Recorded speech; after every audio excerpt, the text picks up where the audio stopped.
Hey guys, welcome to the Sim Racing Paddock's final live stream of 2020. So, oh my gosh, this year has been just one of the most insane years I've ever had in my life, and that is definitely saying something. So, it basically has been at sometimes a dumpster fire, hence the thumbnail. Some moments have been pretty darn good. Some of them have been nightmarish, but hey, we're still here. I am personally 8 hours and 12 minutes away from a new year. So let's celebrate this end of the year with some racing. So we are going to sort of just be kind of winging it a bit. I don't really have much of a plan for this stream. I haven't done really any racing with subscribers in a while, so I've been wanting to do that. So why not do some of that? So I'm thinking, personally, let's what should I actually jump into though? That's the big question, because it's like I've done R Factor 2, I've done iRacing, haven't done Assetto Corsa or ACC in a little while. So maybe we can find some online lobbies to jump into, because if I'm perfectly frank, I don't really remember how to host a server in ACC. So why not just sort of hijack? And maybe after a race in ACC or two, we will jump into iRacing, Richard. I'll do that. Also, I am at the studio, which actually has the D box. So I'm not sure if I have it set up for ACC right now. Let's see. I'm going to also fire up the Game Center ACC. It is saying that it's being recognized, so hopefully the D-Box should be working. For some reason, my second camera isn't working right now, which is kind of unfortunate. So let's just make sure. Let's go into the controls. Wait, what the heck? Why is this not recognizing? Okay, there we go. It froze for a couple seconds. I wasn't sure why. So, ignition, starter, yep. Traction control. Shift down, shift up. We're good. Boom, boom, boom, boom. I am going to just make absolute certain I'm on the right SimiQ profile as well, because, yeah, that's slightly important for what we're doing. So, I was on the iRacing profile, and I was racing in AMS2 against Gamer Muscle earlier. So yeah, in 10 minutes, it is going to be New Year's in I believe, in Britain. So yeah, that'll be interesting to see. So ACC, we got that going. So let's take a look and see what servers are. Oh wait, competition server, Mount Panorama 2020. 10-minute pit window, no refueling. Ooh. That sounds like an interesting event. So why not take a few minutes? We're going to actually do a competition server. I'm going to paint my car though. So if I go into single player, I guess, let's pick out a livery. Let's see what we can put together. So if we go to add, okay guys, what car would you like to see me drive in ACC? I just realized I need to check something real quick. I am totally in the wrong category for this stream. Sometimes gotta love how YouTube does that. Okay, so I am personally feeling like Porsche would be good, but very squirrely in a lot of moments. Audi, I like, but I'm not sure how much I like. The Lambo, Huracan, okay. I could work with that. Car number 53, SRP Motorsports. Why not? Let's just call it that. And then for the body, let's go black. The accent, we'll go with 240. Yeah, that works. And then here we'll go with some white accents. What color would be actual white, though? There we go. That's pretty cool looking livery, but let's see what other ones are. Okay, that one is sort of like an asymmetrical livery. Sim Racing and more, thank you. Hope you are having a good New Year's Eve / New Year's wherever you're from. Yeah, I think we're just going to go with number 1. I think that works. The banner, Squadra Corse,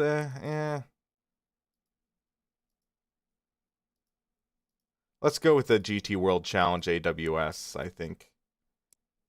Yeah, I'll go with the white, though.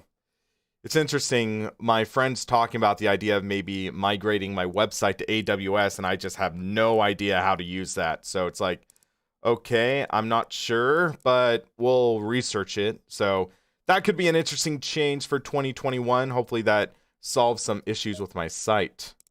So Richard, for this, I am going to be using the SimiCube 2 Pro Turn Racing R20 with the Asher Racing B16L button box. So that is what I'm going to be using for this right now for this next race. We have a few minutes to get this all sorted. I think this will be maybe my second competition race. I'm not positive, but it'll be interesting to see because I'm not the best at Mount Panorama, but I'm competent. That's the way I would sort of describe myself, where I'm not going to be like competing for wins on the track, but I think I could get a solid top 10, even on competition server. But also, random question, guys. I'm noticing there's sort of like this hiccup, like right now in ACC. I go to the controls page, and it's just like, okay, it'll freeze for a minute, which is kind of unfortunate. I don't know why that's happening. I'm also a bit behind on updates, I think, so I'll need to do that after the stream. But yeah, so I'm gonna go bump the up to 84. I think my computer can handle that. So yeah, you're getting the Logitech G29. That is a good option, definitely. So 2, 1, bam. Please refresh. Refresh data. Come on. Really?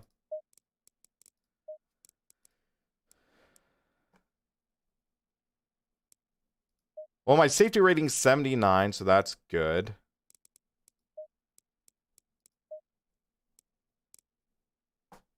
Am I missing something that's not allowing me to?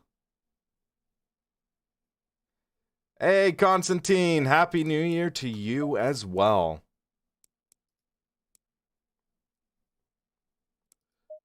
Well, it's decent force feedback for sort of the beginner.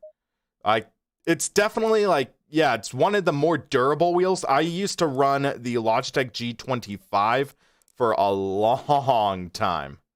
I had it for, let's see, I got it in 2009 or 2010, I believe.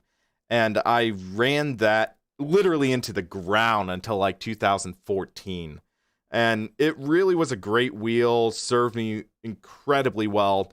And then I upgraded to a T500 RS, and it's like, G25 is not 18 years old. It's, I want to say it came out 2006, so that would be 14 years old. The G27 came out in 2010, so that just hit 10 years old. And it's like, oh my gosh. Wow, that's definitely getting up there. But yeah, also for this live stream, I'm going to be testing out these sim racing gloves because it's like, now when you get up into a higher price tier with wheels, especially ones made out of suede, one of the biggest issues is if you use your hands, like just bare hand the wheel, it gets very matted down. It gets very grody at times. In the new year, I'm looking to make a video talking about how to sort of refresh suede or Alcantara. But one of the really good tips and tricks they say, get a decent pair of gloves. So these are from Freem. I guess they're Italian, I think. You could see the nation colors right there.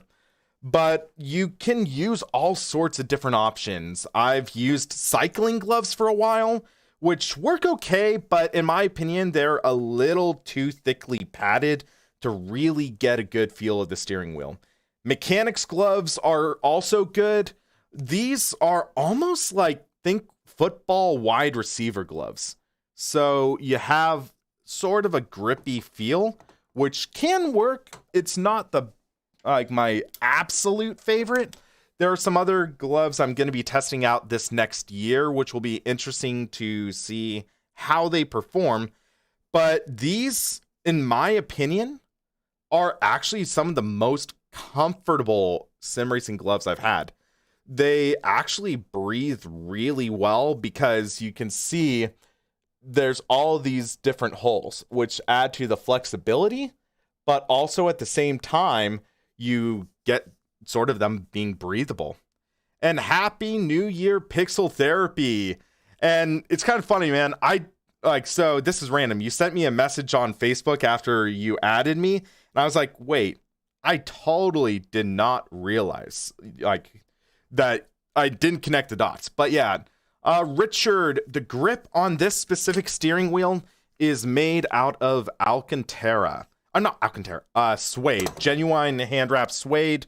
It is from Turn Racing, which is literally just a single guy operation out of the United States, and he hand makes these wheels. So that's pretty interesting. Daniel, I am sort of mixed. So one of the reasons I hadn't been live streaming lately was actually because I had gotten really sick from a stomach bug. I got COVID tested, I was negative, but I literally lost about like 6 pounds due to being sick, which was absolutely brutal, but what can you really do at times? So yeah, I'm finally getting the energy back to really start making some videos, and I'm excited for that, but it's just like, yeah, you sometimes just have to wait. And please refresh again. Really, this refresh thing is honestly getting a little old. It's like iRacing, rFactor 2, you don't have to do that stuff, but okay. But yeah, so doing a competition race at Bathurst to start off the stream. In the words of Jeremy Clarkson, what could possibly go wrong? I know that's a horrible British accent. If I go back, multiplayer. Yeah, it's like, these are some of the things that you need to deal with. Click to join now. Okay, so we're getting 5-minute practice. If you can hear that, the D-Box just kicked in. So I wish I could get that other camera working for you guys. I really wish I could. For some reason, it's not working, which is frustrating. So let's go with the aggressive preset. Hit the track and see how this goes.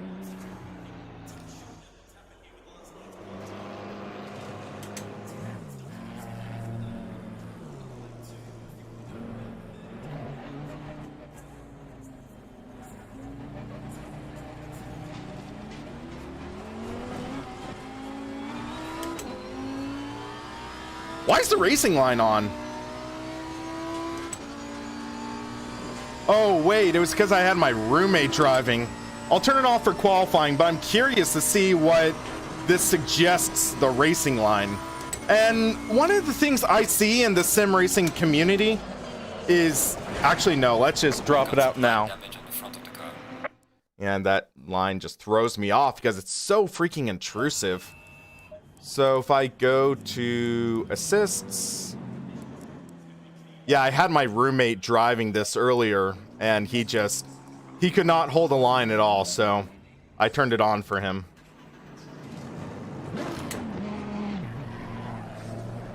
But yeah, racing lines can be good if you are looking to learn a track. but my recommendation is to try to wean yourself off of them as quickly as possible. Wait, why is it still on? Did I not hit something? Assists. Ideal line. Hidden. Yeah? Why? Yes, this is Bathurst.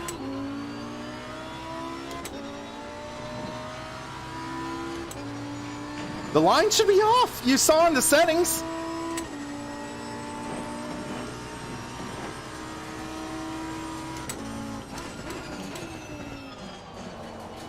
We'll deal with it.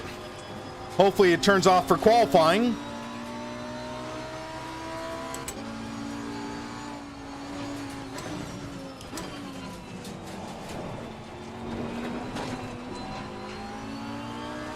This feels so weird with a motion rig.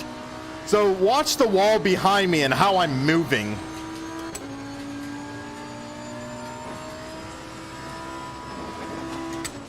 Whoa, whoa, ah, dang it. I'll deal with it. I'm likely gonna hit the wall a couple times in this race, so I gotta learn to deal with it. Okay, let's see how it handles down the mountain. Whoa, this is a trip. This is a trip. I don't think I need to be in first, but okay.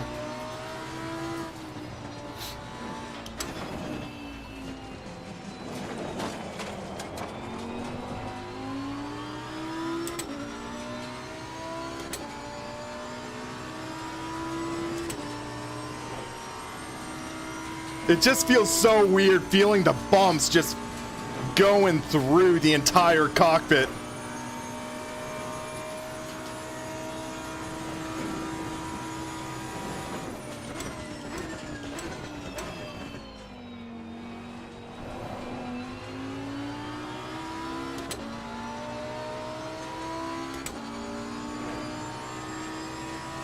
Yellow flag in sector 2. So let's see, can I actually turn down a good lap? Yellow flag ahead. Watch out in front.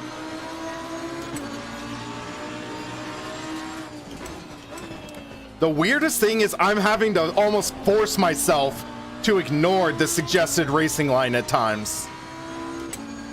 Like, especially the braking points, because with the suggested braking points, they're always very conservative.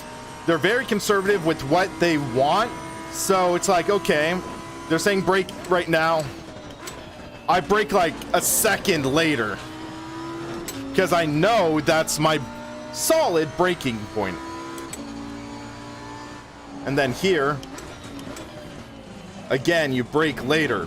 So a suggested racing line is good for learning where the rubber is on a track, but I would never truly advise it to learn braking points.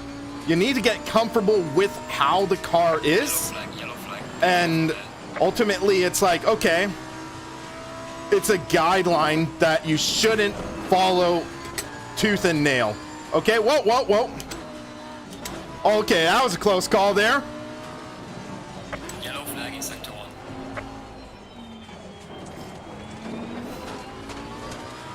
Whew. That was a little scary there. Yeah, the scariest part of Bathurst is if you spin. Because if you spin, you're basically up a creek.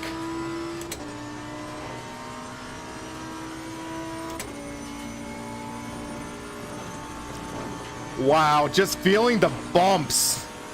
It really is this absolutely insane experience you have to feel for yourself. So I really hope qualifying turns off the racing line, or else that's like a significant bug for ACC right now.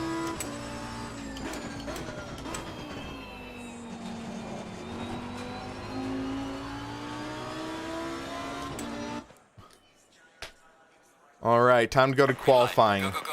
I'm going to try one last thing real quick. If I turn it to visible, then hidden, let's see what happens there. So setup, We have 10 minutes for qualifying, so let's drop the fuel down to 15 liters. That should give us a couple laps.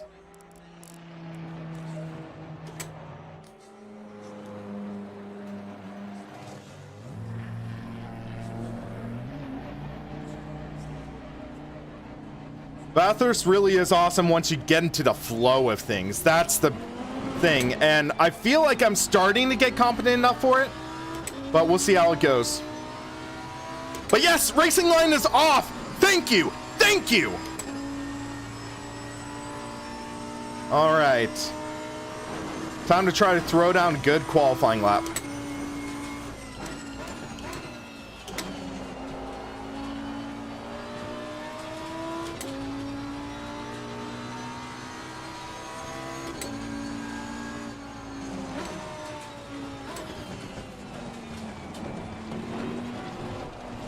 Oh, that was a little washing up and getting loose. You need to get the pressures up, I think.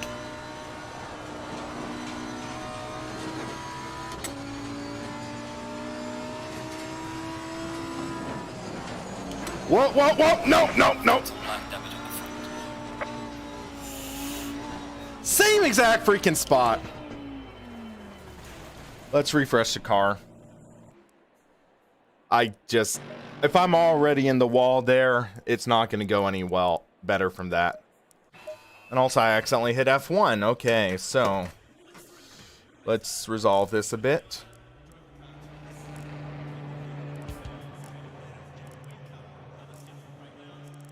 Come on. There we go. Take two, guys. We got this. One of the things I love about sim racing is you do get a mulligan. A mulligan or two, which sometimes I desperately need.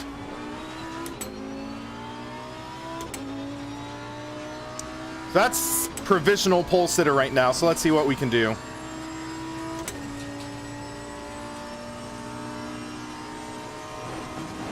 I'm just gonna shut up right now. We need to throw down a good lap.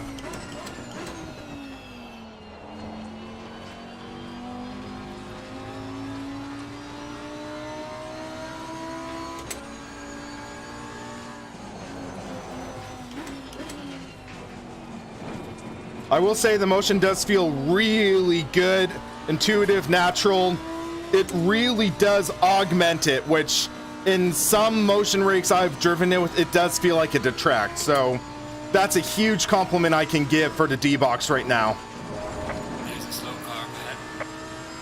Okay, keep your eyes peeled. Yellow flag, be careful. Yellow flag in sector 1. Sector 1? This is sector 2 though.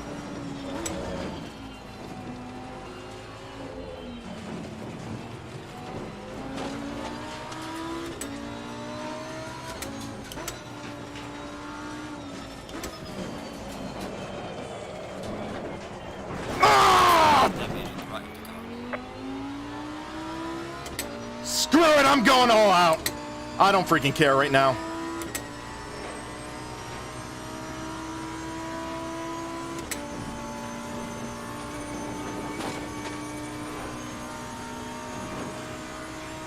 Sometimes you just gotta drive angry.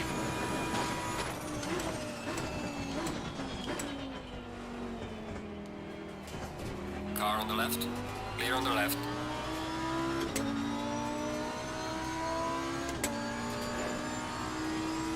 Yellow flag ahead. Watch out.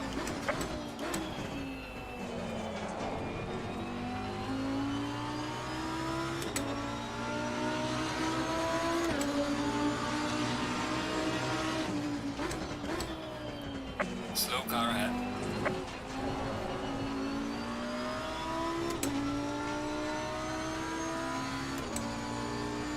Yellow flag in sector 2.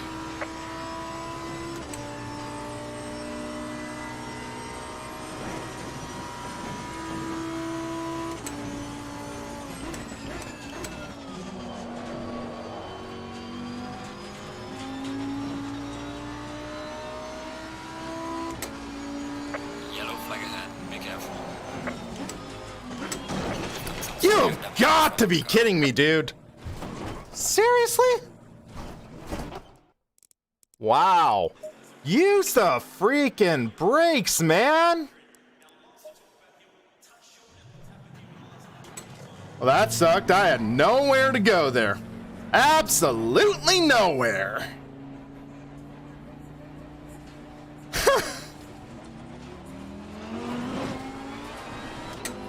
Car on the right. Clear on the right.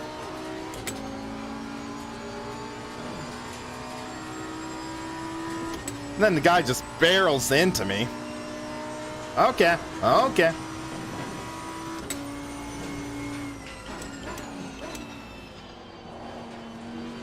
Wow, that Porsche.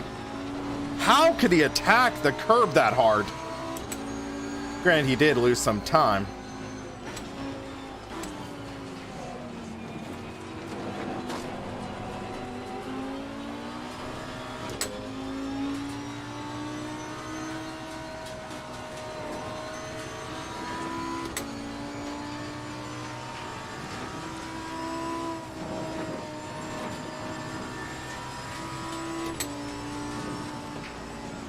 There's a slow car up ahead. Oh, man. Yellow flag. Be careful there. Okay, I missed him.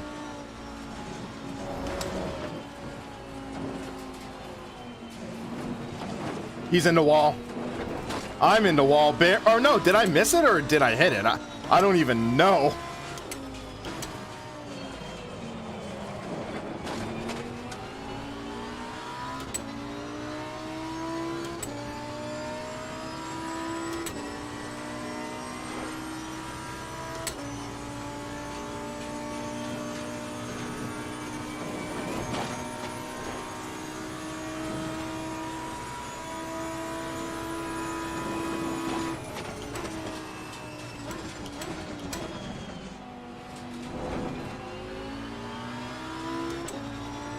I would just love to get a top 10, I think.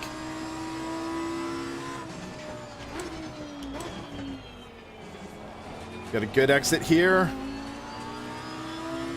But I'm going to be stuck behind Mr. Famous, I bet.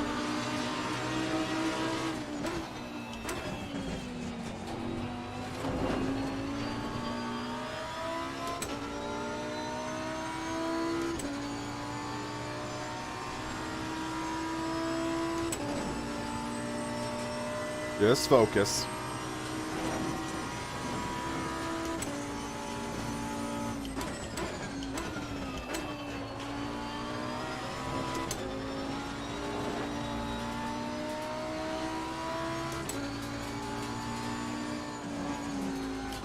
Yellow flag in sector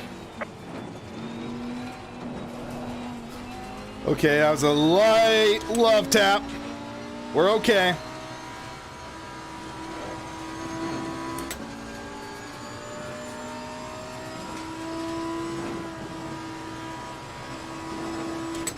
Yellow flag ahead. Watch out in front.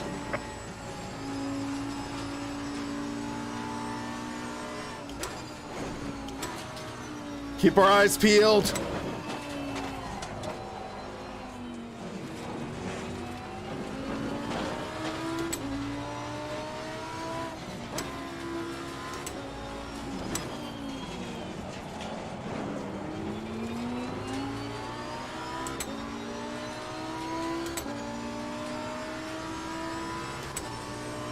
Yeah, Zidane, I'm trying to be conservative because I've had 3 laps ruined already, I think.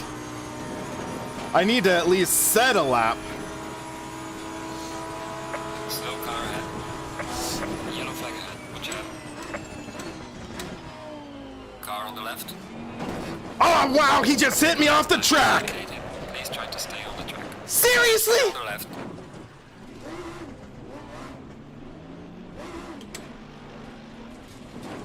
There's a slow car up ahead. All right, we're gonna get one more chance, I think. Yellow flag, be careful.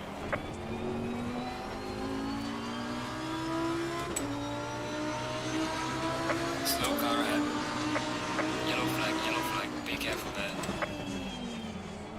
Yeah, I'm gonna get one more shot at this. We better get a good lap in.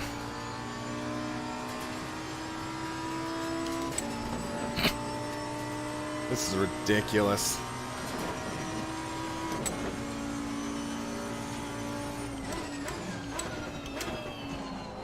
Well, if there are no yellow flags up in this area, I have enough room to really just go all out.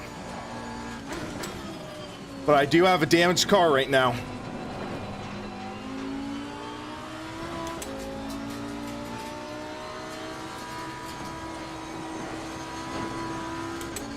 Yellow flag in sector 1. I had the inside. I didn't have the inside. I gave him the inside, and he just ran way too wide and forced me off the track.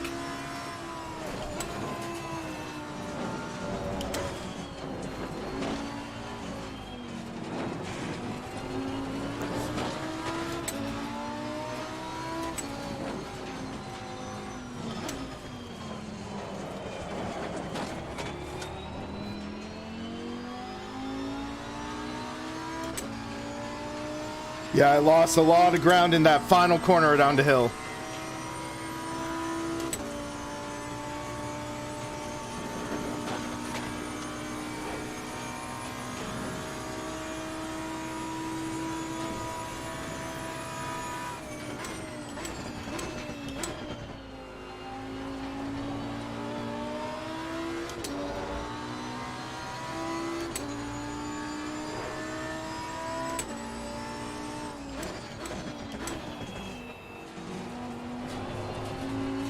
Bottom line, I'm going to be qualifying above him. Session is now over. Yeah.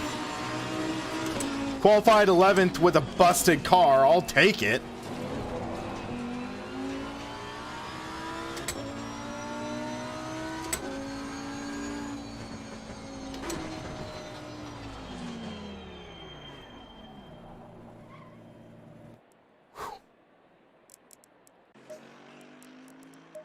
All right, so the race is a 45-minute race. Okay, so we're doing lap times of about 2:07. Excuse me.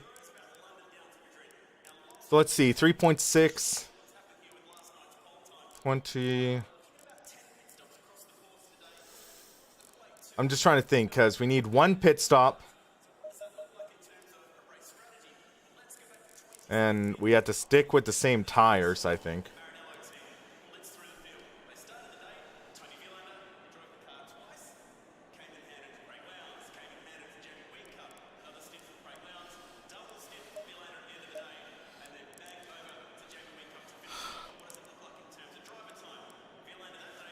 Let's see.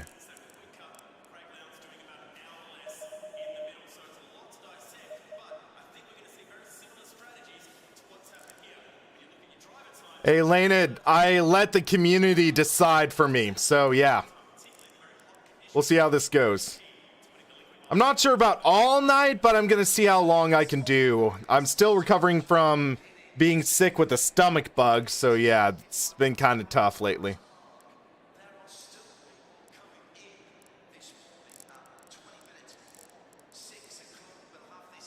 So let's see, it says mandatory pit stop 1. So it's requiring a tire change? I'm confused by what they're saying on this, so yeah, we'll do that. Oh yeah, can't refuel, so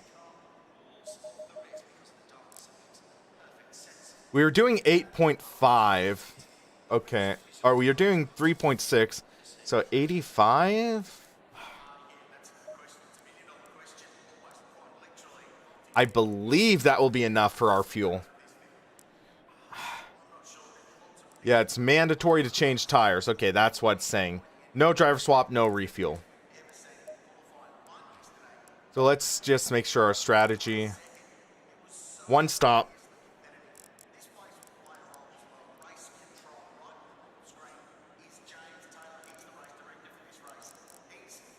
Yeah, brakes at 2, that's fine.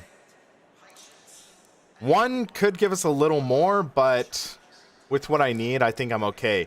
We just need to get the field spread out a bit, and I think we'll be okay. This is a 45-minute race, so that's just a big deal for us. So let me just make sure everything's set up okay. Yeah. I might just bump up the frame rate a little more because I think I can. Garv, Happy New Year to you as well. This is going to be an exciting race, guys. Let's hope I don't completely flub it up. Okay, let's see. Qualifying pole time was a 2:03 in the 991 GT3R. Dang.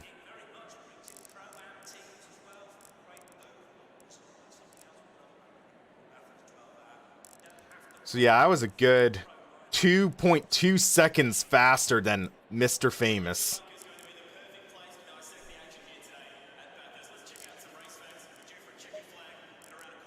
Free practice, I was the only person.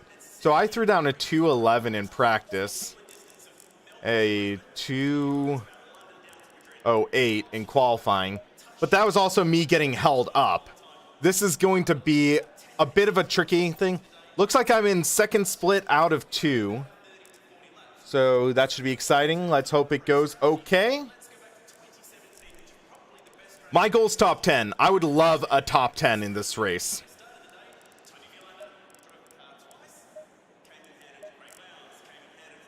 And then, yeah, so that's all I can really ask for right now.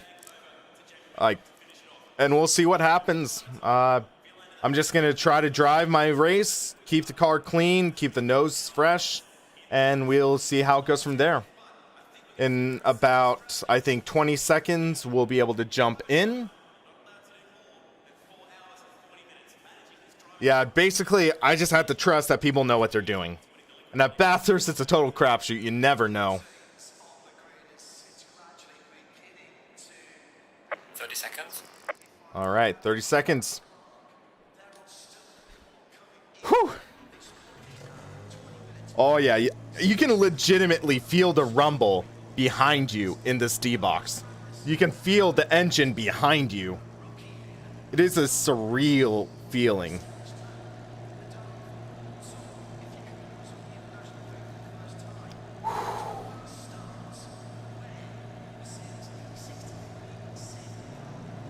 Stay in single file.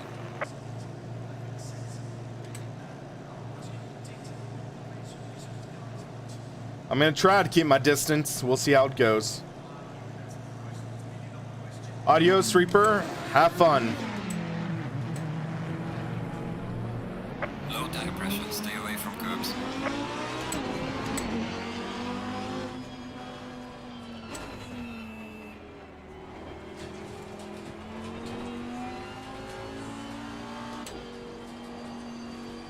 Wow, just feeling the rotation. Whoa! What the?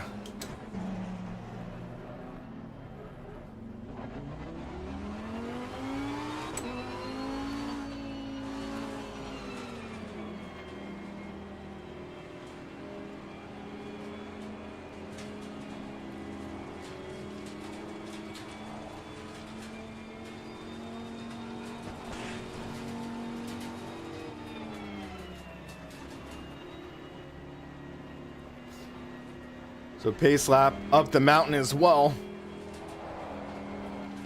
Get some grip in these tires. I really think ACC could have handled this better, personally. This pace lap, it's like, okay, well, just stay in your position. Let cars phase right through you.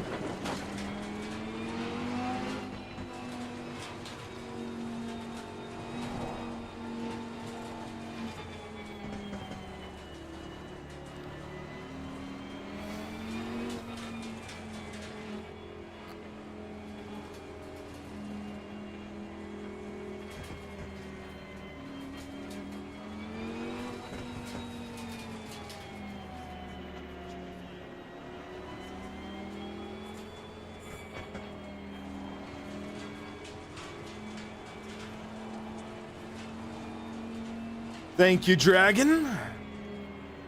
Hopefully this goes well.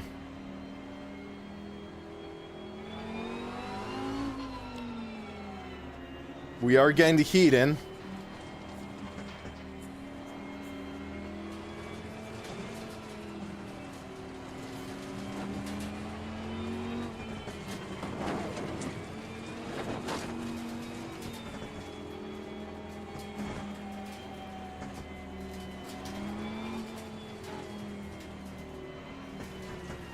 So here we have to take a wide entry, go like that, and then, okay.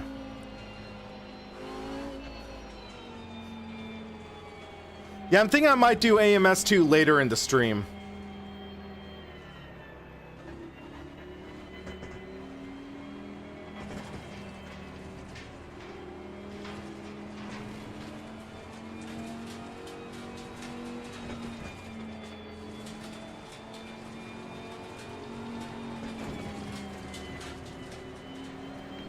Right there, it's just like so bumpy on this long straight. It's such a weird feeling to actually have your cockpit shaking around like that. Going double file.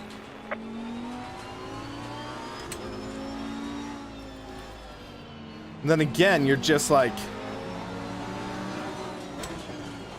having to phase through all these guys. Oh, one guy just spun. Literally spun on the pace lap.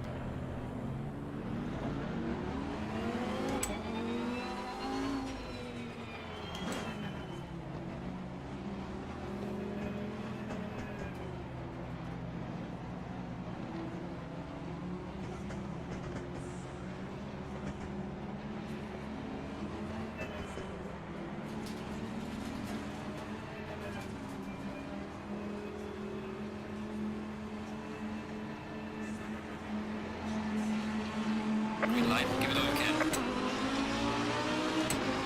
Car on the right. Clear on the right. And they are racing hard behind me. Clear on the right. Boom!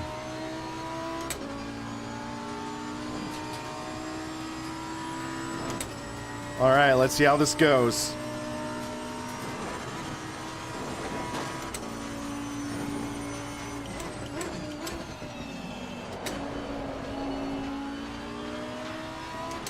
Yeah, it's gonna get messy up here, I think.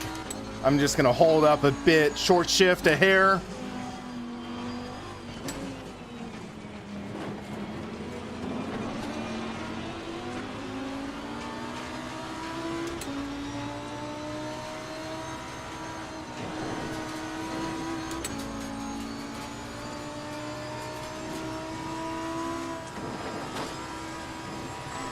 Oh!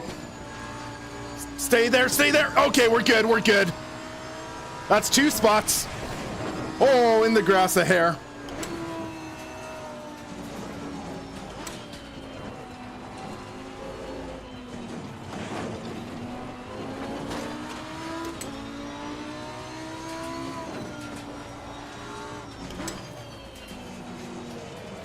Apex a little early, we're on the throttle. All right, let's see if we can reel in Kaikkonen.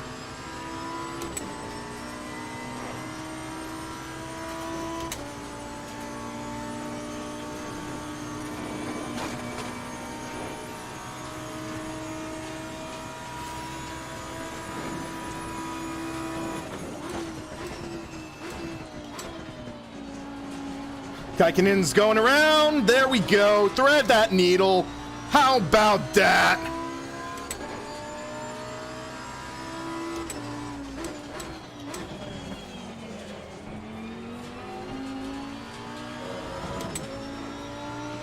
Ah, Rashid.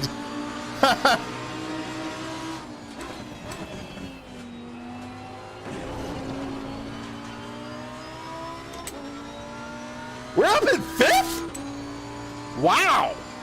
Okay. How did that happen?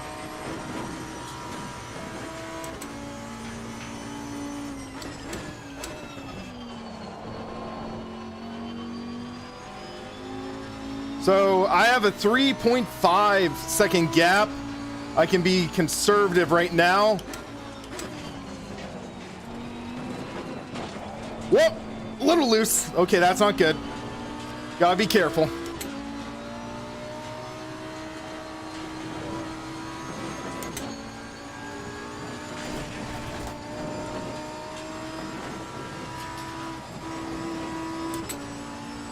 Yeah, I think 6th place is gonna reel me in. I'm okay with that.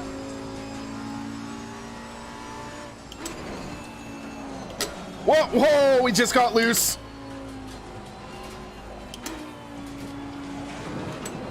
I just want to survive this race.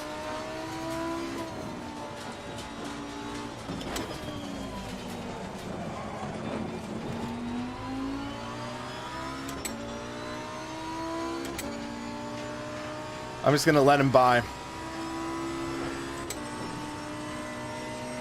Just pass on the right, pass on the right. Car on the right. Clear on the right. Okay, we're okay.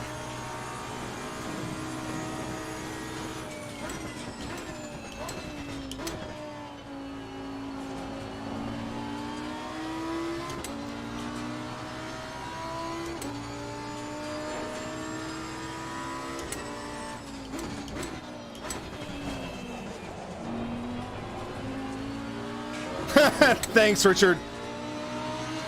Well done, mate. Personal best.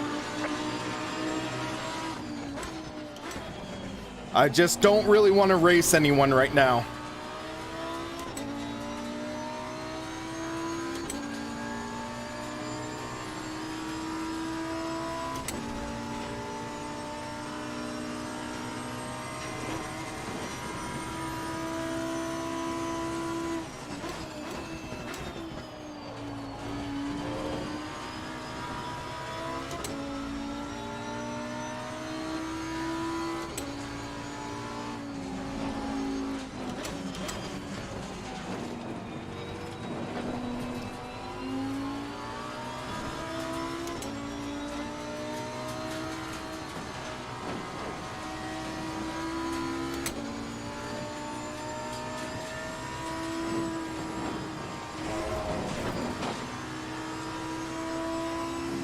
There's a slow car ahead.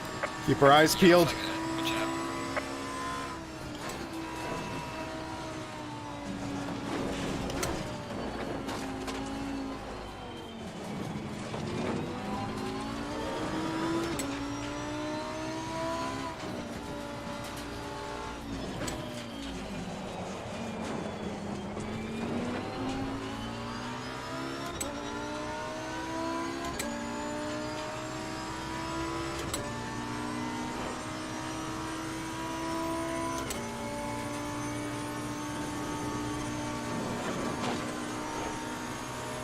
So next, Happy New Year to you as well.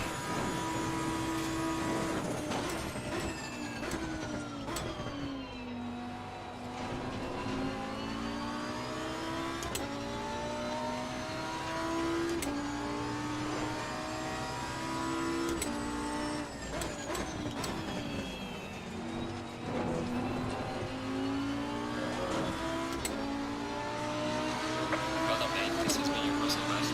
That's a 209. A little early on the brakes there, but that's all right.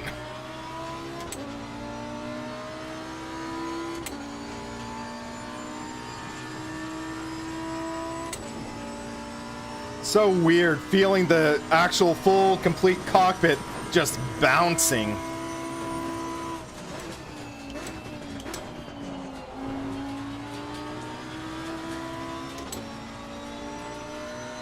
Well, Dragon Ace, tell your friends about the stream. There's the share button for a reason. But yeah, thank you. This is a lot of fun. But also, I think Jimmy, Broadband, Gamer Muscle, they're currently streaming right now as well. So, yeah.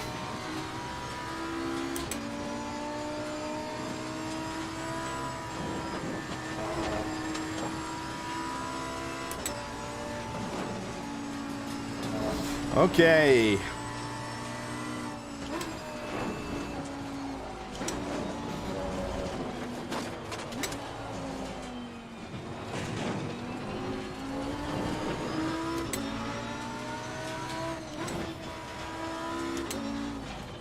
Okay, actually, I'm braking way too early there. I think I'm figuring out the line there.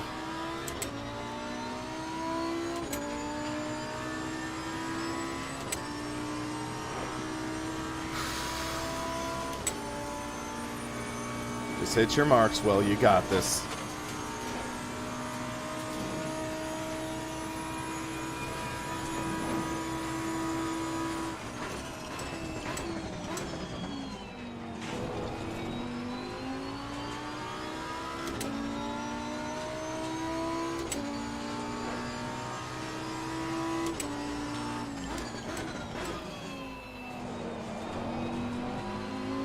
Jimmy's definitely not a pleb.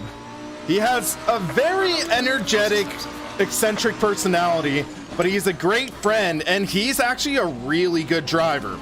You can't win an endurance race with just energy alone. I'm just saying that.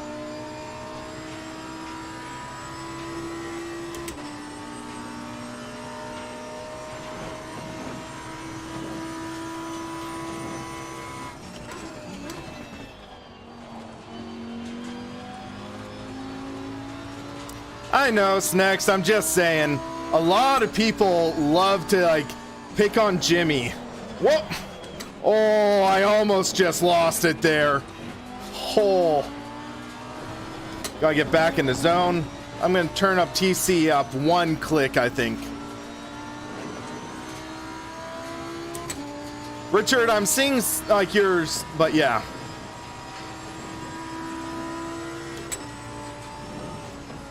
I keep on turning in early here. That is really killing me.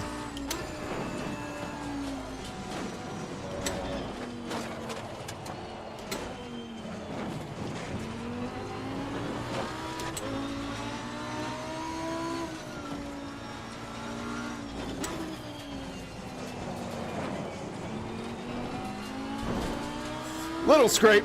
We're okay.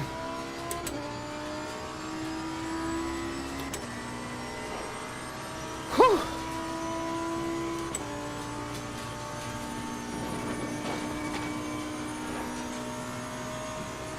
All right.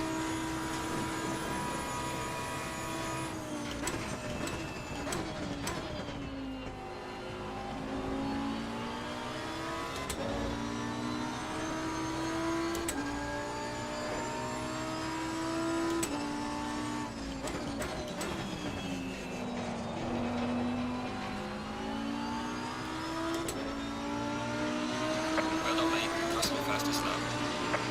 Yellow flag ahead. Watch hiding front.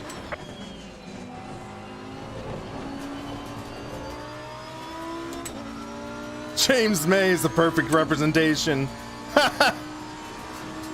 Great news! The Dacia Sandero! I love those moments in Top Gear.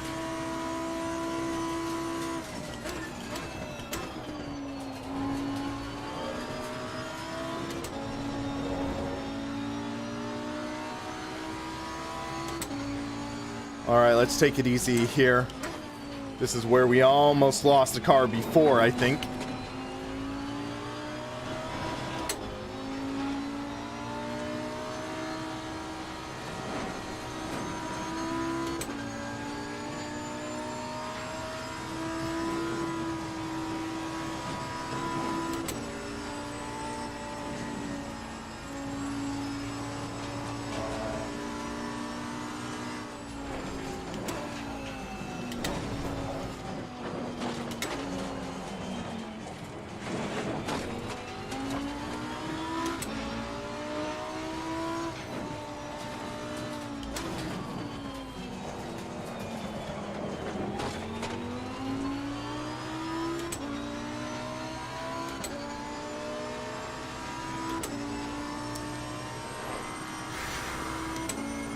Well, I did jump into that AMS2 race. Gamer Muscle finished like 9th, I finished 3rd. So that was cool. So I'm faster than Gamer Muscle right now.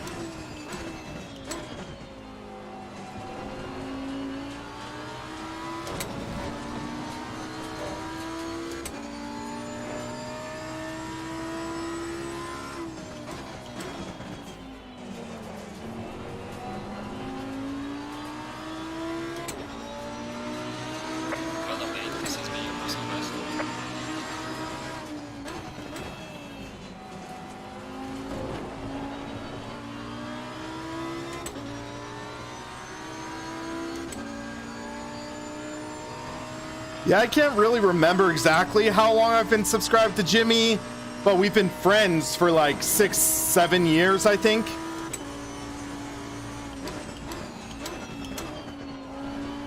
Like before I used to work for Inside Sim Racing, I think I was friends with Jimmy back in the day.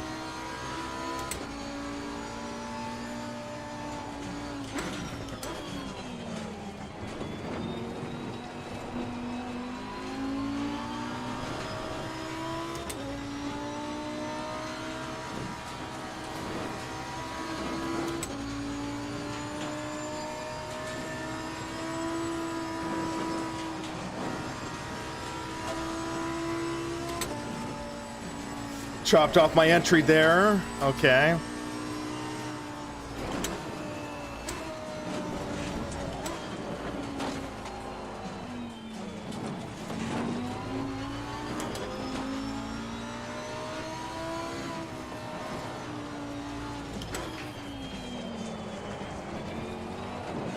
That was a little tight on exit, and then boom. Hey, Austin, happy New Year's Eve, man. Hope you're doing well. I'm legitimately working up a sweat this race.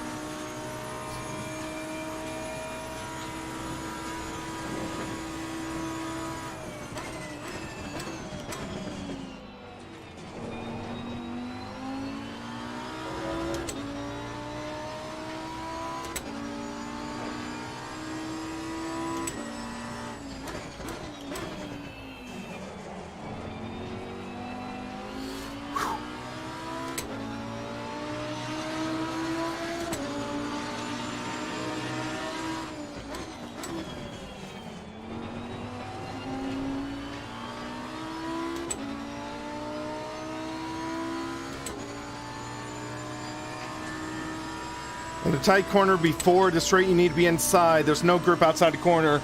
Okay, we'll see how that goes.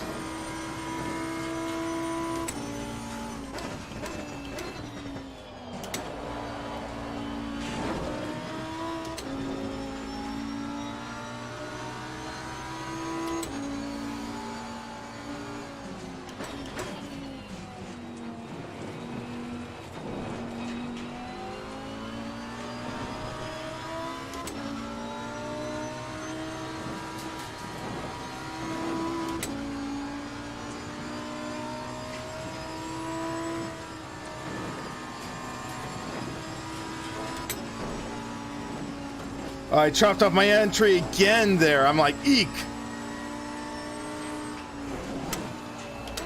Oh, I caught a bit of error almost, I think. I gotta be careful.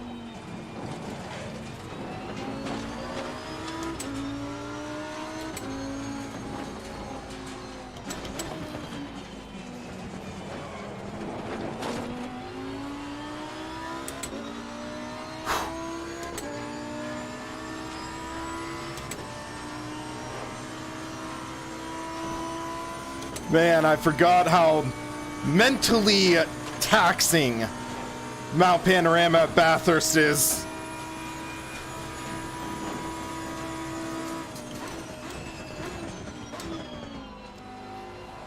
In my opinion, at times it's more difficult than the Nürburgring, depending on the car.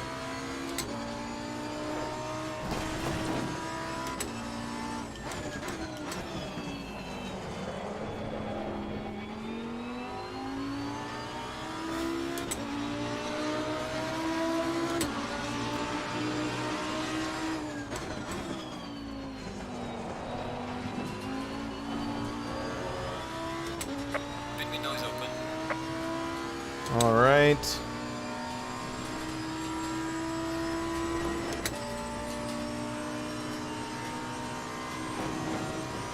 Do I have my pit stop button? I don't know. We'll have to check. Should be default because I did a system refresh.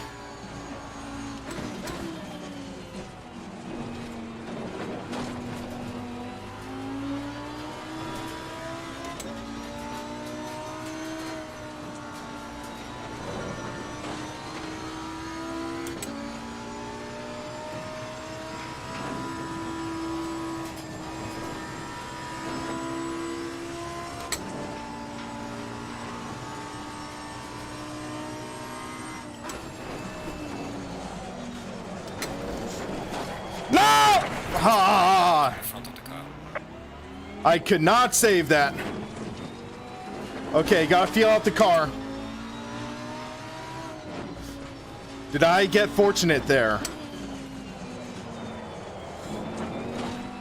Okay. Gotta make sure car's tracking straight.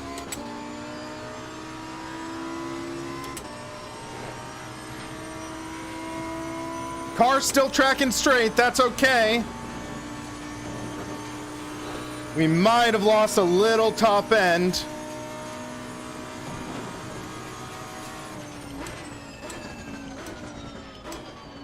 But let's take our pit stop now.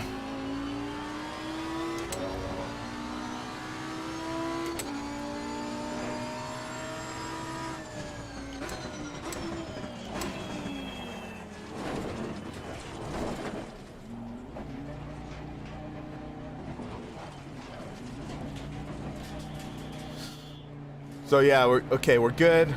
Tires.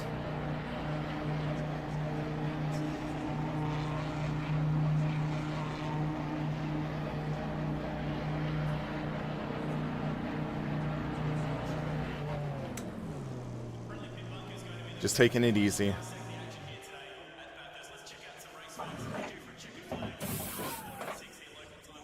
Why'd I have to hit the wall there? Why? Just got the tank slapper down the hill. Tried getting a little too greedy. Okay, well, we're okay. We are okay. Just rest my foot real quick. Okay.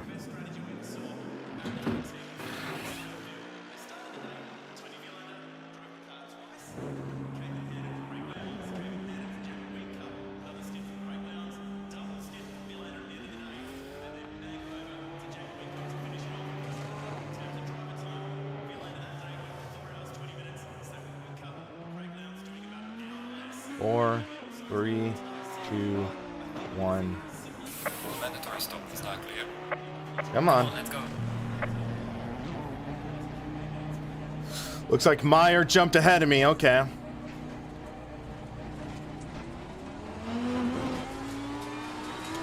Well, at least we got a repaired car.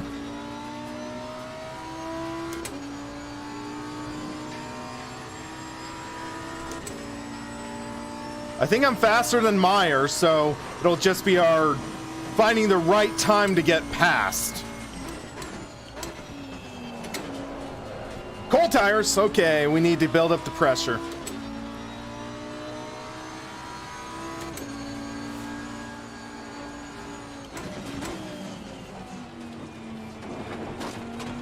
Oh, Meyer's around.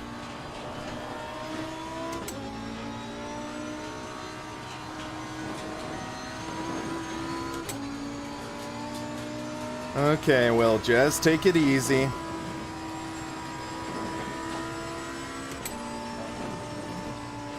You're almost halfway through. I'm gonna start braking earlier down the hill. There's a bump at the crest that's really upsetting me if I go in too aggressive.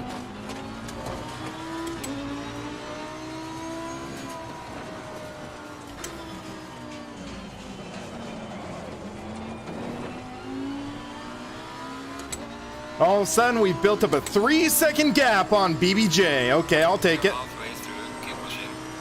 Any drama? I spun, hit the wall, damaged the front end right before my scheduled pit stop. So we kind of lucked out.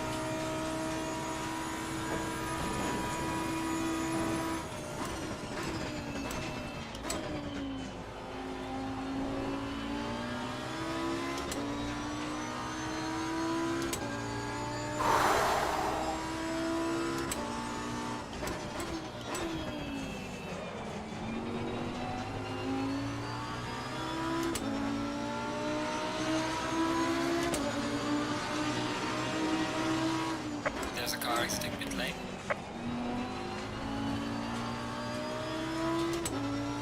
But yeah, we're up to 6. We're 11.7 seconds behind 5th. I think some of those leaders still have to pit, though.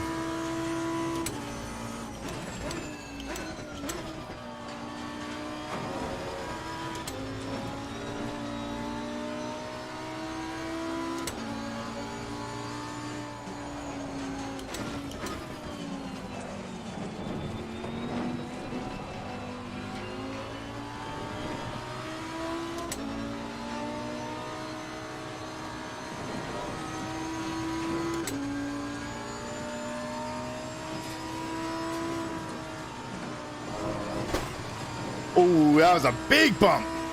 Could really feel it through this chassis. Yellow flag ahead. Be careful. Okay, keep our eyes peeled. Oh. Car on the right. Clear on the right.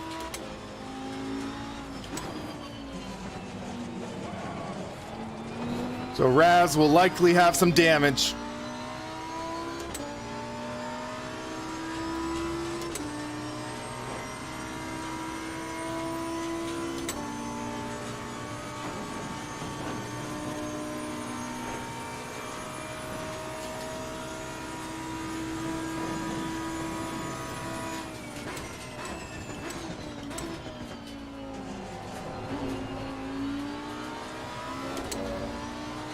Might want to take that in third.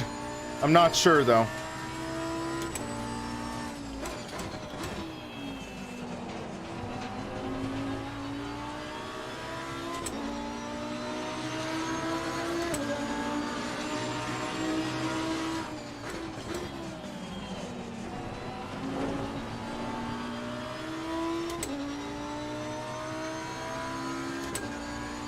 Okay, Aranjurin is 25 seconds ahead. Okay, I do not know if I could reel him in, but he might need to pit next time by.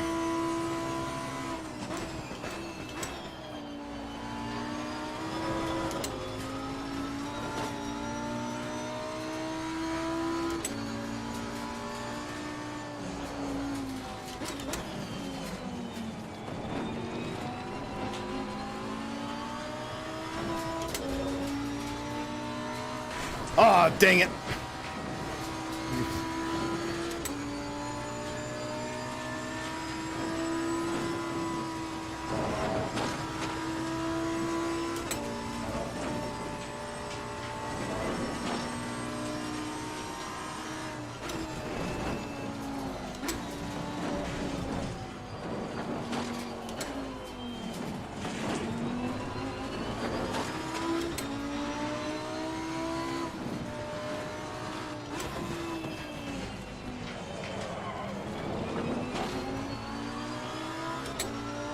There we go.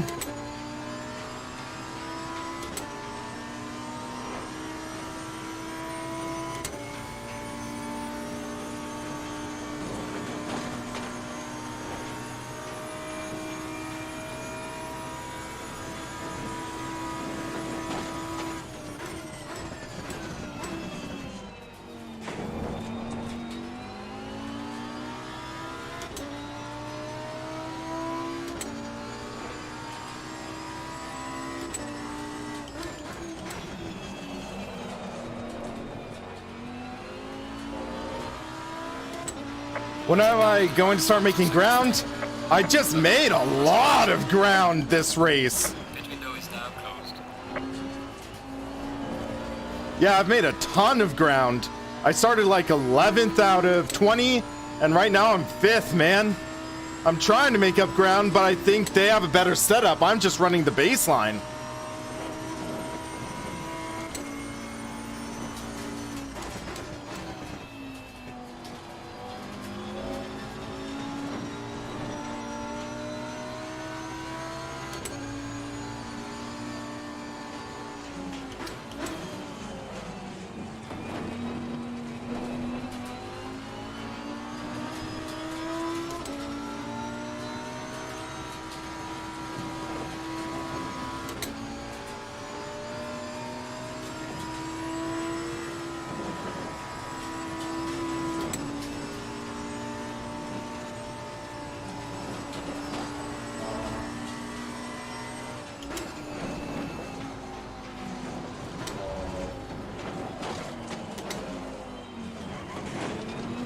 Almost caught the wall there.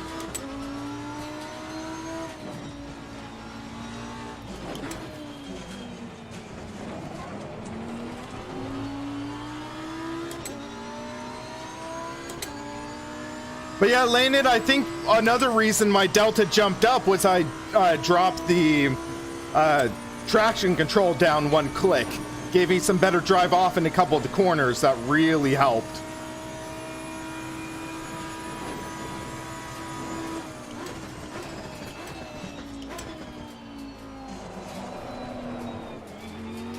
Got really loose right there. That did not help. I can tell my rears are starting to wear a bit.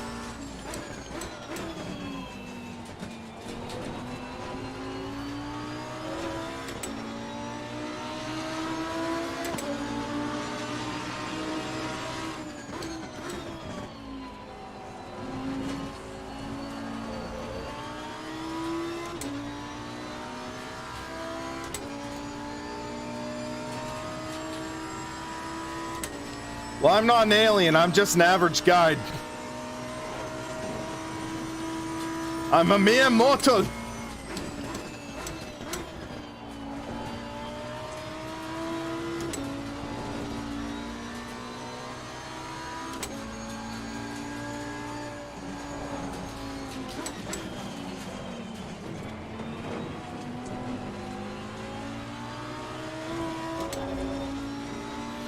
Yeah, 2020 was honestly one of the toughest years of my life, so I'm just really happy it's over right now. But I'm not really going to get into that right now because I'm focused on racing.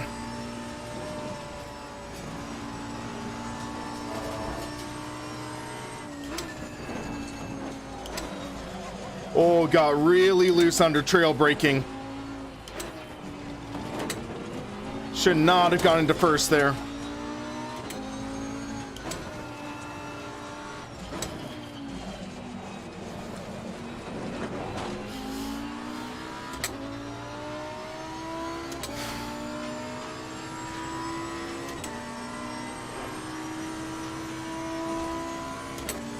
So we're 3.3 seconds ahead of sixth.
Whoa, whoa, whoa, whoa, whoa, whoa, whoa, whoa. Oh, that's light contact, dang it.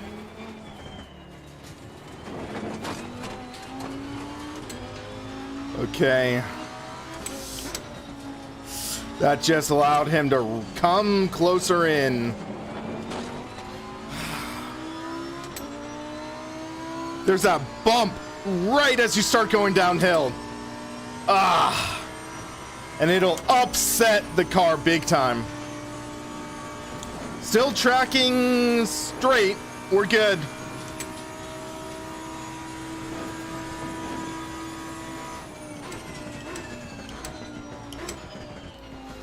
Okay, that was very conservative on the brakes. He's 1 second. I'm better up the mountain, and if I get the flow, I'm better down. Just gotta be very careful here.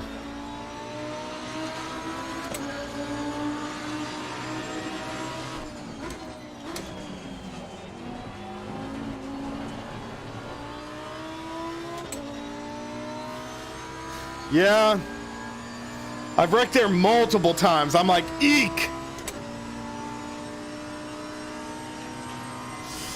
Yeah, I'm desperately trying to keep 5th.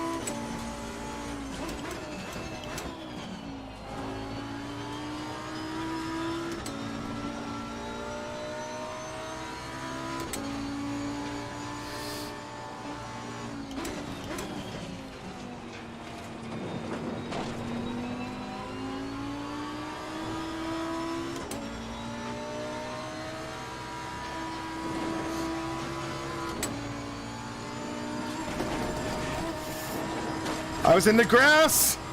I held it flat out and I made it work. Oh my gosh.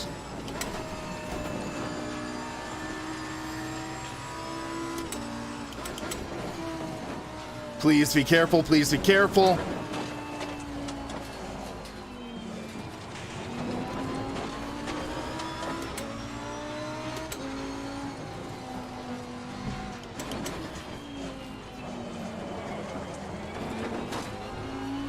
There we go. We made up half a second down the hill. Okay. Woo!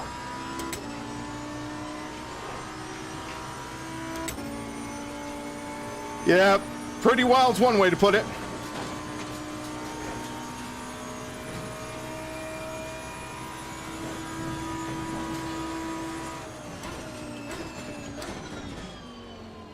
Let's try this in 3rd.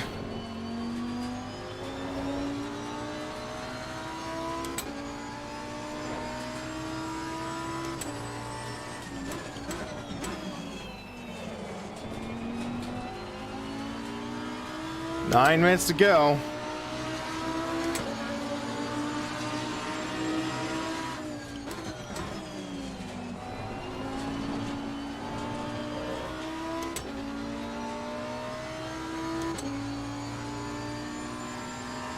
The D-Box, I feel, is more immersion. It definitely is a bit more of a physical workout. I'm noticing it's shaking my webcam. So I need to address that later.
Meyer got ahead, okay. Yellow flag, be careful there.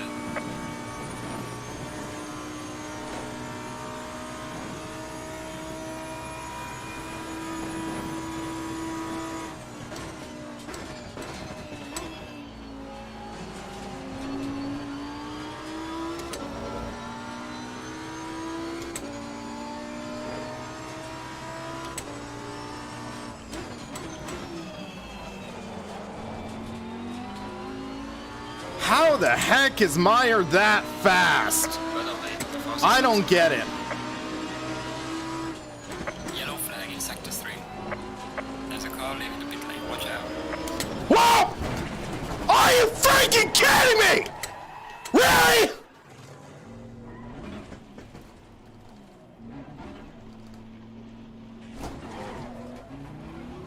Faster car coming up behind you. Wow! Wow! Exit the pits unsafely, crosses over to all the way to the right! You've got to be kidding me!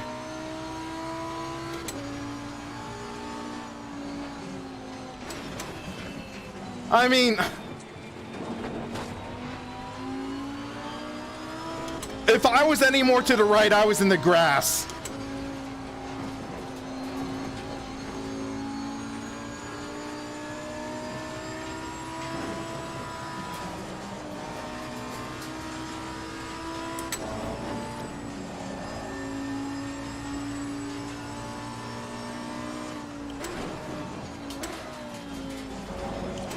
Well, there goes our top 5.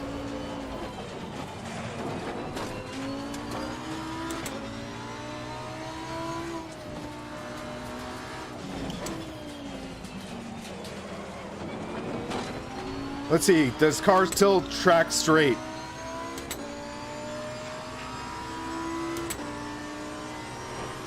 Still tracks straight at least, but it's like, this is the competitive server.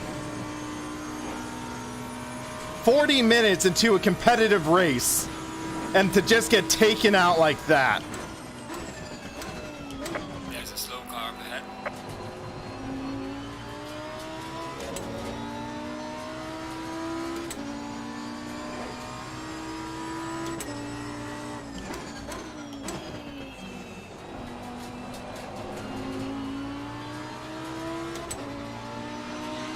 All right, I'm in 7th. I don't know if there's anything I can really do.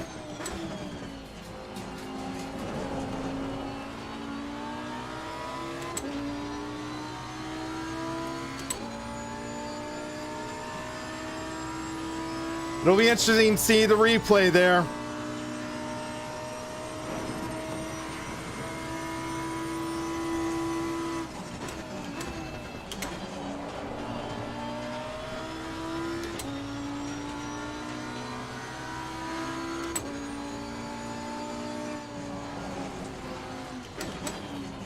But yeah, sorry to all headphone users there. That just was blah.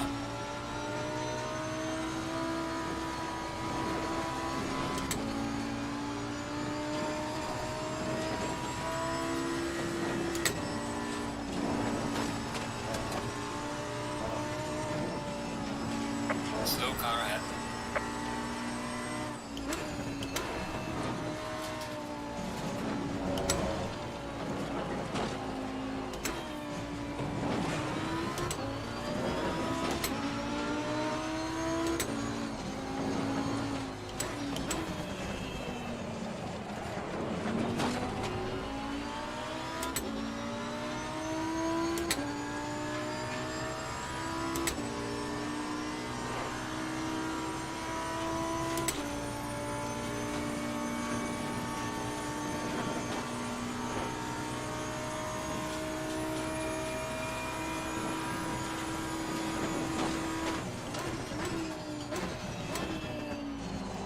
That was the guy I think who hit me.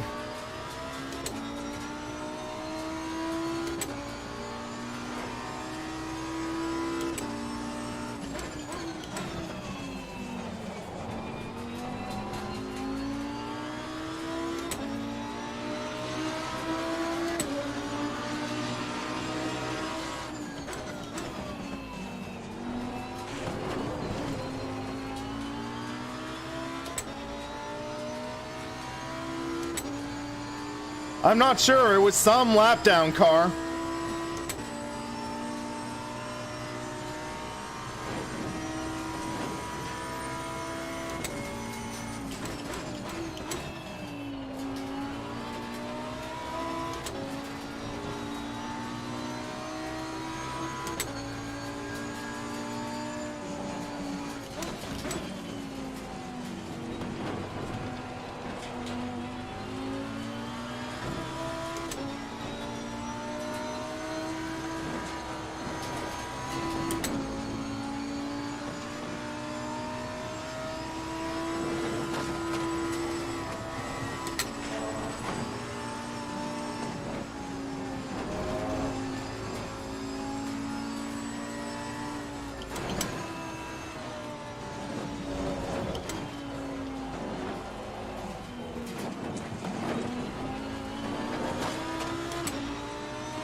It was 78 safety rating. I had 79.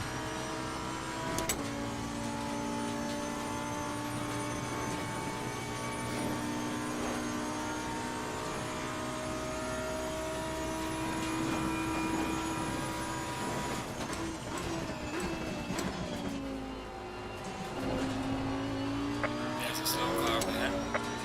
Okay, the leader is on the final lap now. Give it all you can.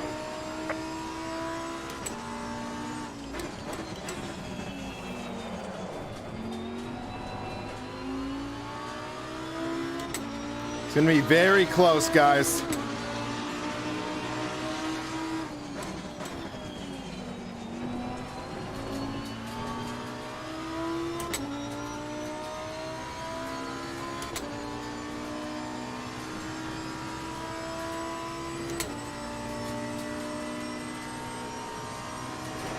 I'm going all out.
You got better drive off.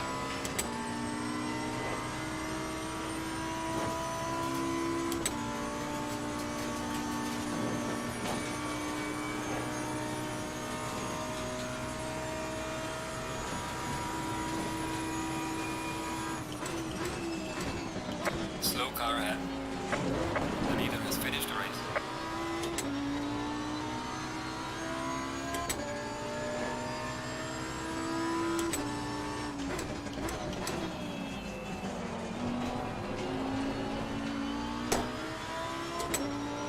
Right lane race is over. Good job. You did the best you could. Lead lap.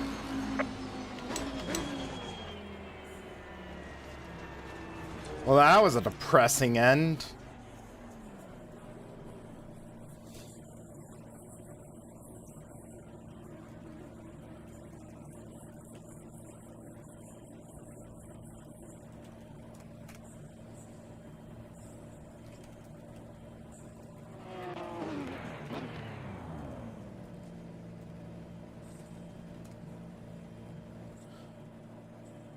Oh.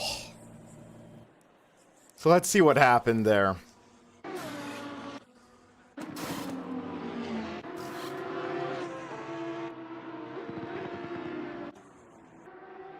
think it's this next lap. So yeah, Myers right there.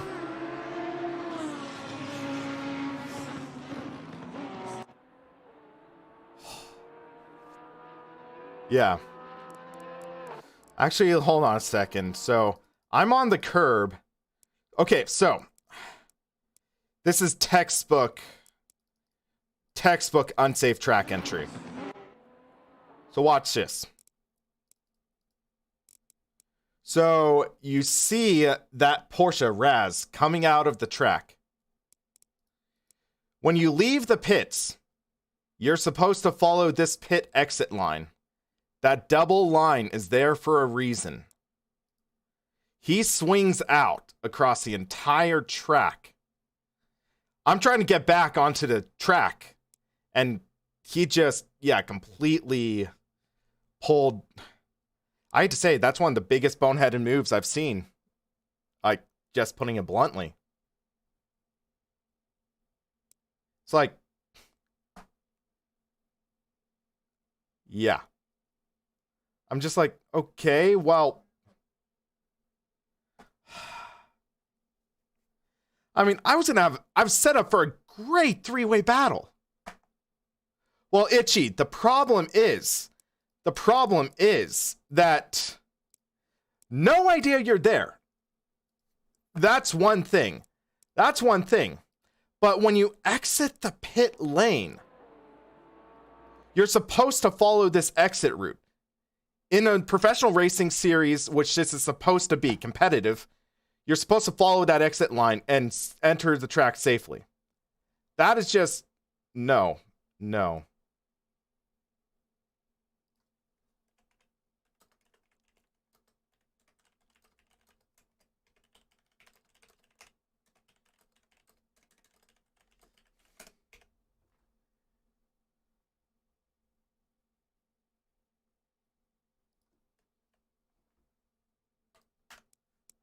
That is just like easily one of the most heartbreaking ends you can have. I'm just putting it bluntly. It's like you drive your heart out and then you just get taken out by a moron. I mean, what can you really do? Well, Wollaston Louise, thank you.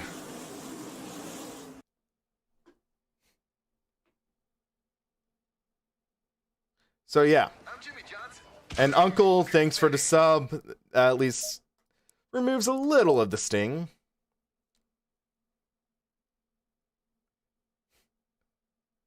But yeah, that was a tough race, guys. That was a tough race. Okay, next up, I had a guy requesting iRacing, so let's fire that up. FPV Trucker, thank you for the sub. All right, so let's try to find something fun to race. Like, looks like we have a couple updates. Owen, thanks for the sub.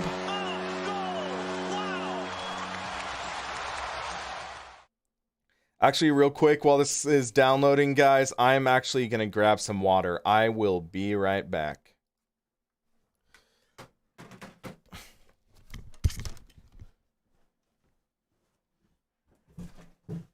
Crying out loud.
All right, guys, I'm back.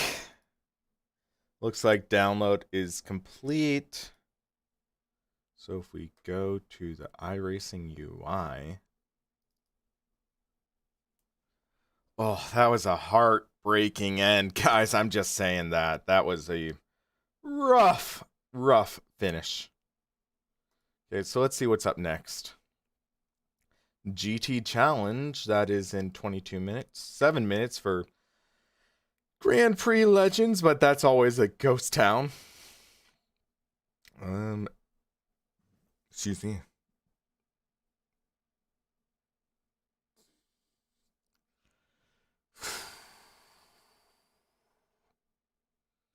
Just trying to figure out what I want to race. Have I tried the R Factor No, I haven't actually. Hold on, let me see. That might be a little more enjoyable for me than really drudging through iRacing lately. So, R Factor 2, yes, looks like it is up to date. Let me make sure graphics are set properly. One of the downsides of having like 3 different computers, it is a pain to configure at times. There we go. 1080, 120 hertz. That'll work. Boom. So yeah, guys, also while I am doing this, I'm just going to give my mini critique of the R Factor 2 user interface, because this is something that a lot of people have been waiting for a long time, and I think I'm also going to make this a separate video. So yeah, this is something where the R Factor 2 new user interface has been eagerly awaited for how long now, and it's something where there are some things that I really do genuinely like with the user interface, but at the same time, there are a lot of elements of it as well that just leave me somewhat scratching my head. So just one of the things you're going to notice is that it still takes next to forever to load anything. So now finally the game is loading up, so I can actually jump in and let me see real quick. Game capture, there we go. So let's show you real quick. So right now, this is a relatively fresh installation of R Factor 2. So I haven't really done anything on this computer. So you get greeted by the name select, which is okay. It's nice to see this, and you select your name and your nickname. So I'm just gonna do this real quick. So one of the things I'm noticing though is on my system, which is a Ryzen 9 and a RTX 2080 Ti, even entering my name is laggy, which is a bit concerning. Another thing I'm noticing is just even selecting some of these elements here. So you have to like get exactly on the right spot. You can't go on a corner or anything. You have to get right smack dab right on the spot. So it's like literally you're seeing me moving my mouse around, and I can't freaking click this finish button. I'm like, okay, what gives with that? Let me click away, click back in. I'm not, there we go. You have to go to this minuscule point there. And it's just like, okay. To sum it up, I feel like Studio 397 got the wrong idea when they were saying, okay, we are revamping the user interface. All I've really seen is like they've taken exactly everything that was in the old user interface and made it look prettier. They did next to nothing at first to really improve this user interface. Granted, yes, what I really like is that they did integrate everything into a single executable file. So before, it did have that issue where it was, say, you had to load up a separate exe in the launcher to do online. Now that's different. But one of my main complaints is for a lot of the changes that you might need to do, especially with high-end sim racing components, you have to leave the simulation, go into a text file, edit that text file to be able to make the changes. So looking at the settings, this, I hate to say it, is a bit of a convoluted mess. So the thing is, so for example, I'm talking about the force feedback. Now we go into calibrate, that's where force feedback settings would be. And what I'm noticing here is one of the biggest issues with the high-end sim racing components is that it will invert the force feedback. So you would need to check a box on other sims at times, invert force feedback. R Factor 2 doesn't offer that in the user interface. but you get a JSON text file where you could do invert force feedback, negative force, and you don't see that here. That would be an incredibly simple tweak for Studio 397 to do. They've had years. They've never done it. And here's the thing. I am one of the biggest advocates for R Factor 2.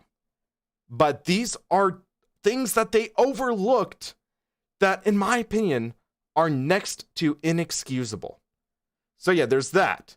There's the issue where steering wheel range still won't properly work on certain wheels. So you have to go outside of R Factor 2, adjust the degrees of rotation, and then jump back in. And you saw how long it took to launch R Factor 2. So yeah, there's that. Graphics settings, pretty good. I'm going to say it's nice to see this working. You can make adjustments and stuff. This didn't really need to be fixed much. So there's that. Settings, I would have liked to see graphics change that word. Change that word from display to graphics.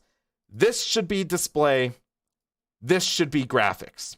That should be flipped. That's the frustrating thing. And one of the most borderline infuriating things here. Look here. Race, race, race.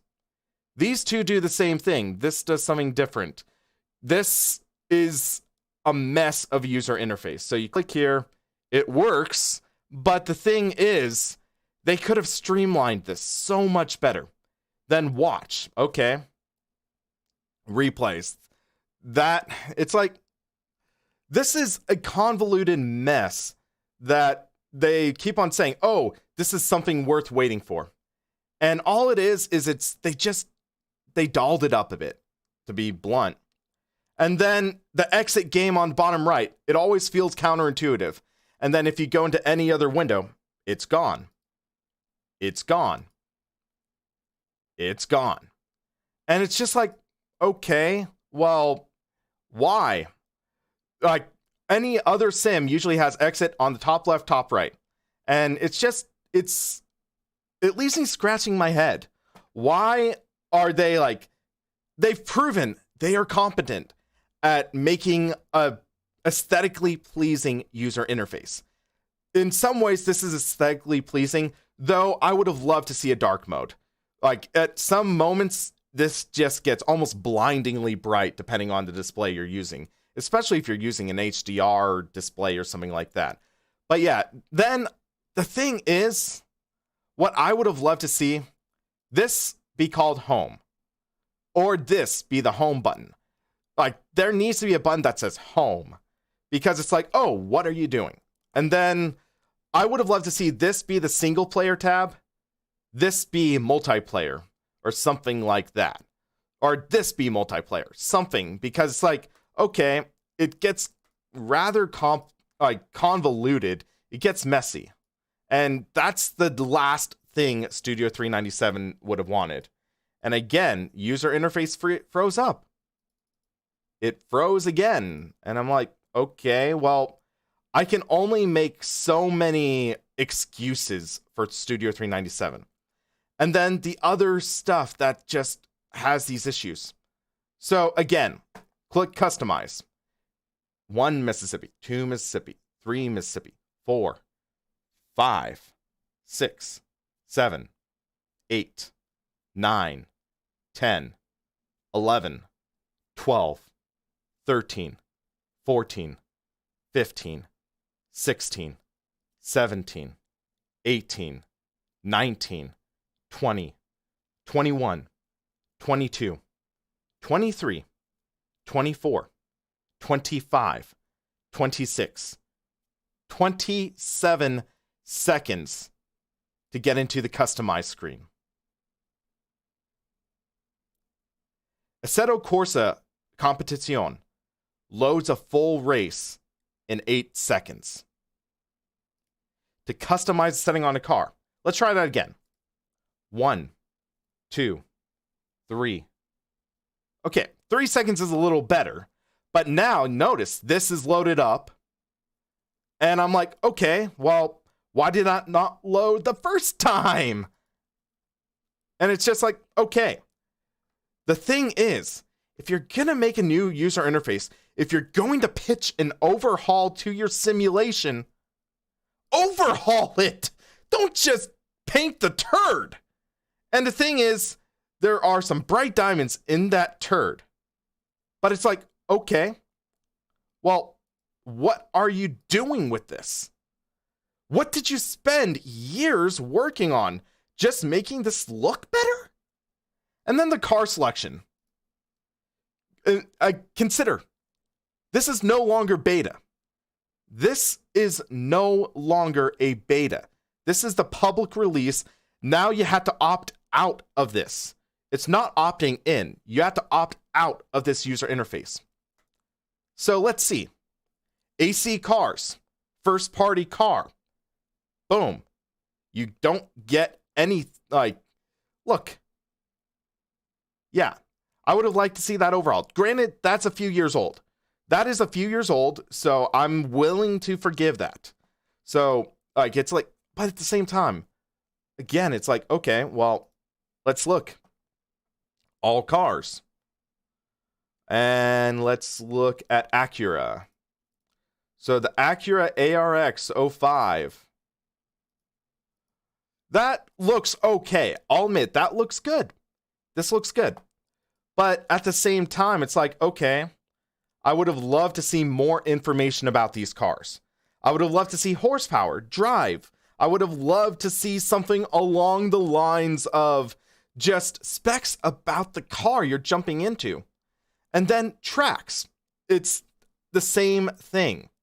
So one of the reasons that other simulations have such a much better user interface, click Bathurst.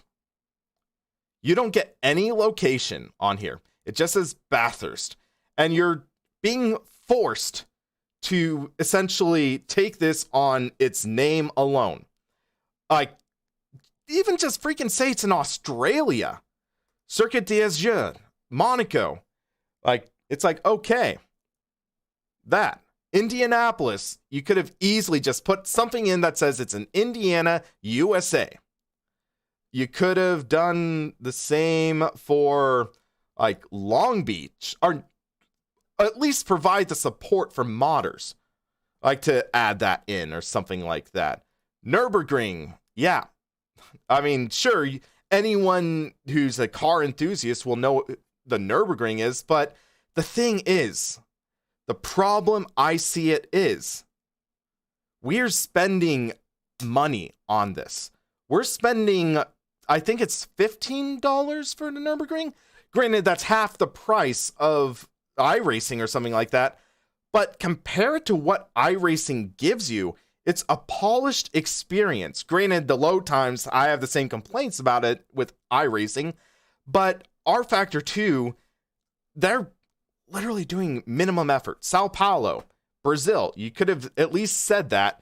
Sort by location or something. It's like, nope. You just have an alphabetized list. I would have loved to see something filtered by location, similar to what iRace, or maybe not iRacing, but Assetto Corsa Competizione, Assetto Corsa with Content Manager, Assetto Corsa Base. They have these fundamental basics down.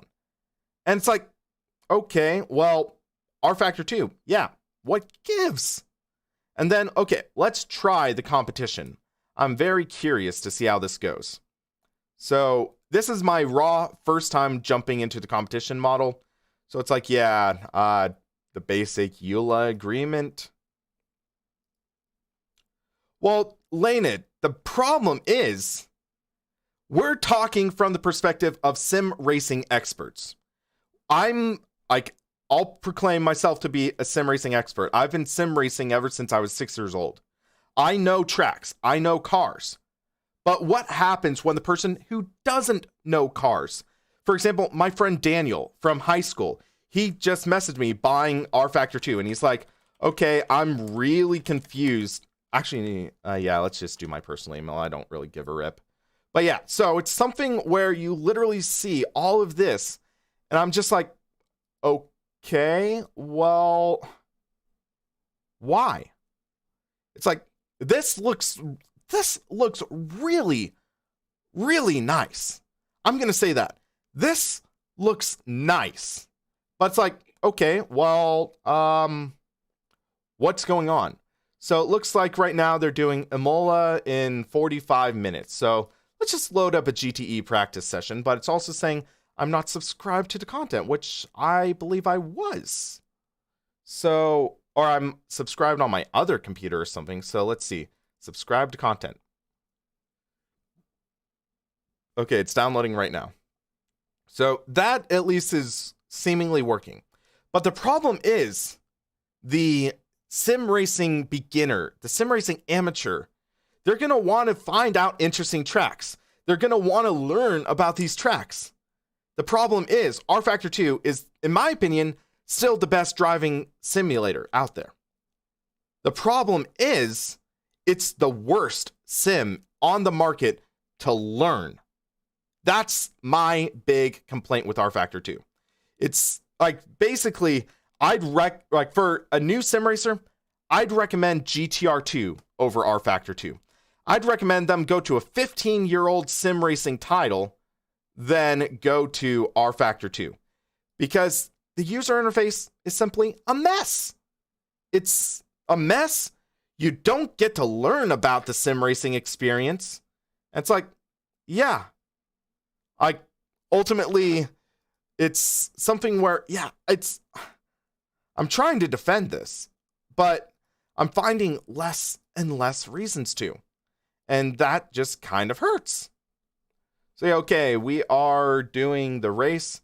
And also, wouldn't it be nice if this was just like streamlined, and it would be nice to see like, okay, Imola is in Italy, because like there's a lot of great Italian tracks or European tracks and American tracks. And it's like, okay, so here's the question. Let's see right here. So for example, VIR, great track. But it's like, okay, to a European who's never heard of VIR, would you want to drive this track based off of the information you're seeing right here? Also, would you be compelled to purchase a track pack with this, with the information you see? Silverstone, obviously people know about. Sebring, people arguably know about. In America. In Europe, they're not as eager. So consider, again, this version of Sebring, in my opinion, the best version in all of sim racing.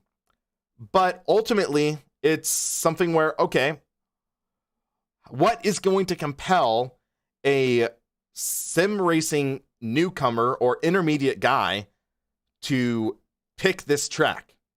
There's no information about whatsoever, versus, say, Content Manager, which even a modded version of Sebring would have more information than this. It's like, okay, I know I'm being harsh, but the reason I'm being harsh is because I've been a fan of R Factor 2 ever since before it came out. I was nagging Jean Camage about R Factor 2, saying, when's it coming out? When's it coming out? I can't wait for it. And then it's like, okay, I keep on defending it after it's like having these issues. And it's like, the thing is, they tease this new user interface. They tease everything. And all they really did, moved things around a bit, shift them around, have to make you look around for the things that you had. It's like, they did make some improvements. I'll be fair to that. There are improvements. I like that they streamlined the single player and multiplayer. And it's like, okay, well, ultimately, it's like, yeah, you see that. But Stiggy, I can't use that argument anymore. We can't justify laziness saying, oh, it's a 2-decade-old engine. A Brazilian modding team did better. A British modding team did better with these engines. Actually, multiple South American British modding teams. Because there was like even Turismo Cartera. There was Arca freaking Sim Racing that managed to do more with the R Factor engine. Heck, Simbin and Sector 3 Studios, they pulled this off. And it's like, the thing is, literally, look at that loading screen. I'm like, I can't defend it. I'm trying to, but it's like, and then also each car, like, you have to, like, you can't set a global force feedback setting. It always has to be car specific. I don't get that. There's a global setting in the JSON file, and this is HTML based user interface. It would be simple to modify it, but they just choose not to.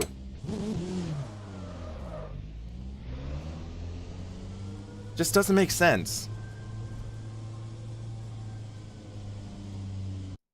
Why is D-Box not working? Hold on. Screw it. I don't care right now. I just want to drive. This is the new Corvette C8R. Brand new car. Their newest one on service, if I remember correctly. Let's see how this one feels, at least.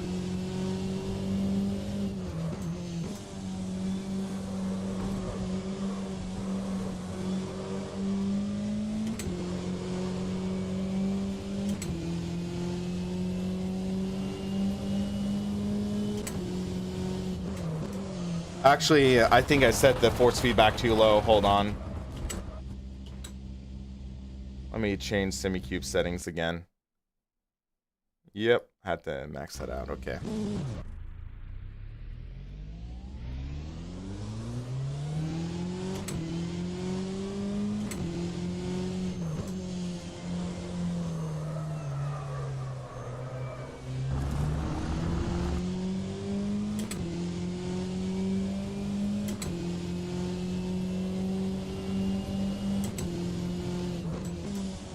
Well, here's the thing I'm just saying. They overpromised and underdelivered. That's what I'm just gonna say with this new user interface. And it sucks to say that. I've been before Ermin came around, I was the biggest R Factor 2 fanboy in some ways. But it's like, there's a reason I choose other sims to stream at times. And it's kind of heartbreaking because it's like in the free time, R Factor 2 is one of the sims I drive the most. Well, it's like, okay, am I going to subject watchers to a potentially 8-minute load time if I'm loading an updated version of the Nordschleife? Something like that for a test drive. And it's like, okay, well, we'll see how this new competition user interface goes because I'm curious. But it's like, yeah, Stiggy. The thing is now, R Factor 2 is a big budget development crew. Like, it has money behind it. It has like a huge company putting it on its bankroll. And I feel like they're allocating their resources to the wrong stuff. When I couldn't even launch R Factor 2 because of a game-breaking bug in their new user interface, that's a problem. When I can't even click on the next button because I'm searching for that needle-thin point. It's like, okay, what's wrong with that picture? Yeah.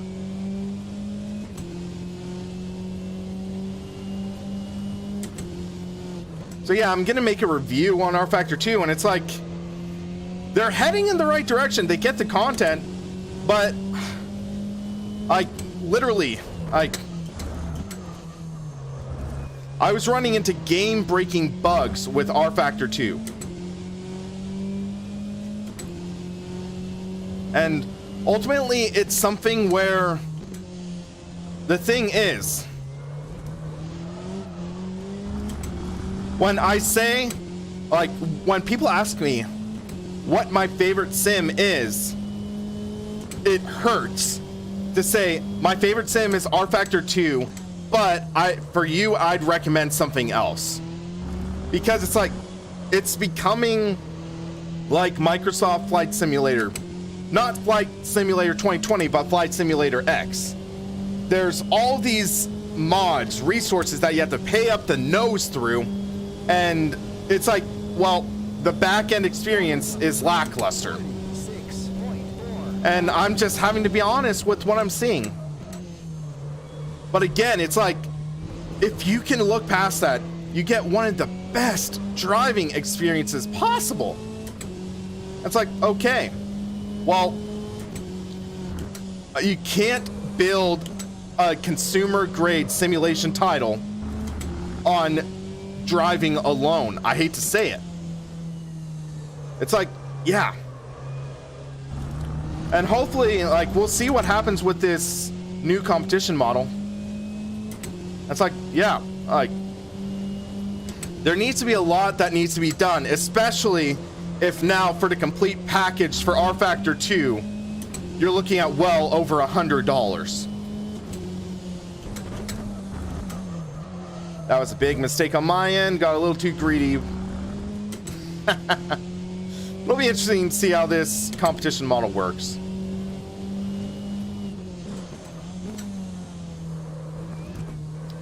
You have to remember with GTE cars, they will lock up the brakes.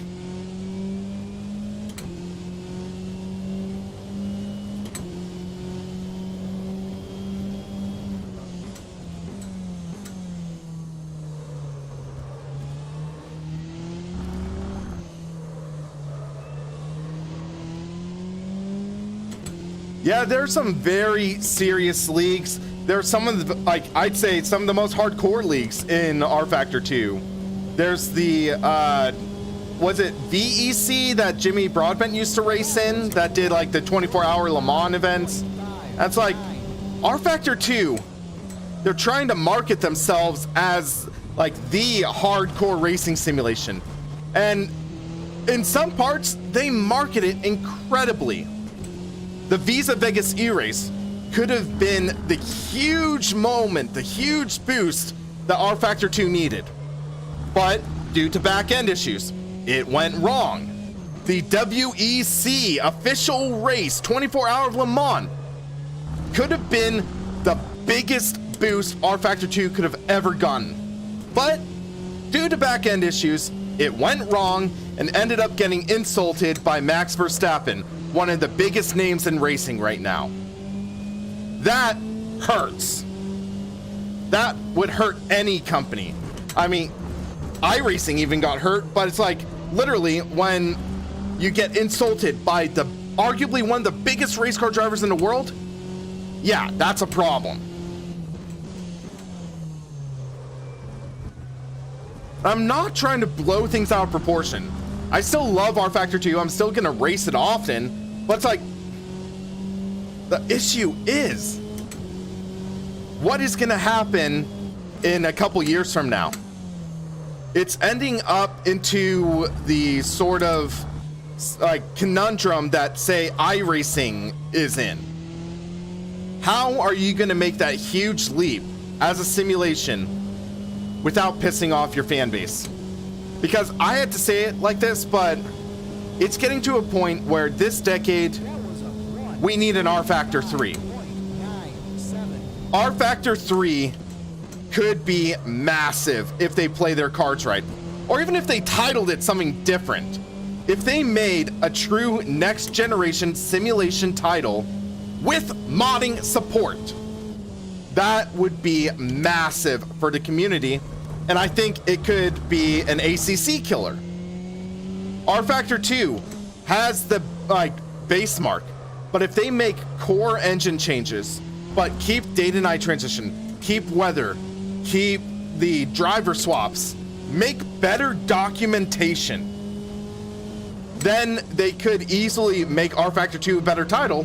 But the issue is, it's like, well, what are they gonna do next? So it's like, yeah,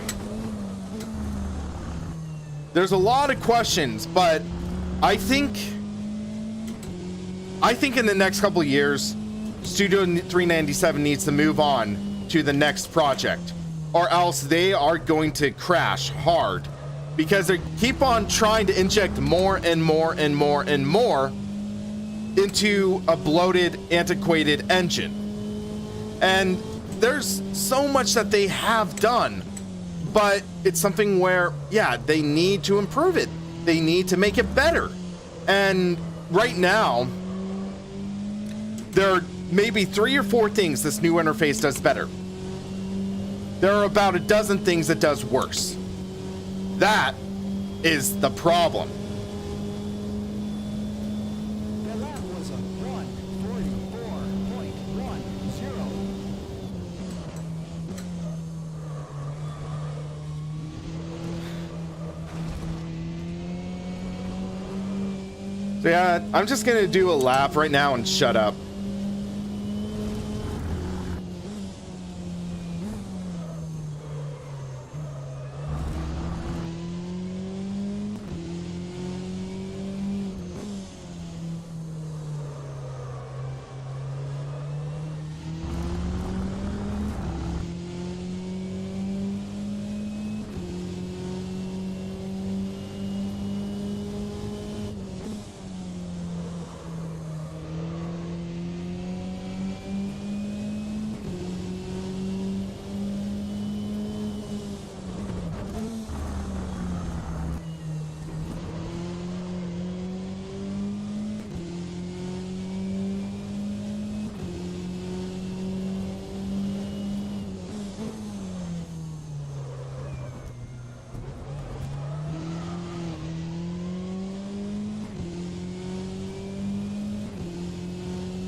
The lap was a 1:45.75.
All right. Hopefully you guys can hear me again, but it's just basically That was a 1:45. if I stop complaining and stuff and I just drive, I enjoy this a ton.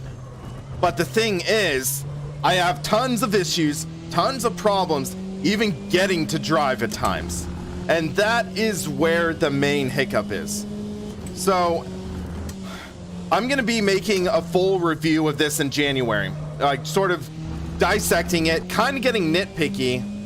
And it's something where ultimately it's the little things that make R Factor 2 amazing, and it's the little things that make it a nightmare to deal with. So it's something where R Factor 2, in terms of driving feel and fidelity, at times it is second to none. It is a truly incredible driving experience. And it offers some quirks and features, to quote Doug DeMuro, that are really awesome. But there's a lot that it does really, really wrong. Hold on, I need to take a drink of water.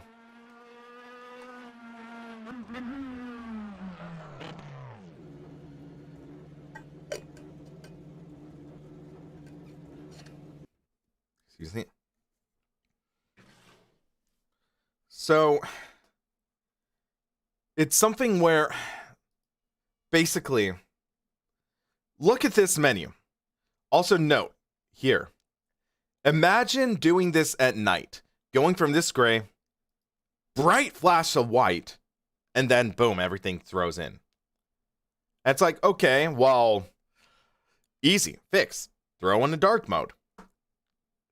And also, the thing is, you could always mod in a dark mode. Like the community, you could mod it in, but it's like, okay. And then there's stuff like this. So, for example, you take a look and see, say, plugins. You always have to enable or disable, and it's weird where it's like, okay, you have to restart the game after enabling or disabling a plugin. And the thing is, Studio 397 needs to kind of stop relying on this engine. They need to make a leap, and they need to kind of take a leap of faith. And it's like, yeah, you see all of this. And the thing is, if you look at it, it's almost identical.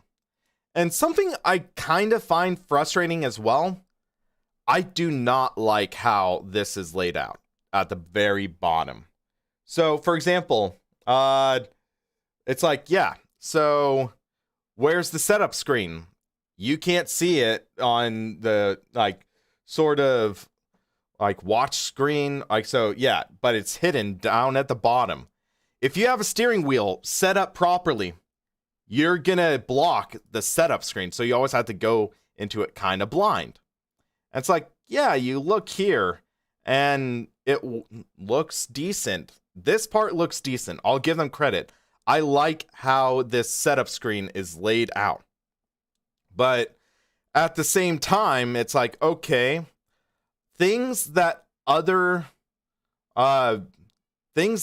simulations would throw into a general category. You have to dig around, find and hide. So, like, for example, drivetrain is pretty good here. You see, like, all this stuff that makes sense. Electronics, yep, makes sense. Aerodynamics makes sense. Like, but then there was one thing that I was trying to look for. It was like steering lock, just very hidden. It's like, yeah, at the very bottom here. That would be something I would put at the top here, like similar to what iRacing does. So next up, Richard, I am doing the competition race that is going to be on. And it's like, okay, I would have liked to see a general screen. Like summary, it's like, okay, kind of understandable. But again, how difficult would it have been to have like a quick setting adjustment, quick settings, something like that. I'm like, it's those little details that keep on detracting from that experience. And again, it's like, okay, well, let's try something, for example. Again, we go back out. And we're doing the GTE race because that's the soonest. Again, also, it's like, okay, we have all of this stuff. So here we have the stuff here. Better UI. I'm wondering about this. So wait a second. Did this guy fix a lot of it? I'm curious. I'm really curious about this right now. Hold on. R factor 2 better UI. Is it even going to allow me to get there? Okay. I am legitimately stumped right now. I'm clicking it. Trying to click that. But it's like, yeah, so right here, you see here, I'm like, okay, well, you see single player, multiplayer, competition. That is exactly what I mentioned about 10 minutes ago. Setup screen looks just about the same, which is nice. Oh, wait, no, that's before and after. So what's the difference here? Outlook, similar. Engine suspension. What's even different? Oh, they put everything in that so you don't have to scroll the wheel. That's pretty cool. And again, the user interface freezes up again.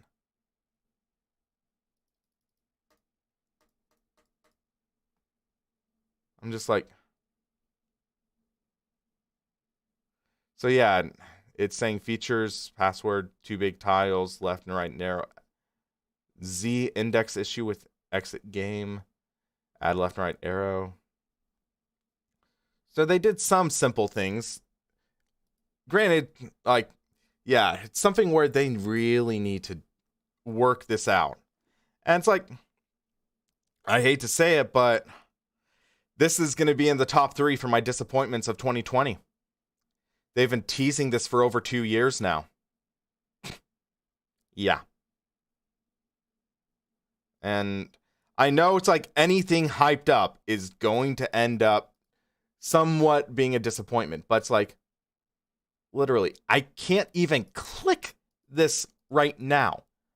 I'm trying to click it. I'm trying to get to the race tab. Boom, finally. I'm just like, okay, well, what? What the freak gives? So we have 20 minutes left until the session. Okay, and then 54 minutes. This will be a 45-minute race at Imola, or Imola, however you pronounce it. And let's try something. I'm going to exit out of this. And the thing that is so freaking disappointing to R Factor 2, Studio 397, they're genuinely awesome guys behind the scenes. They are truly great guys. They are incredibly down to earth. But I'm just like, guys, you need to fix this. It needs to be fixed. I'm just like, well, what are you going to do if you roll out this update and people don't like it? That's one question I asked them point blank, and they're like, I'm not worrying about that. And I'm just like, well, that's kind of something you do need to think about, because this is an investment. So, yeah. It's one of those things where this is a title I've been supporting for a decade now. Over a decade. It's one I've been waiting for. And granted, it's one of those things where it's like 2 steps forward, 5 steps back. And they need to really, really work on improving this. Or else they're just going to end up becoming one of those footnotes. And the thing is, Studio 397 / Image Space Incorporated, they have this massive, massive legacy. And I'll touch on it more on more on everything. But the thing is, every sim racing title on the market, save for a couple, have some roots in ISI. So let's see. Automobilista, ISI Motor 2 engine. Automobilista 2, Madness engine, has some roots in the ISI motor. You look at, let's see, GT Legends, ISI motor. GT Power, ISI motor. GTR2, ISI motor. GTR Evolution, ISI motor. Then you go down to Race 07, ISI motor. Race On, ISI motor. Race Injection, ISI motor. Race Room, ISI motor based. R Factor 2, ISI motor. R Factor, ISI motor. WTCC, ISI motor. You see Arca Sim Racing, ISI Motor 2 engine. You see Project Cars, Madness engine. All 3 of them have some roots in ISI motor engine. And then, heck, the Grand Tour video game, ISI motor based. All of that, STCC, Turismo Carretera, like over a dozen titles. It's a training tool for race car drivers. Look on the Sim Racing Paddock website, search for Jeff Gordon. You see him training on R Factor 2 when he was filling in for a concussed Dale Earnhardt Jr. And you see all that. Yeah, AMS, I mentioned that at the very top. And heck, I hate to say it, we likely wouldn't have Assetto Corsa if it wasn't for if it wasn't for ISI. Stock Car Extreme, yes, predecessor to AMS that ran on ISI motor. So it's like, yeah. All like majority of these are on Steam, but some of them are now delisted, I think. But yeah, so all of that. But Assetto Corsa.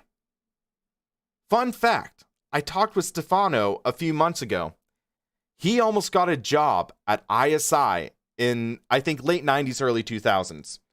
And it was like, I think it was due to work visa laws that he didn't get the job.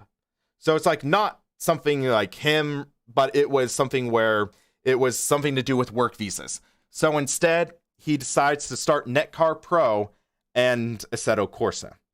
And it's like, okay, well, that's something very interesting, fun fact behind the scenes history.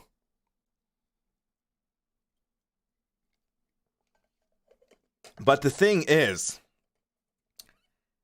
10 years ago, 15 years ago, R Factor 1 was arguably the king of sim racing. 15 years ago, the two main titles were so 15 years ago, NASCAR Racing 2003 season versus R Factor. That was the main head-to-head.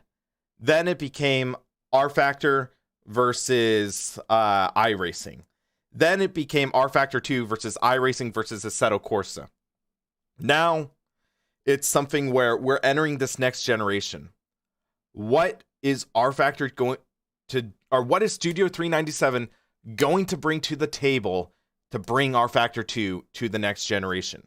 Because right now, it's average. If I did provide a score for R Factor 2, I'd say something along the lines of maybe a 7. Because the thing is, there are like still excellent driving models and stuff, and it's like, yeah, well, the thing is, what good is the excellent driving model if there's going to be no one to race online with? What good is that competition model if it's a pain in the butt to get to and work with? What happens when it takes like 25, 30 seconds to change a setting on a car? That's simply unacceptable. So let's see again. Click on customize for this car. 1, 2, 3. 3 seconds. Not bad. But remember that stock car, that first load up for that warehouse or whatever was like 40 seconds. It's like, seriously?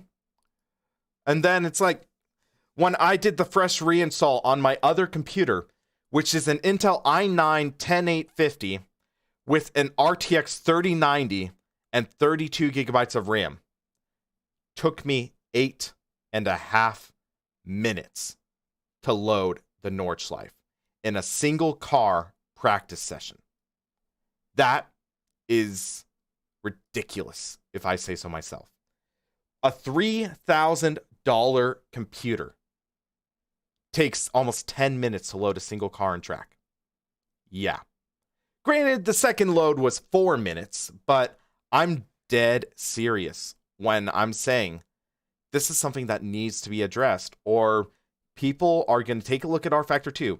Like my friend Daniel, he's going to load it up, say, this is a mess, and he'll message me likely saying, yeah, I don't feel like driving an R Factor 2. What else is there?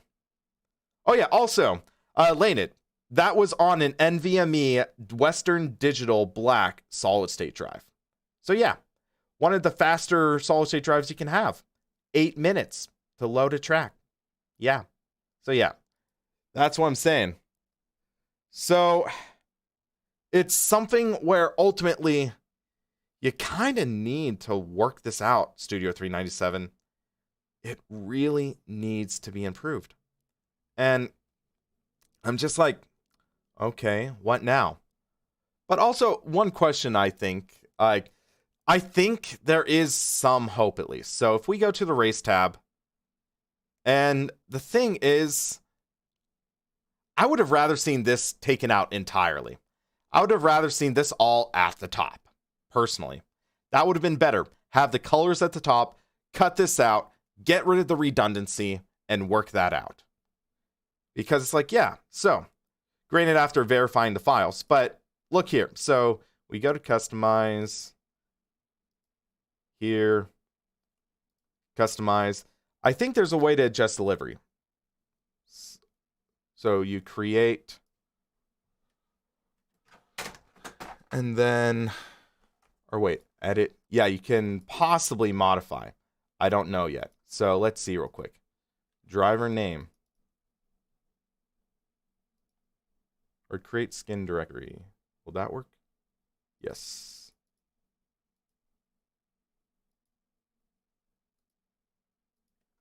So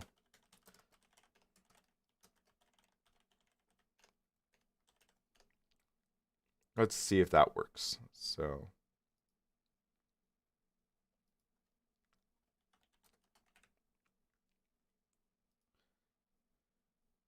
let's see, edit.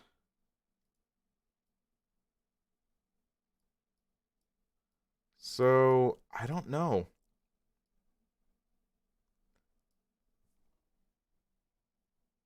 Yeah, this kind of looks broken. Another thing that I'm not sure, should it have waited? I kind of find funny, you're doing the picker here and it's rotating the car. I'm like, livery materials. And if they got this livery editor working, it would have been awesome. But at the same time, it's like, nope. It's just another broken thing that just is not working, I guess. And it's just a convoluted mess, again, that trying to work out. So that's Chrome, I guess. So you see some Chrome or something. So that's proof that they have the foundation, I guess. So, okay. But it's only just changing like some of this, I guess. So, again, one of my complaints, they need to change the documentation. They need to improve this, change documentation. Or not change documentation, add documentation. Because it's like, when you had to go through a total, what is it? So change color on all because you're now on grayscale.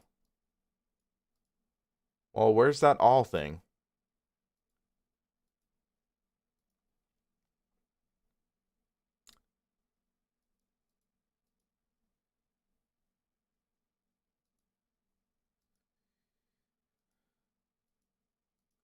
It's like, yeah. The user interface for ACC isn't nearly this complicated, I'm just going to say.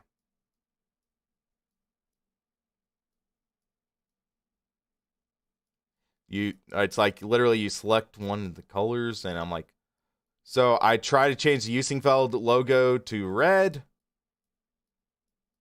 which should be 255, 255, 255, or no, it's not. So it's 255, 0, 0. Yeah. Okay. Well, that did not work the way I wanted. And now it's just like, yeah.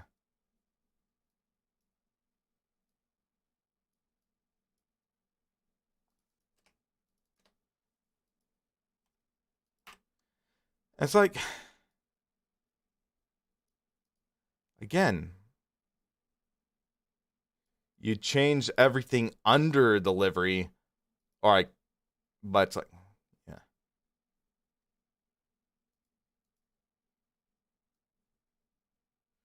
So that's starting to make some changes, but again, it's just like, okay, I select this teal. There's no part of this car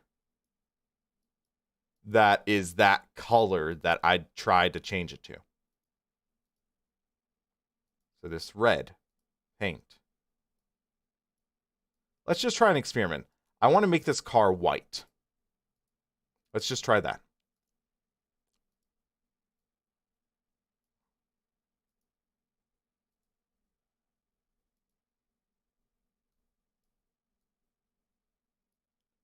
Let's just try changing everything on this to white.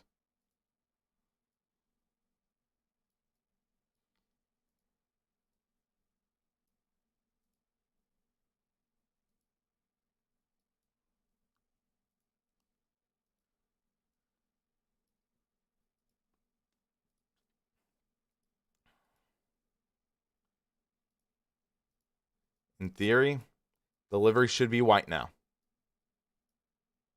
But it's not. It's essentially the exact same we had.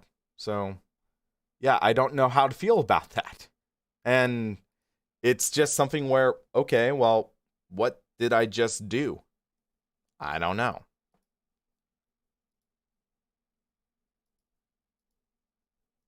And the thing is, now R Factor 2 has to compete with Assetto Corsa Competizione.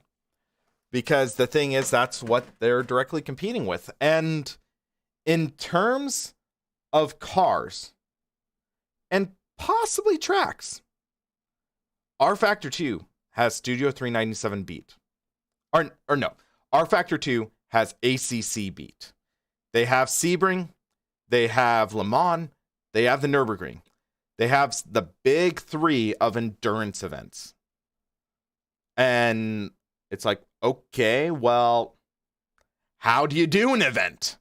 Is there a championship? Because the thing is, this has the best endurance field right now, especially thanks to the pack. Actually, no. I hate to say it, iRacing has the best endurance out of any of the PC racing sims. But that's partly due to them just having a LMP1 car and, say, like an official Daytona for the 24 hours of Daytona. And it's like,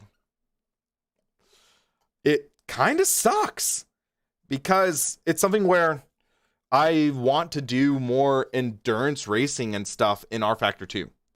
I'd love to do that, but like, for example, I did the race with Butler Powell Motorsports, and now they're telling me, oh yeah, we kind of want to move away from R Factor 2. And I'm like, well, that sucks.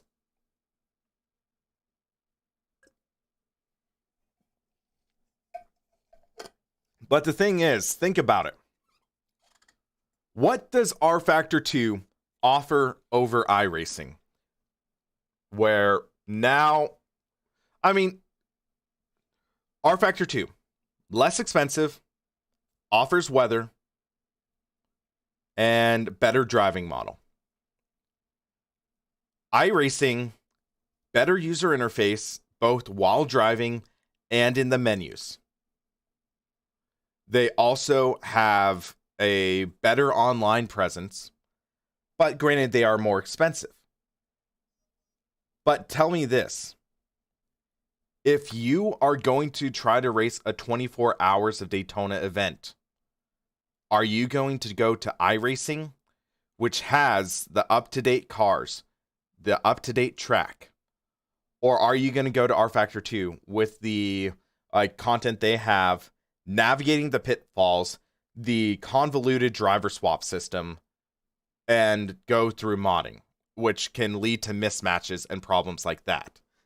That's the big problem I have. Because the thing is, R Factor 2 could easily easily beat out iRacing. They could be the iRacing killer. But they need to work on the back end. They need to hire programmers. Heck, hire Stefano. He's working on a boating sim, but he could easily, or heck, hire the content manager guys. Hire someone to improve the back end, because I don't think it's as difficult as it is. Granted, I have no coding experience. Like, I've tried. For me, it's personally a bit difficult, but I'm like, okay, well, they could easily do something like that. And also, imagine an rFactor 2 loading screen that looks like this. Imagine a loading screen for a car track. You see the qualifying briefing. You see the sessions. Imagine this being your loading screen and explaining the track. It's showing the number of turns.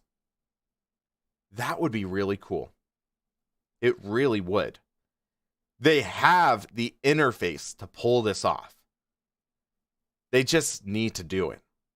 So, I know I'm kind of getting preachy again or whatever, but it's like, as I mentioned 2 years ago on my video where I ranted about rFactor 2, I rant because I care. I want to see this title succeed. And now I just got locked out of qualifying. What? What? What just happened there? Or wait, no. Locked out. Now, starting to load the track.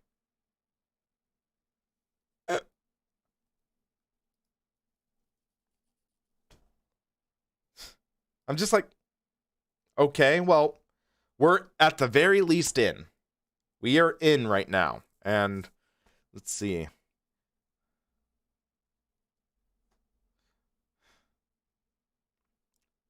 But I have some theories that I'm going to talk about in my deep dive into rFactor 2.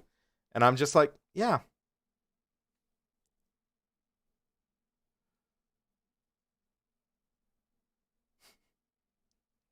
So let's just do this race, see how it goes, and try to have some fun, okay? Let's have a good time. Let's see how many people are in this race.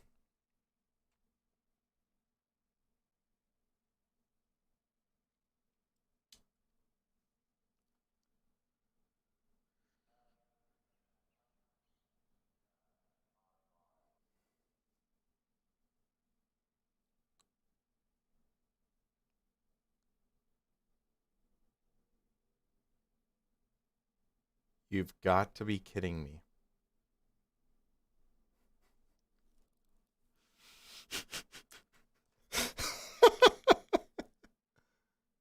This is ridiculous. This.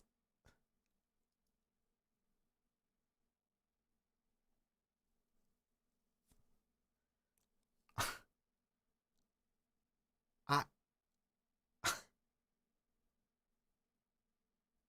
kind of at a loss for words right now. Because the thing is, with a crash like that, if iRacing crashed, I know for a fact I could get back in time.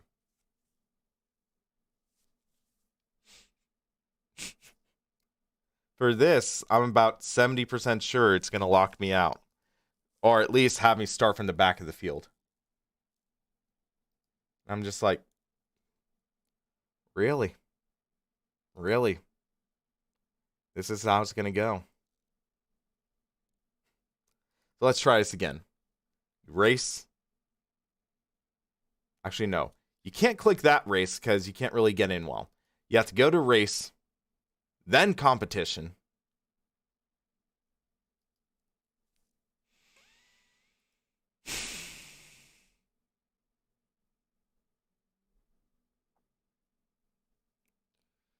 And join. Let's try this again.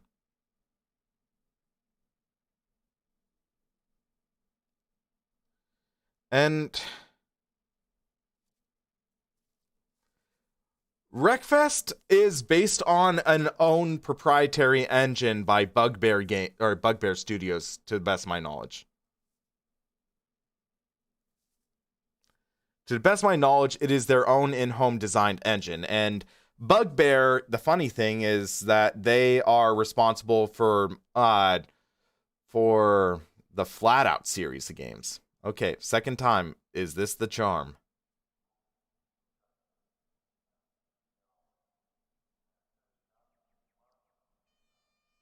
Fingers crossed.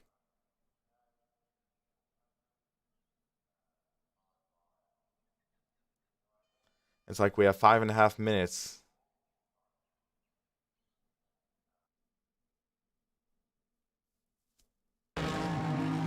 All right, we are actually... Are we in? Now we're in, okay. So let's see how this goes.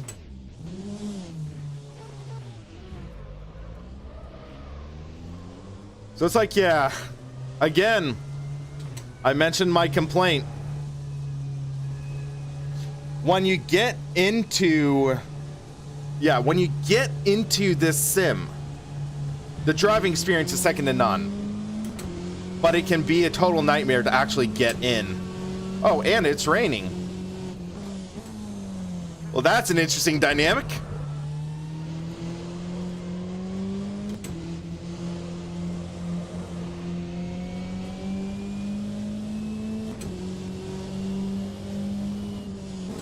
Oh, it's only raining at part of the track.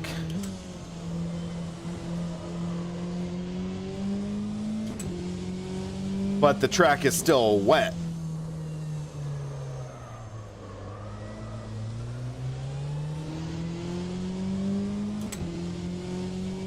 I would have loved to see Bugbear Studios make a true NASCAR game. I bet they could have a lot of fun with it. But ultimately, the thing is, I would love to see Studio 397 try to strike a deal with NASCAR. That would give them the funding they need or whatever, and then they could work on improving R Factor 2. That's how ISI did it, and it worked out well for them. Because right now, the two best PC platforms for oval racing, iRacing and R Factor 2. NASCAR Heat, I still just can't get on board with, personally. Okay, I just got... Okay, it's qualifying session now. So let's just make sure tires...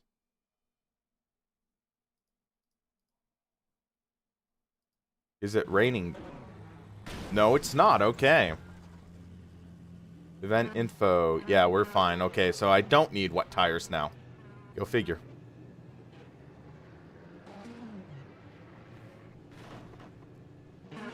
But yeah, so fuel.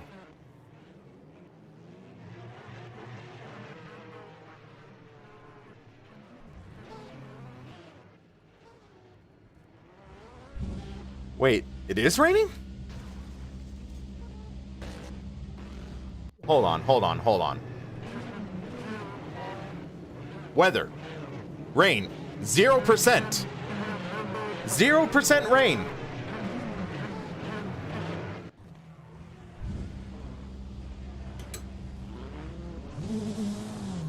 That is not 0% rain.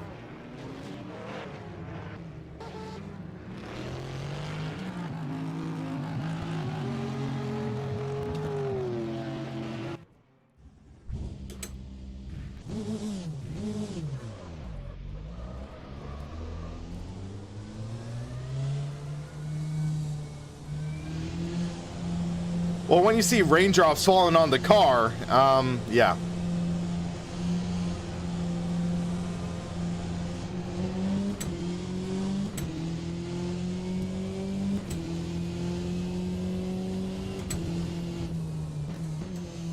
Well, note, other racing simulation titles will have an estimated percentage of track moisture.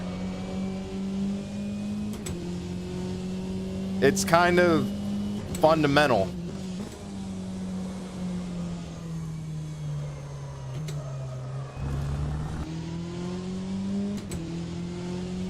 Again, like, sort of spoiler alert from my review, it's the little things that make R Factor 2 awesome.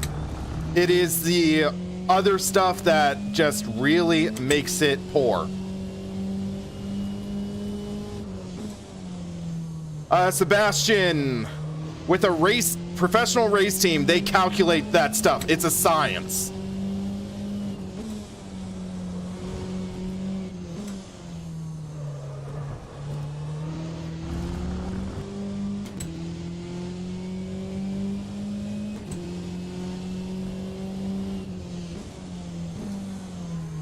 I'm like, is it wet? Is it not?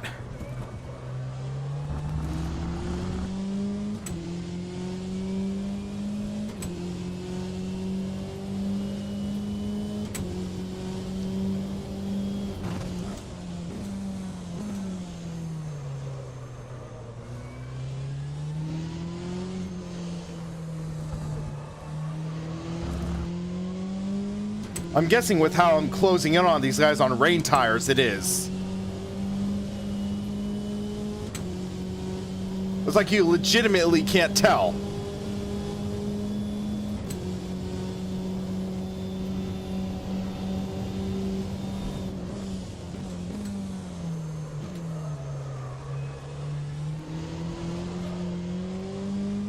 It does feel slightly slicker, but it's not like, oh, it's wet.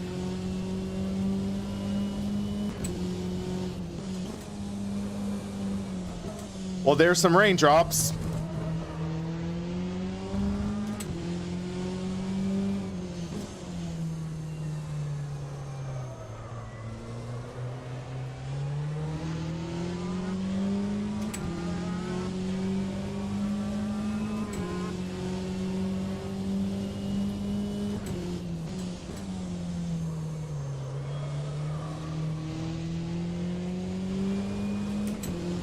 Or is that rain spray getting kicked up?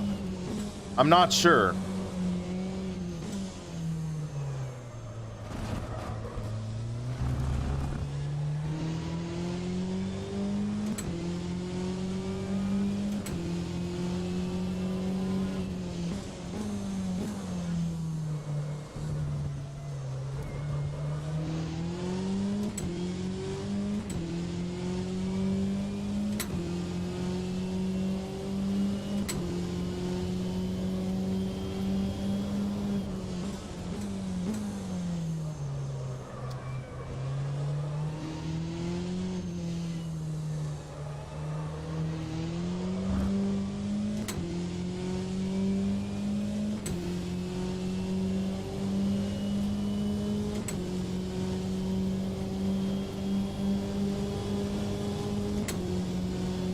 That was a 151.50.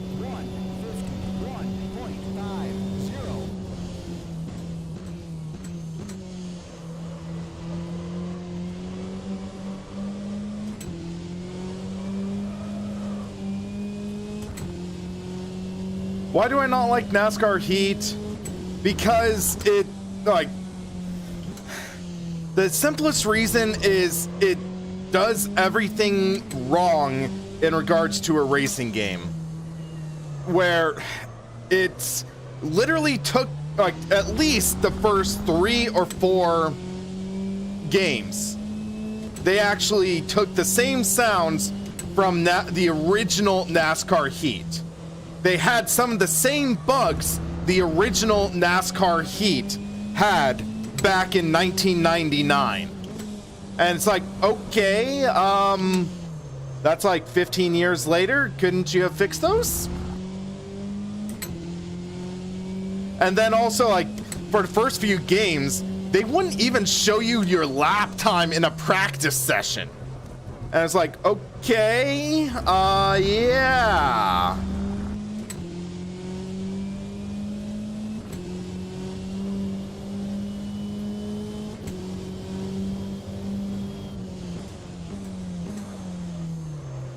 But it's like, NASCAR, they need to be more open to having more video games. They can't keep thriving on, not thriving, like struggling to get by on exclusivity agreements.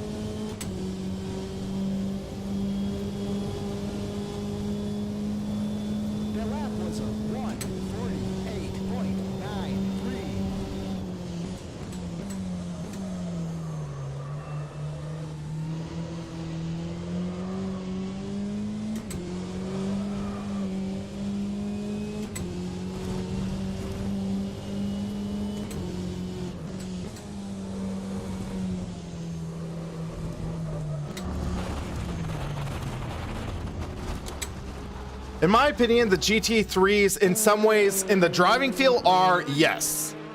Okay, let's try an experiment. I'm gonna run this on soft tires. But the issue is, again, the little details are what cause you to struggle. Real life GTE cars and real life GT3 cars, they now have that sort of thing where they have the lights that flash when you lock the tires. And this doesn't simulate that. There are other elements of GTE cars that say, or that of GT cars that iRacing, AC, ACC simulate, and this just doesn't. And it's like, okay, yeah.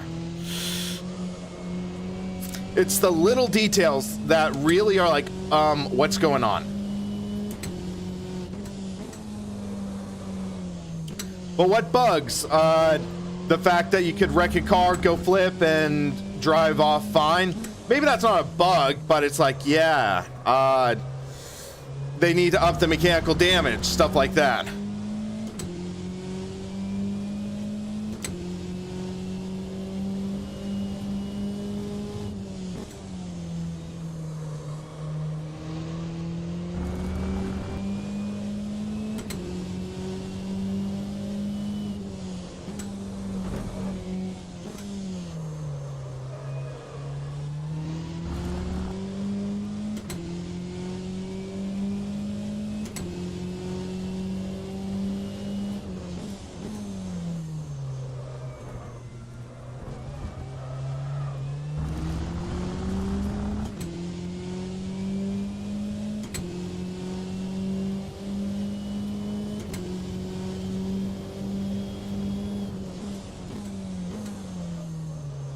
Yeah, let's just try to focus on having a good race here, because I think we can have a fun event.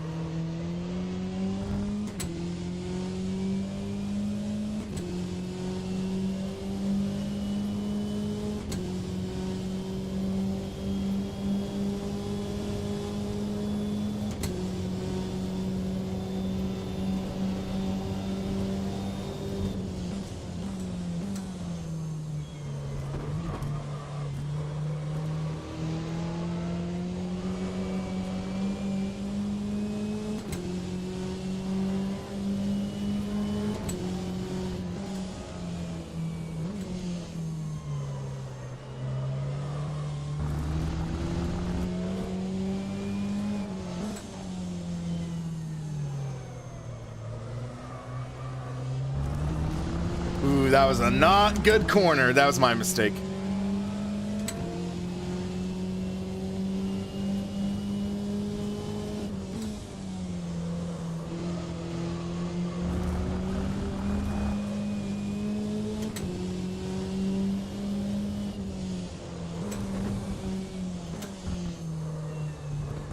Got a little aggressive over that curve, but we're okay.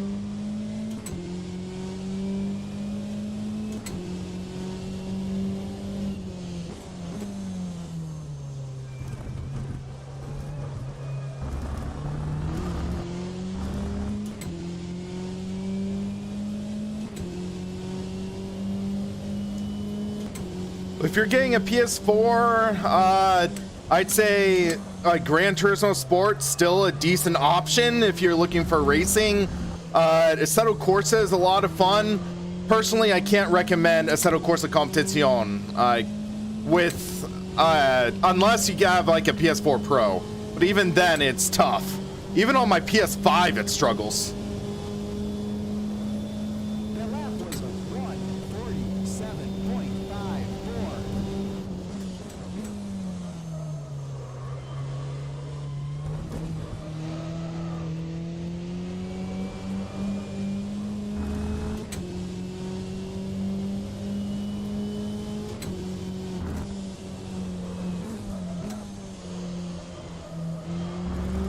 Oh, that was a rough exit, but we'll take it.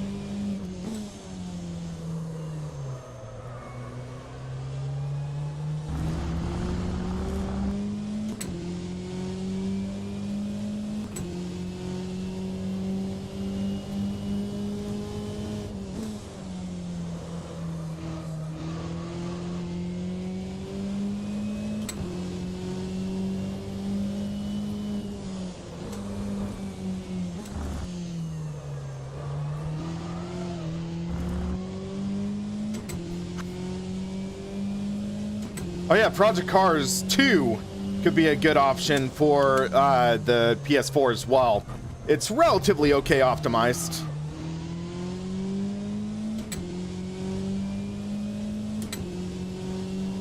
Yeah, Pixel, hoping for a top 10.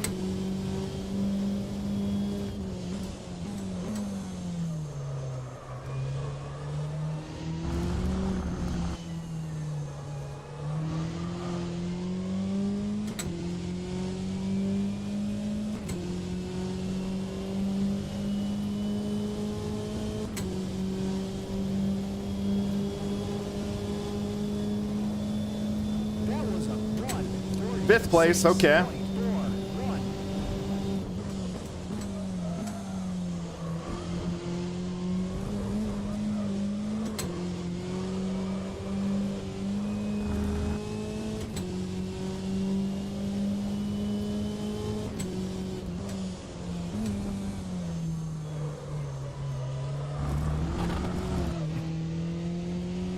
That's gonna cost me.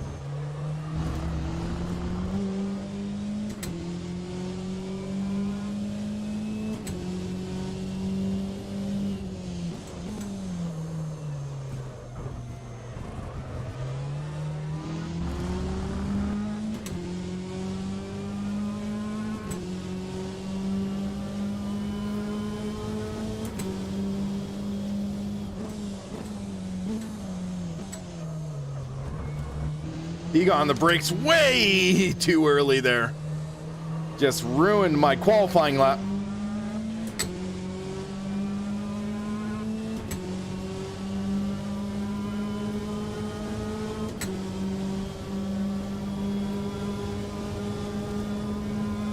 That lap was a 1:46.70. Yeah.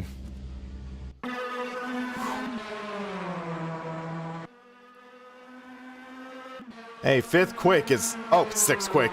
Still not... Oh, Bruno Gill, I know him.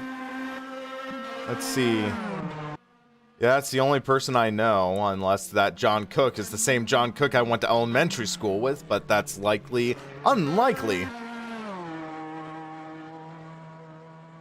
Okay, how many... Oh, shoot.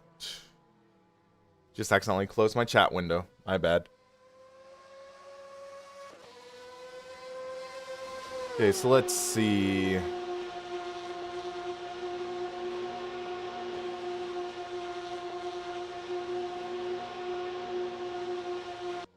Again, the user interface freezes up. Come on, come on.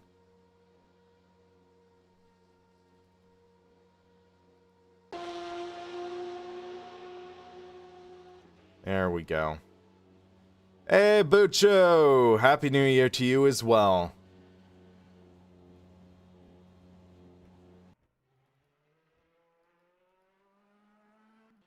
Are the gears locked in this? I guess so. This is the server. Or no, I've had the freezes all, like, throughout the user interface, Stiggy.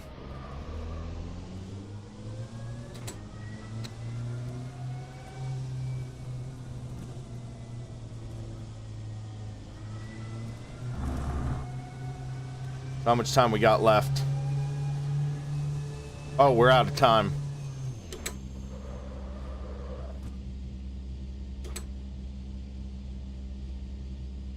I just got a stop and go penalty.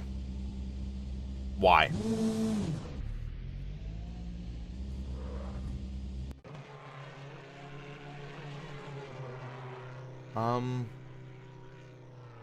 So it just went red?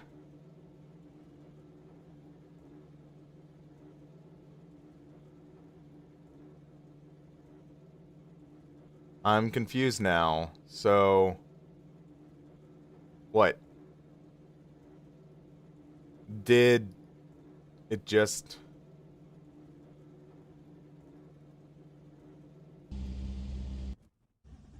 Okay, it's over now, so...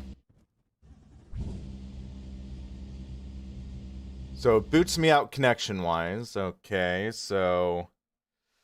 There we go. I'll screenshot that for posterity for my first qualifying attempt. I was 2.6 seconds off. So I guess they give you points for qualification?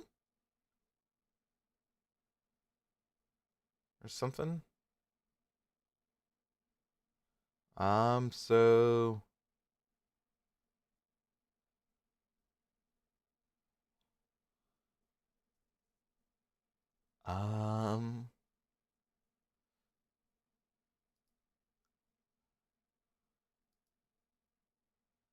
Huh.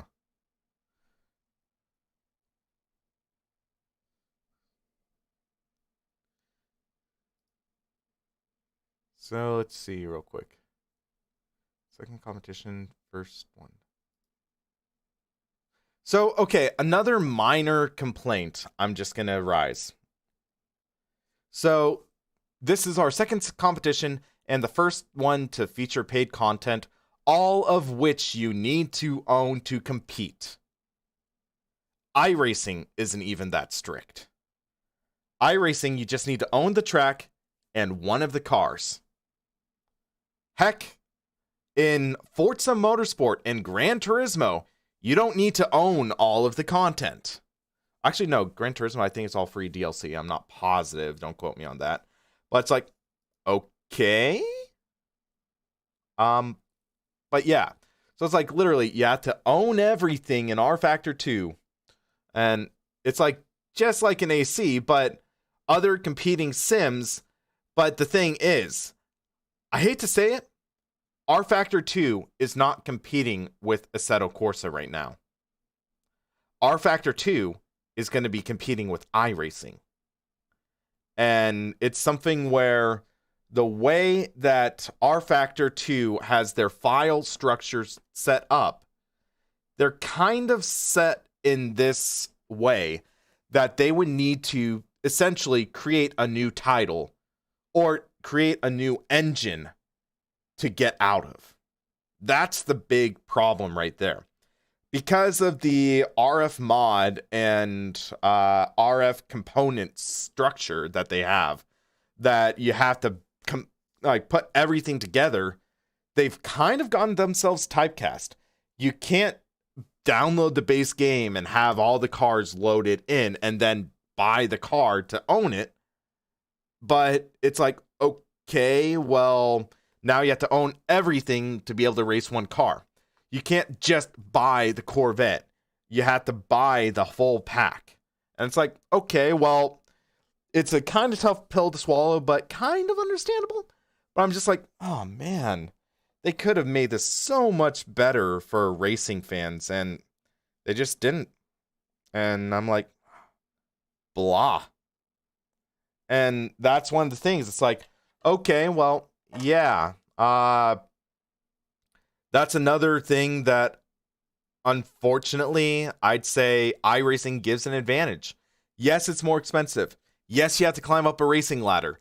But at the same time, it's like, okay, well, theoretically, you want to race endurance series.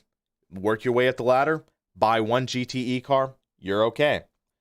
And it's like, yeah, it's that kind of problem. And it's that thing they've gotten themselves limited into. And the thing is, R Factor 2, if they took everything they had, made it a $100 package, I think that would be an easy pill to swallow. I think it would be a way that people would be somewhat accepting of it. Not like enthusiastic about it, but but accepting of it. And then that would be something where, like, imagine a season pass or heck, base game $40, season pass 60. And I'd feel more comfortable with an R Factor 2 season pass over AMS2 season pass. That's my personal opinion. Yours may differ, but yeah, it's like if there was a $60 season pass that got you all the DLC in R Factor 2, I think that personally, more people would be willing to invest in it, and that would give R Factor 2 a better cash flow. It would give them this better solution. And I'm like, okay, well, why not? And they're like, oh, we're sorry, our file structure doesn't allow to do that. And I'm like, you could always change it. You can make changes. iRacing in 2008 is far different than iRacing in 2020. R Factor 2 in 2012 is far different than R Factor 2 in 2020. Assetto Corsa in 2013 is far different than Assetto Corsa in 2020. You can make these changes. And it's like, the struggle is Studio 397 adopted this platform. They didn't create it. They didn't build it up. They don't get the revenue that was already given to Image Space Incorporated. What they have is just the title, and they have to build off of that. They have to convince more people to buy it.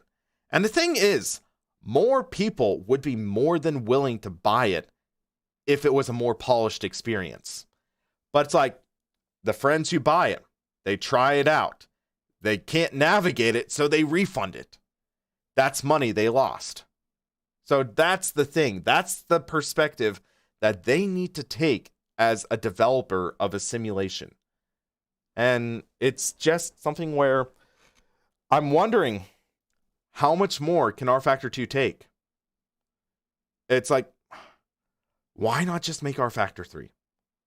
Why not just make R Factor 3 or their own IP with the licenses that they've acquired, build off the relationships they've made, and they just make it awesome. And they work it out. And the thing is, they have so many people on their side. They have excellent modding teams. They have developers making stuff. Risa Studios made content. And arguably, they were going to make Automobilista 2 based off of the ISI Motor 2.5 engine. But they were like, nope, too difficult, too messy. And they decide, okay, we're just going to make it off Madness engine. And I'm still kind of disappointed by it. And it's like, yeah. Like, we'll see what happens, but it's disappointing. I'm going to admit it. I'm going to wholeheartedly admit it. It's disappointing to see where R Factor 2 is being taken in some ways. But I'm kind of wanting to save my full thoughts for the full review, and we'll see how that goes. But it's going to be an interesting one. Like, I'll put it that way. Need to gather my thoughts. I want to process a lot of what's going on in this, and then I can try to make a more rational video about it, because that's the thing. It's like, I can rant to Kingdom Come about everything that's going on right now. I could rant about every single bug, nitpick, whatever, but ultimately, when it's all said and done, like, the best way to describe R Factor 2 is it's a diamond in a very deep rough. And the thing is, they can, like, all they really need to do, trim down the rough and polish the diamond. That's all they really need to do. And are they going to do that? We'll see. All right, so this will be a 45-minute race, and I am excited to see how this goes, because we'll see what happens.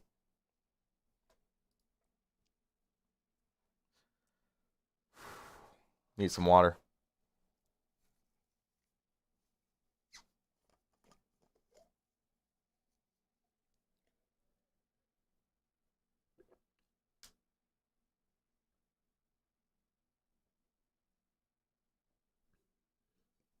Well, I've told the R Factor 2 guys I'm going to nag them until they make this a better experience. And it's like, we'll see what happens, because the thing is, like, Ermin Hamidovich, he did an excellent video talking about R Factor 2 and sort of pointing out what needs to be fixed. And the thing is, he is an awesome YouTuber that deserves to be taken seriously. So if you haven't subscribed to him already, look him up, subscribe to him, check out his videos. He is almost a bigger R Factor 2 fanboy than I am, but he will definitely call them out. And we need people like that. We need people who love the sim enough to call it out. And the thing is, they've made massive, massive strides from where they were before. Like, they have made some significant improvements. Remember, R Factor 2 was a DirectX 9 title with no VR, glitchy triple screen support. But now, they've made it truly awesome. And at the same time, it's that 80% improvement. They need that extra 10, 15% to get it into the A class echelon. Because the thing is, like, ultimately, you can only thrive on a single fan base for so long. You need more people in. And if they aren't getting that, they're going to be in major, major trouble. And we'll see what happens. But yeah. So let's, fingers crossed, please do not crash on me. Please do not crash on me. Looks like we're okay. Yeah, it says 0% rain, but we'll see how that is, like, on the track.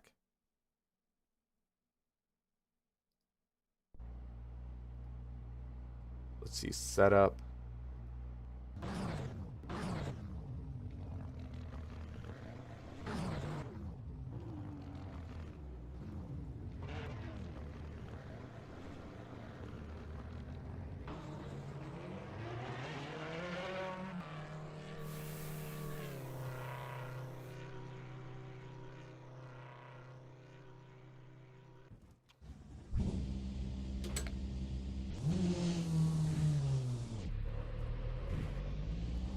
Whoa! Look at that rearview mirror glitch.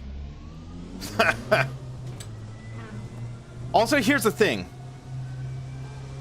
You can't make that argument, oh, R Factor 2 is a dated title, you have to give it slack. iRacing is based off of code dating back to the 90s. So yeah, enough said.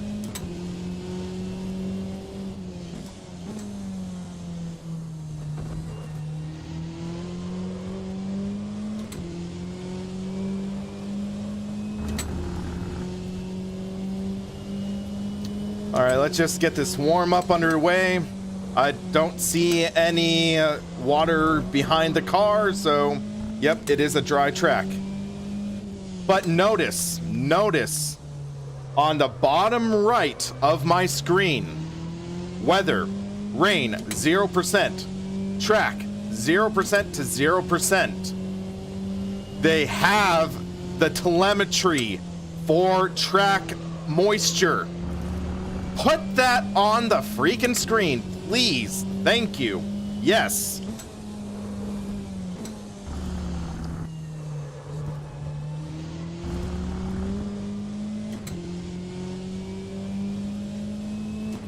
I think I've made my point.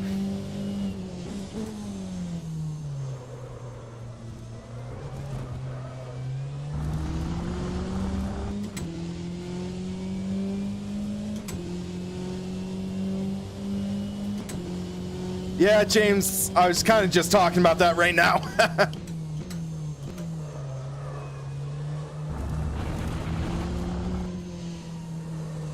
Had to get used to the full fuel load of this car.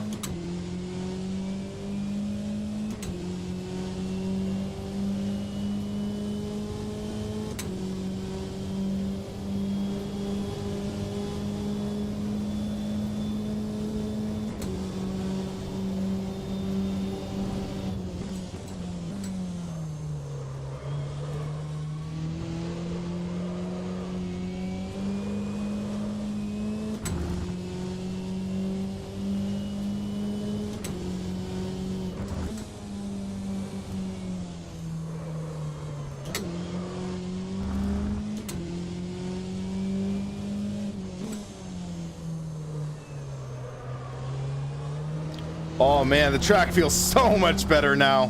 I'll say that.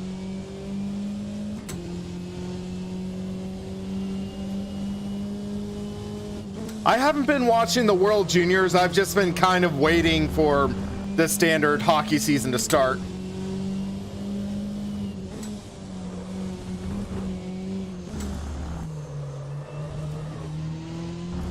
Which I believe NHL starts the 13th.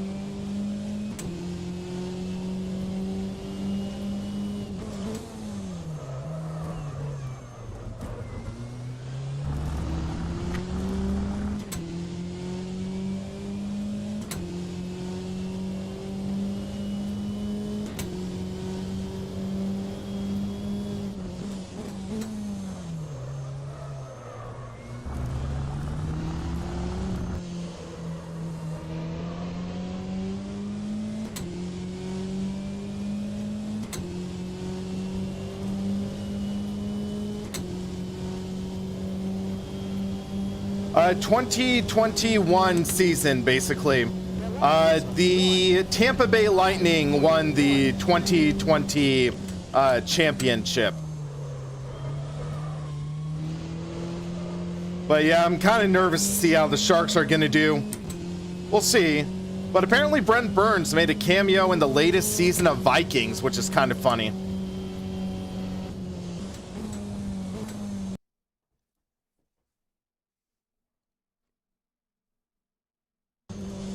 Attention grid, will all non-essential personnel leave the grid now? Wait. Was that a horn? A horn on a GTE car. Okay. So this is a 45-minute race, so I'm just going to do full load of fuel. 31 laps. Actually, no. What times were we running?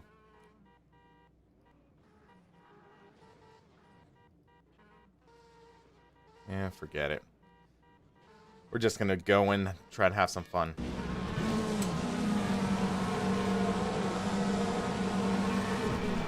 What the hell? Did it freaking stall on me? Ah. And that car glitching like crazy. Well.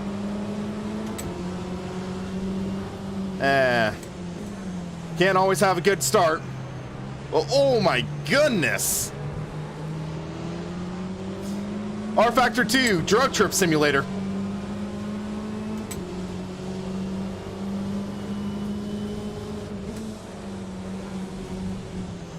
Oh my gosh, what the heck? I need to get around this guy fast.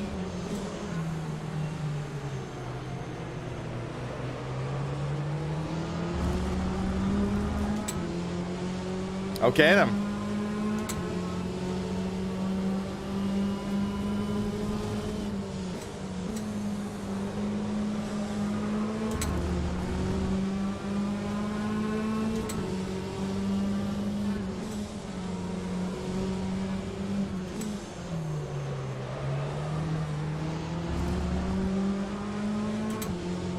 It's not a GPU glitch. It's a glitch with the car. It's a mismatch, I think. I noticed when I was joining the server that driver, if it's the one I'm thinking of, was registered as unknown class. So I think it's something wrong with the car file or something for that specific driver.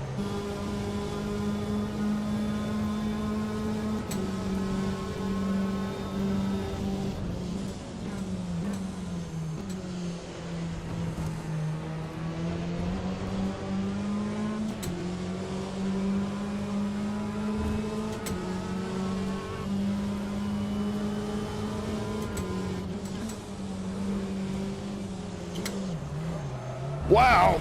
Okay. That was a bad mistake on my end.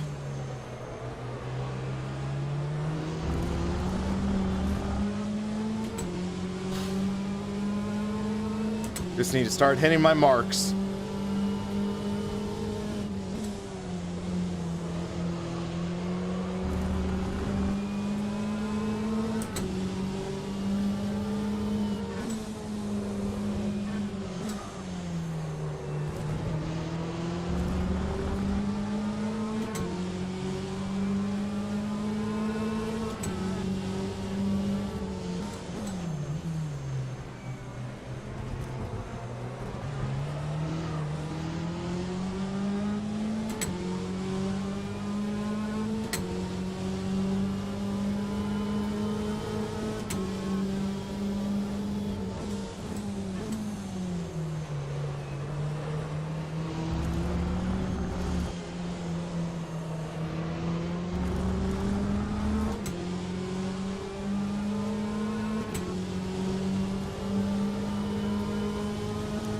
All right, so my goal's top 10, I guess. That lap was a 1:46.73. Oh, car in the wall.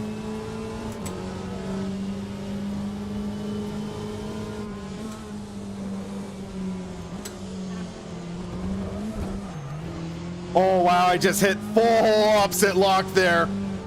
Oh, that was a miracle. I saved that, I think.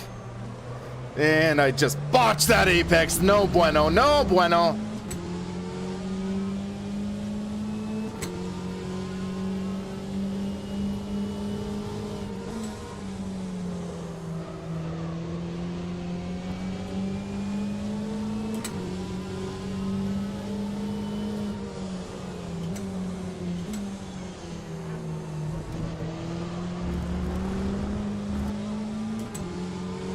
I know I have a fast car, I just need to get into the groove right now.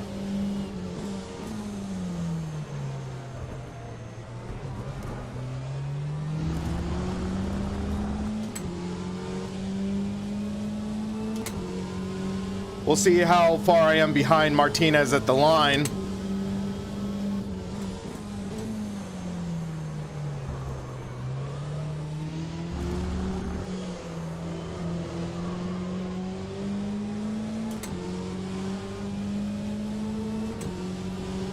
Well, I made like 3/10 up in that last sector. That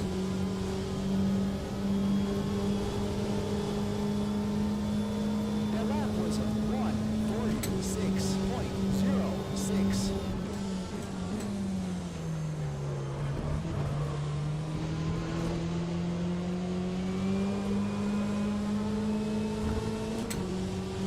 Jeffrey, sounds like a lot of fun, man.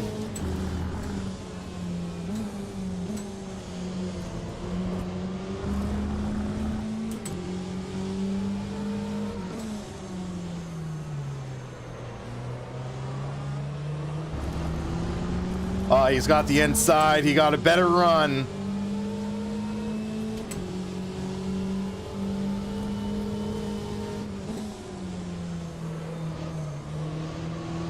He's gonna get a better run off, but I got the inside.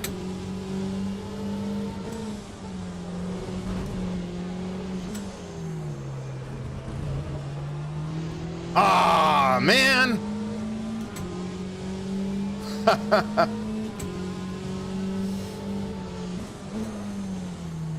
Gotta be careful. I lost my downforce because I'm behind him.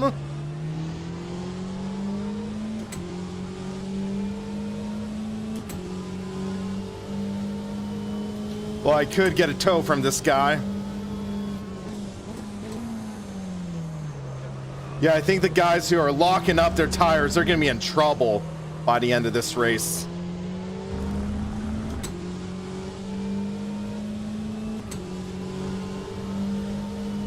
So I just have to keep that in mind.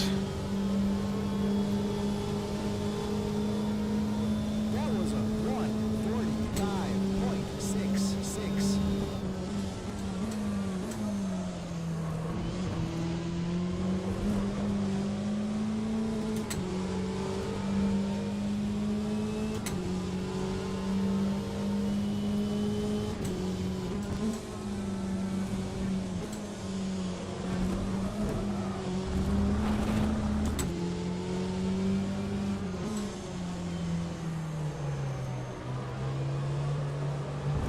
Tied on exit, not good. Yeah, GTE cars have no ABS, so you have to be very careful on the brakes. I don't know if the competition mode allows you to turn on ABS though. Whoa, whoa, I got loose.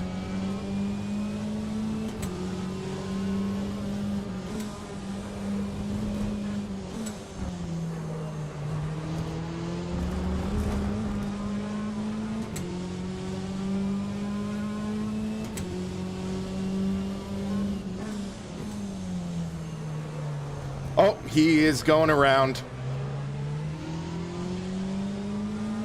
Careful re-entering the track, dude.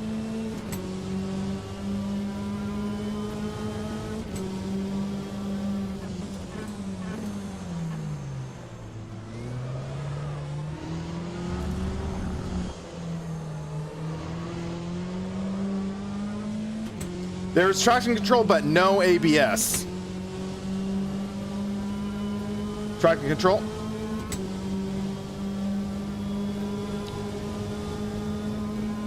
The lap was a 1:46. He's gonna brake early. Maybe not. He's gonna overdrive his car, though. And I'm gonna make a mistake.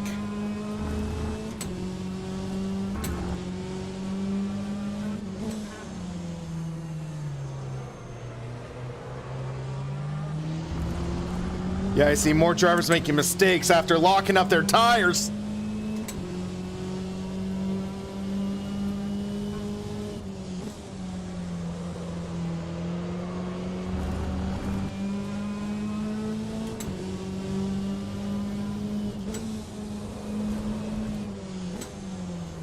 Oh, that's the Ferrari that's glitching. Okay.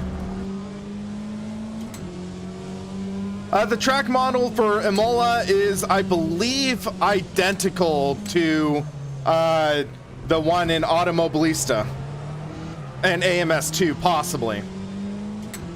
Because it was developed by Riza Studios. Well, that's one position.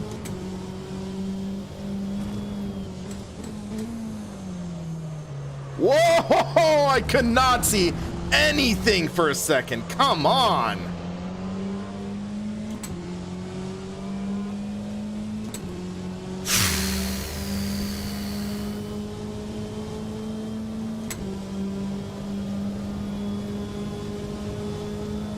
The lap was a 1:45.54. Whoa! I cannot see a thing! That is freaking ridiculous! Is it a glitch with that specific Ferrari model?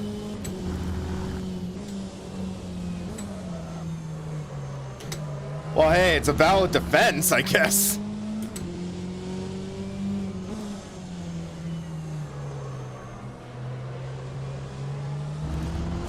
Okay, that Ferrari didn't glitch.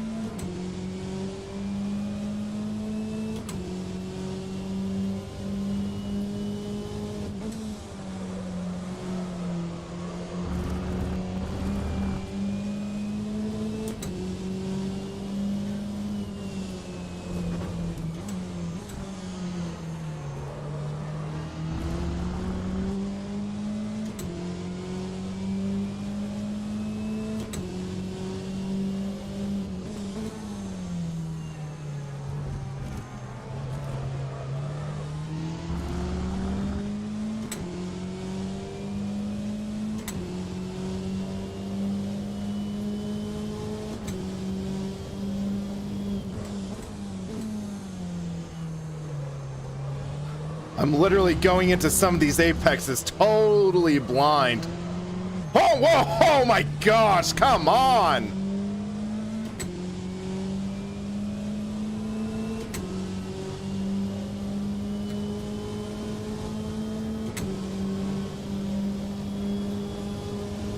That was a 1:48.33.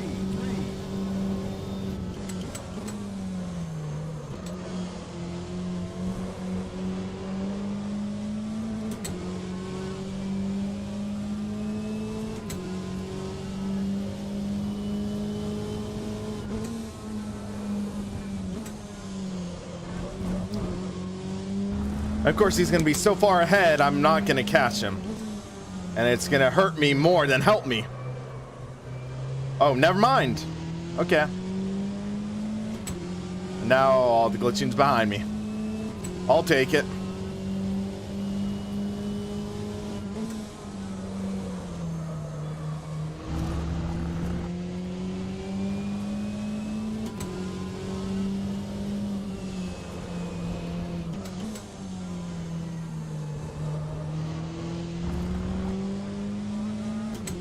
Oh, Ferrari behind me is off the track.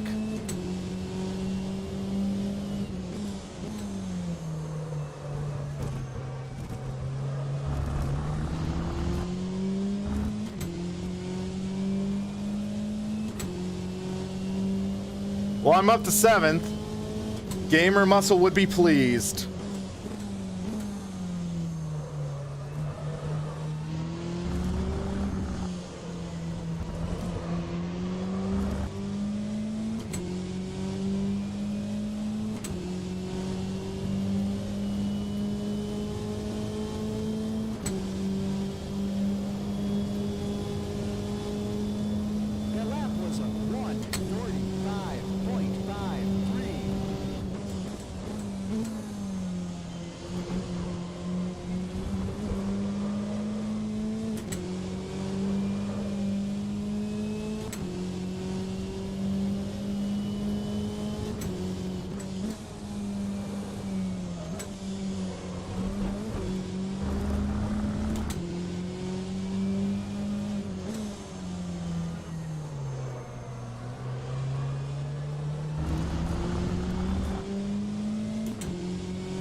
So Zakruski, like however you pronounce that.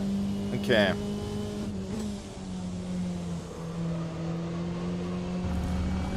So he's about 4.2 seconds, 4.3 ahead.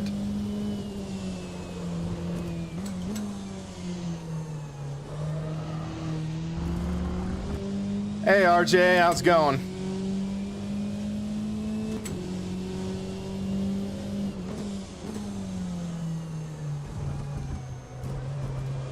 I just have to remember, long term this race, I'm gonna have the better tires, I think.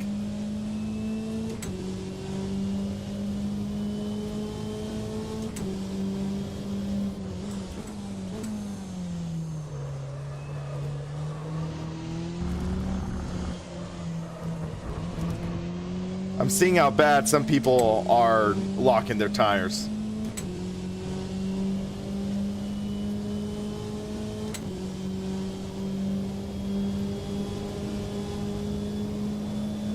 The lap was a 1:45.32.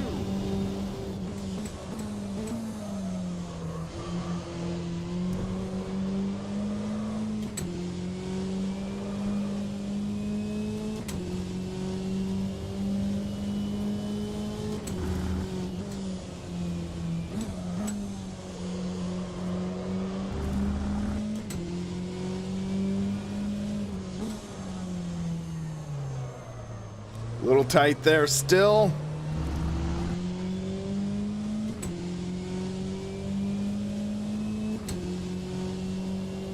Might be reeling in the 5th place car.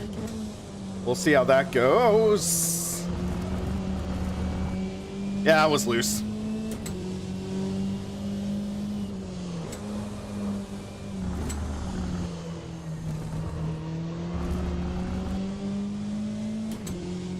At the beginning of the race, I stalled the car. Everyone avoided wrecking into me, which was nice, but I've had to fight my way up from essentially dead last.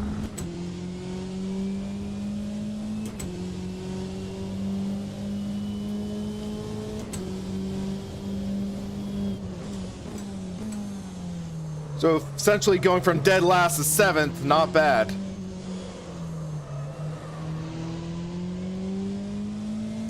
Also, there was a Ferrari that was glitching like crazy, like Stiggy's talking about.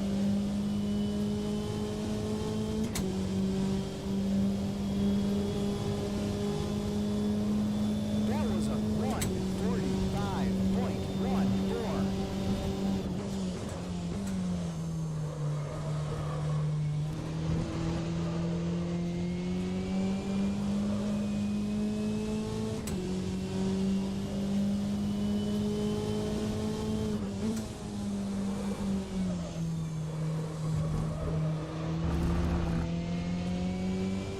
Well, Craig, I have quite a few guides on the channel talking about points to get started, so you can check those out if needed.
That's almost a second up. That was a 1:44.18.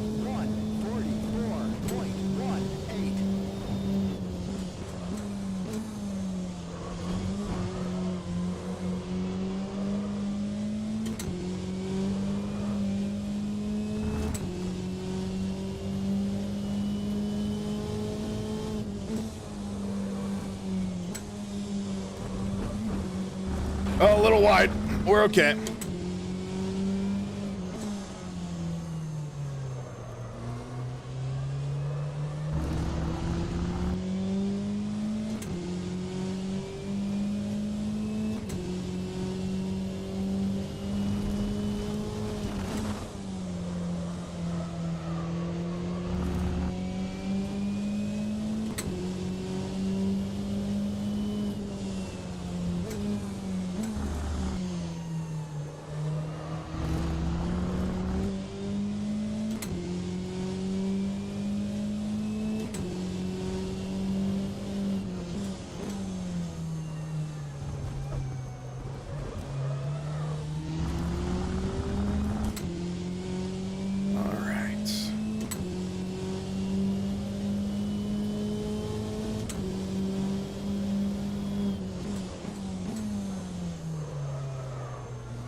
That lap was a 1:45.60. That was a bit of a lockup on me, I think.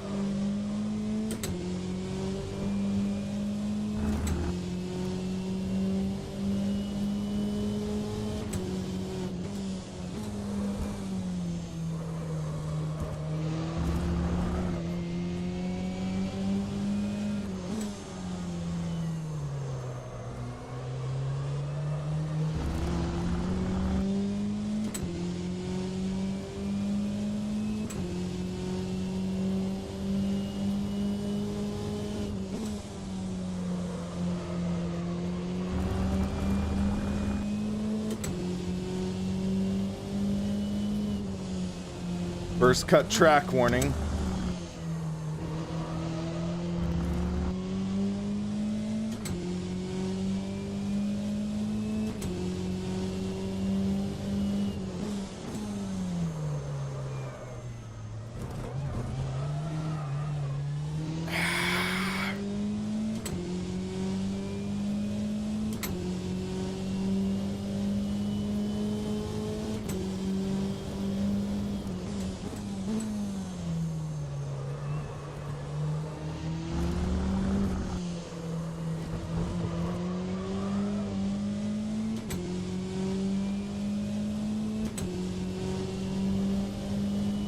I am legitimately working up a sweat in this car right now.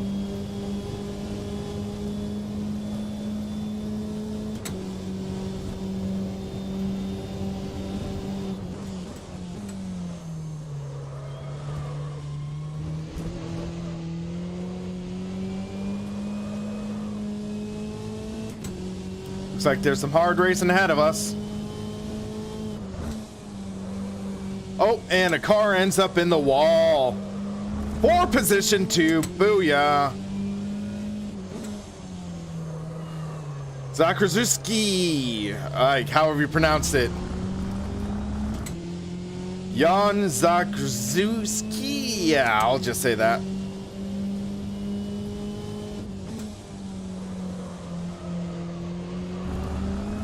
Whoa, whoa, whoa, whoa, whoa, whoa.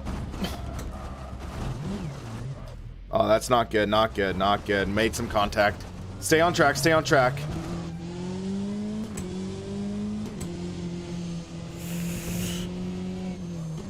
Okay, the ultimate test. See if the car's tracking straight right now. That hurt.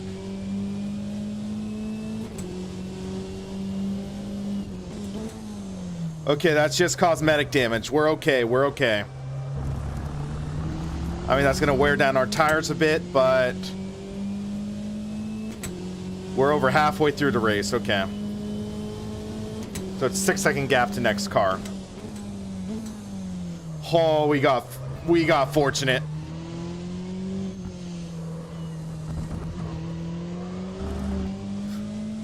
Whew. Get back in the zone.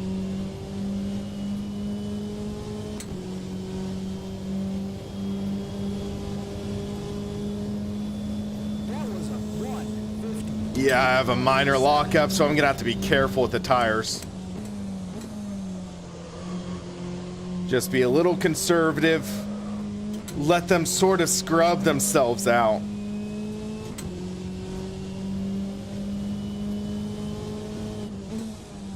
And it's moments like this when I totally love R Factor 2. Because the thing is, I just made a bad mistake. And the sim is punishing me for it. Because right now, I am feeling the flat spots through the force feedback. And I know if I brake as aggressively as I was before, I'm gonna be locking up, the flat spot's getting worse, and I'm gonna go around again. I'm gonna get another cut track warning, possibly, I'm not sure. No, I'm good. But it's like, it's these moments they need to highlight.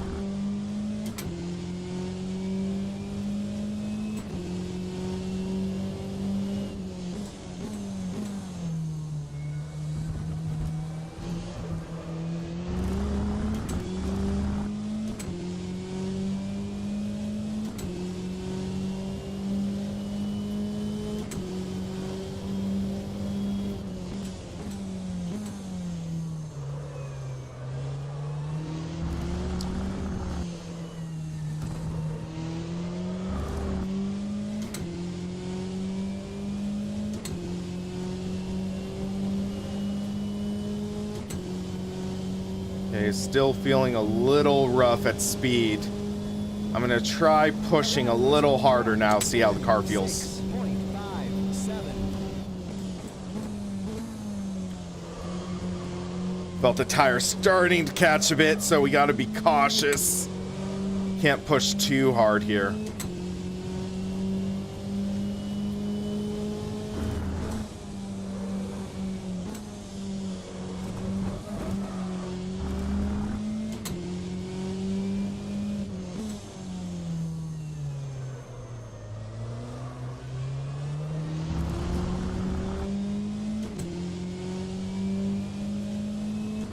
Molnar has a quick car. He could catch me. Oh man, that's loose.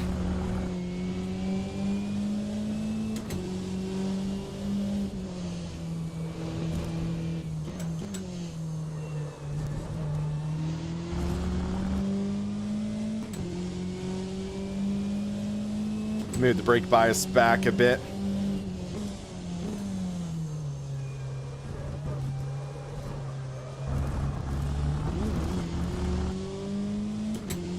Ah, Felix, that's rough, man. Sorry to hear that.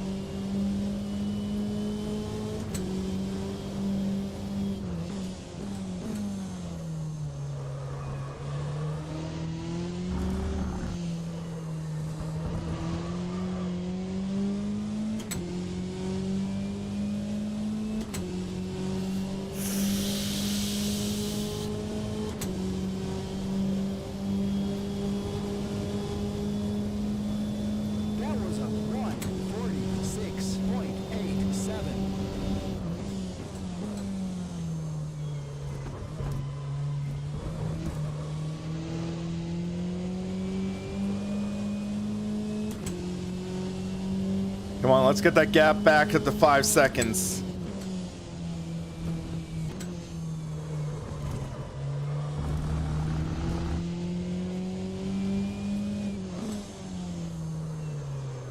Late apex. Ah, too eager on the drive off. Yeah, let's turn up traction control. That might help.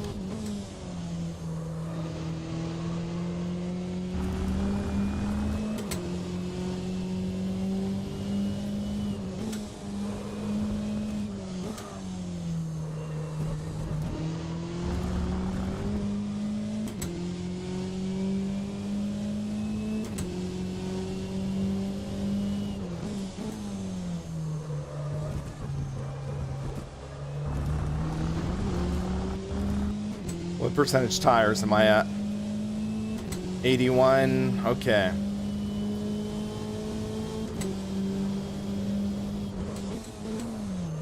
No! Come on, come on, come on!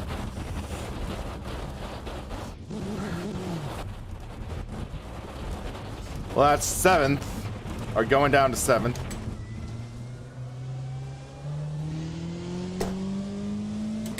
Wait. Did 7th place spin or something? This is part of the Risa track pack, and now my tires are shot. Oh my gosh. I got incredibly fortunate, but oh man. Because you see, I'm still in 6th.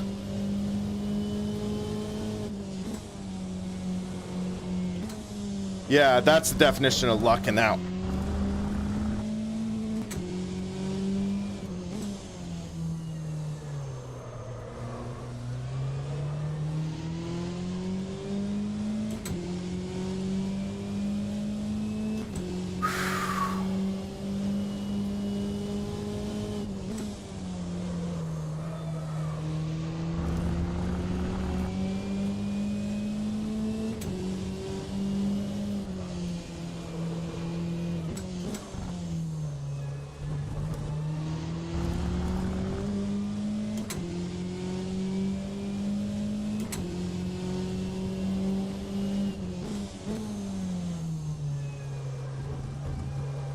Well, hey, tires legitimately fall off in R Factor 2. You can definitely say that.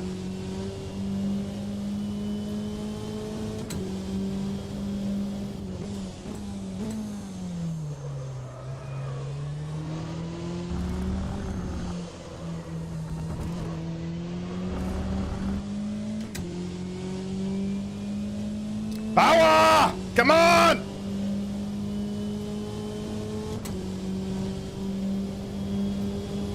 Yeah, I was trying to conserve my tires for the long race. It did not work out. Dang it. Come on. So now I just gotta take him home. Take it home. Just bring home 6th. I'm faster than Loopy.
Yeah, you can see my major tire lockup points there.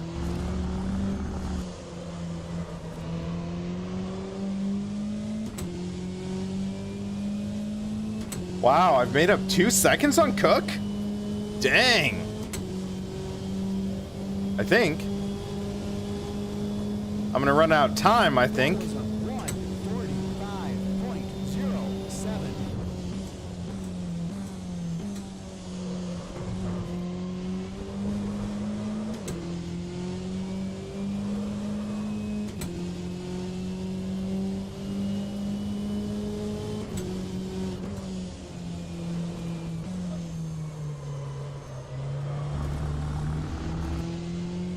Fuel, I erred on the side of caution to overfill, so I should be totally fine. Because if we take a look at... Okay, my rear right is at 78%, starting to definitely get worn.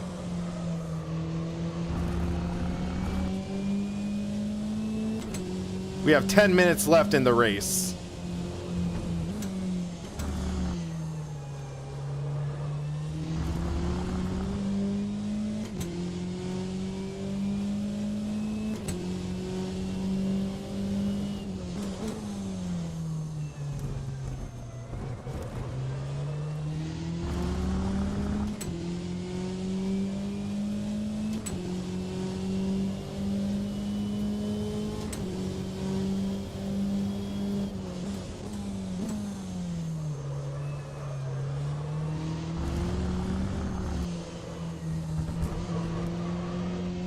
Someone's going into pits.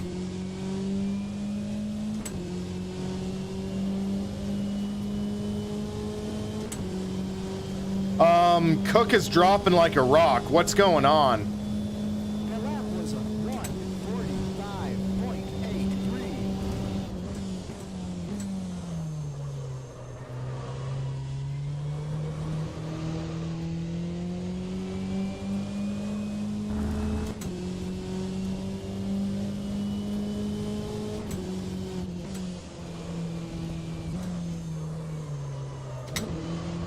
That was a bad apex there.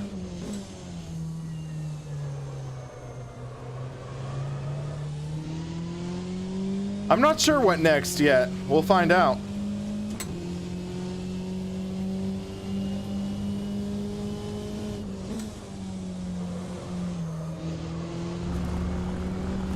I'm thinking some dirt rally with the motion rig. Okay, I was a little too cooked on that. Whoops.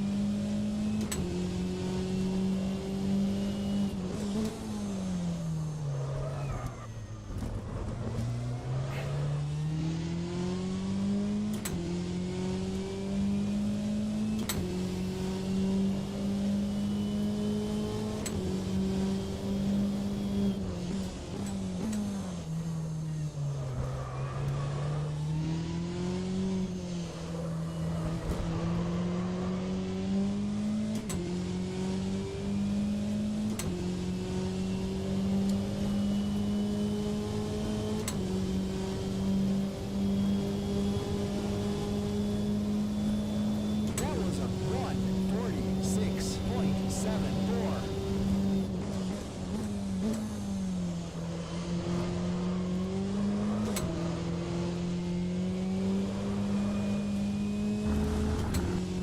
I'd love to get top 5, but I don't think I have the car right now.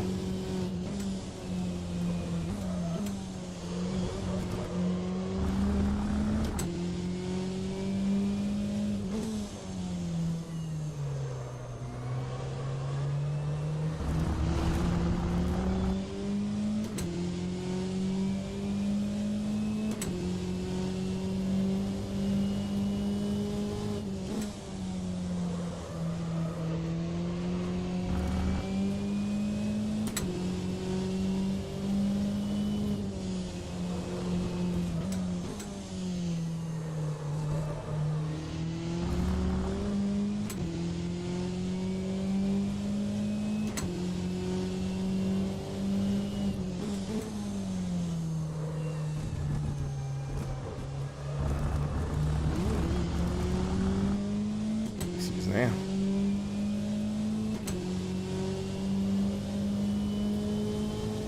Yeah, unless someone makes a big mistake, I'm gonna likely take home 6th. And granted, that somebody could be myself.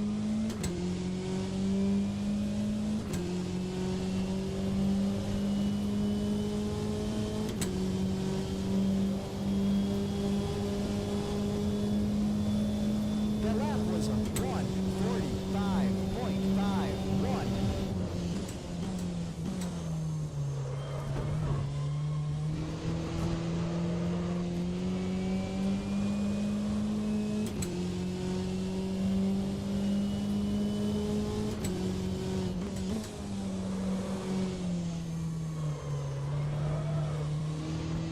There we go.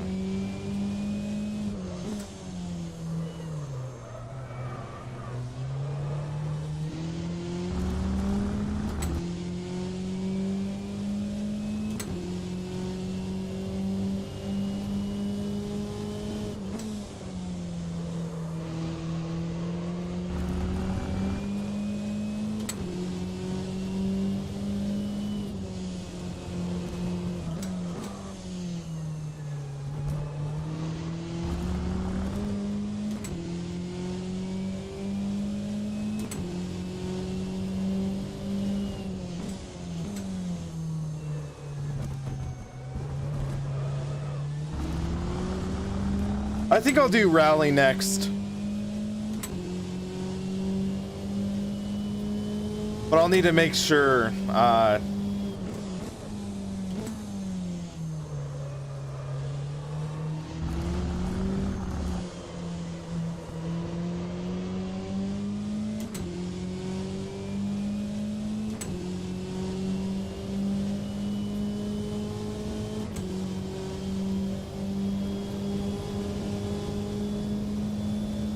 The lap was a 1:45.14.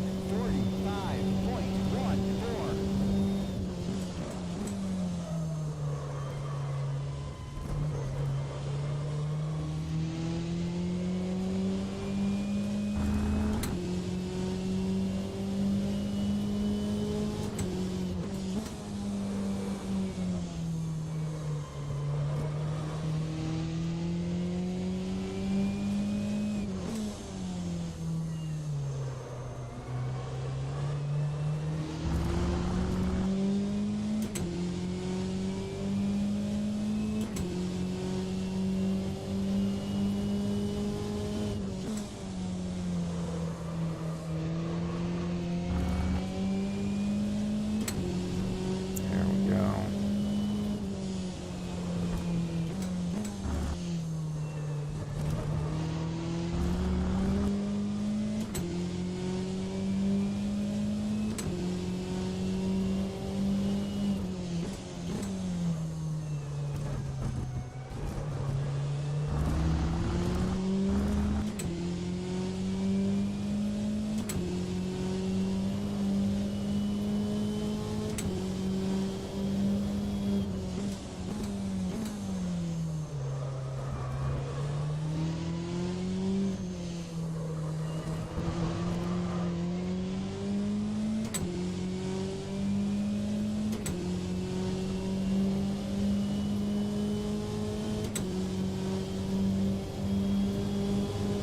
All right. 2 laps to go. 45.42.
Yeah, he starts definitely falling off hard now.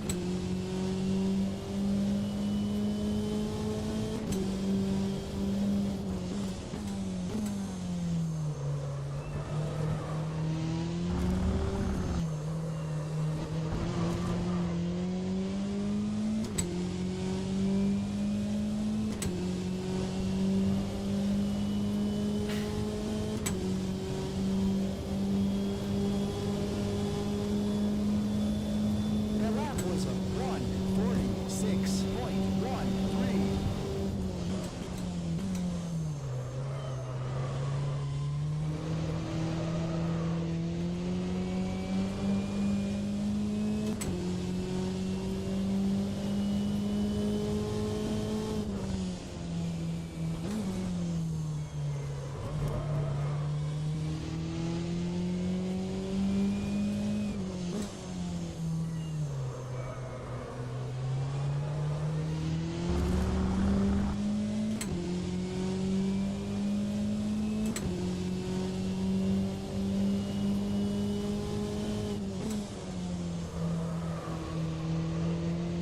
Well, RJ, you just hit the subscribe button for the channel.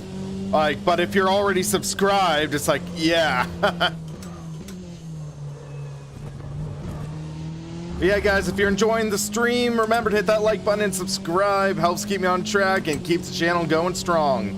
If you're really liking it, you can use the links in the description to do a donation or super chat, but don't feel obliged to.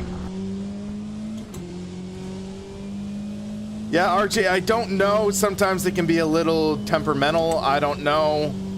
Sometimes it does it in batches.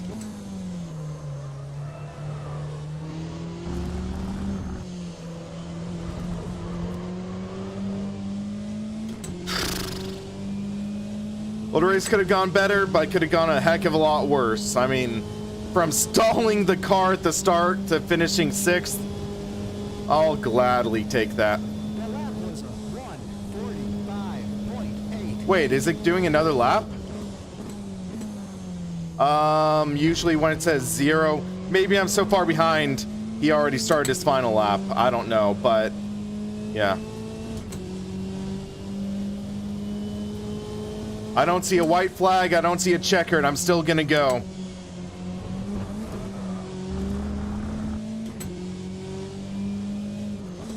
But yeah, it's like, a white flag would be nice, thank you, Studio 397, please.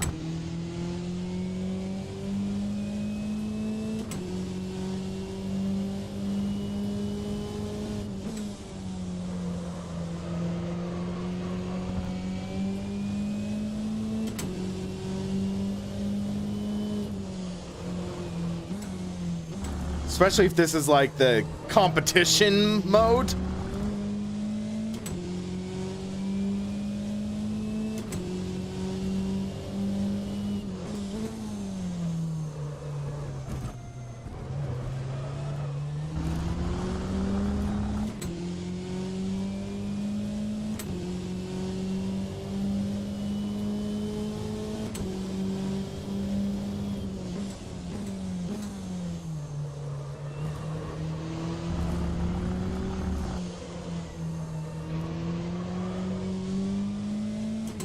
All right.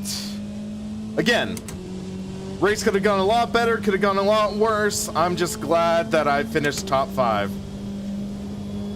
Or not top 5, top 10. 6th place.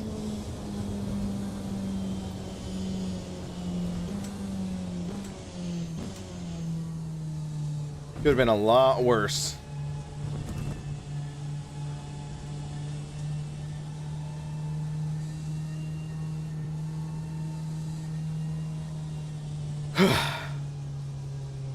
That was exhausting. Yeah, I'll do some rally in the D box, and then from there...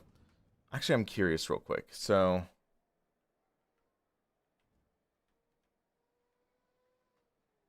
yeah, ABS was disallowed. That's good, but...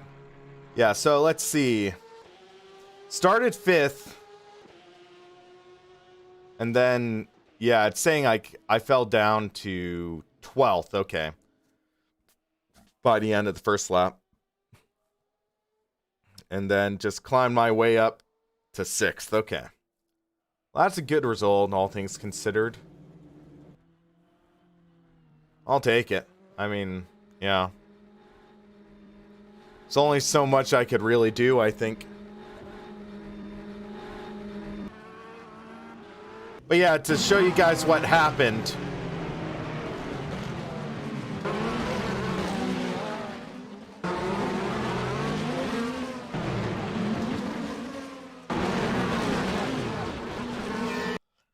So it's like I jumped in like with a couple seconds left, which was kind of tricky.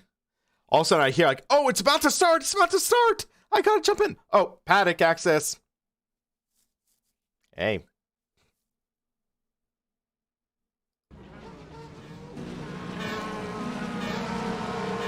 Yeah, Bruno. Well, it's like literally stalled the car. Thankfully, everyone avoids me, but it's like... that was tough. Yeah. And now the replay's glitching. Oh, some wrecking and stuff, and it's like... sometimes you just gotta... like, take what you get thrown at you and roll with the punches. So yeah, it's 6th place overall, standings, race points. I'm just still kind of wondering. So it's like, what? Am I all the way at the bottom or something? Or...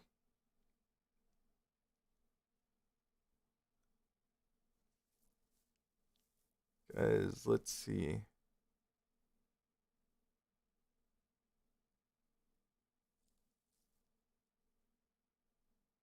There I am, 63rd place. 326 points. Okay, I'll take it. It could have been a lot worse, but yeah. Okay, so we're going to hop out of R Factor 2 and see how it goes from there. So, exit game.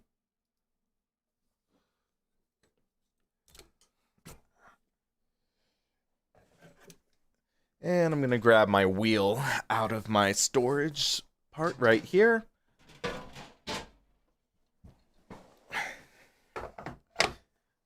There we go. Okay, so let's see how to do this. So, display capture, D-Box. I do not... Or wait. Dirt Rally 2 is on my other computer, so let's see how long it would take to install.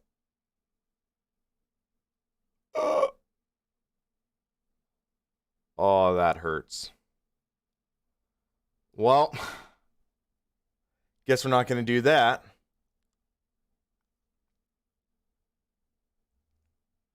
So let's see, what do I actually have loaded up?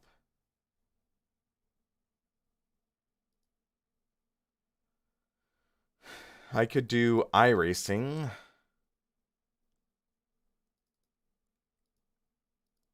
Let's fire up the UI. I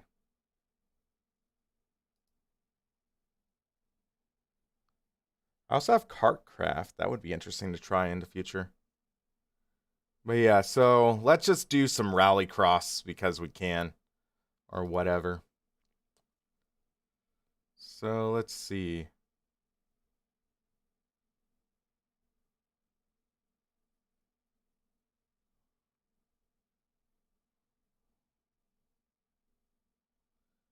Yeah.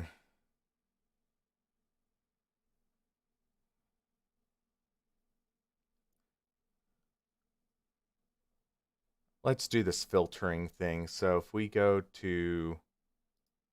Oh, that's why. Filter results. Dirt, oval, or dirt road. We did dirt road before with the D-Box, though, so I'm not sure about that. So let's see. That's Pro 2 Light Trucks. I kind of just want to do a practice session. So if we go to practice, we see there's some with just one driver. Sling mud for fun practice. iRacing rookie. This is still quite complicated at times. So let's try sort by spots taken. 358 modified, I don't own that. Pro 2 light truck. Or street stocks. I haven't done those in a long time. Let's see how that is. I'm driving with like a 350 millimeter wheel. I would think that's what they kind of use in this, but we'll find out. But it'll be interesting to drive in D-Box, I think.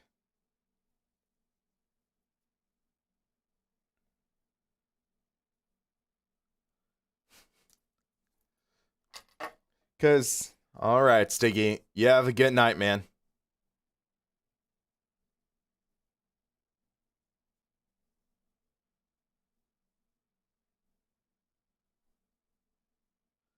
I'm going to try something while I'm waiting for that to load.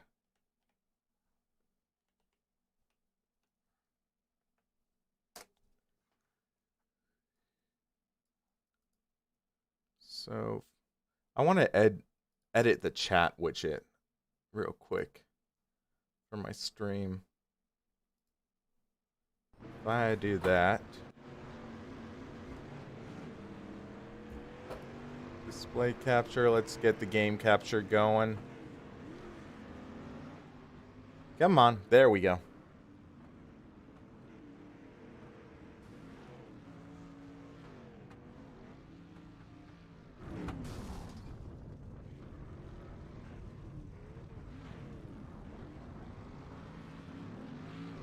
All right, so let's see real quick. Is this actually gonna work?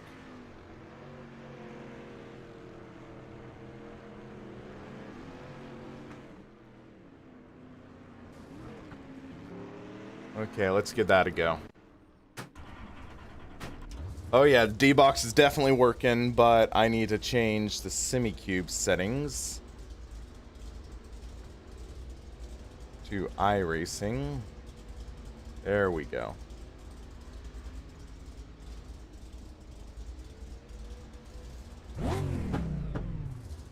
Okay, we need to maximize the window. There we go. And we're gonna need to change the shifter real quick. Okay.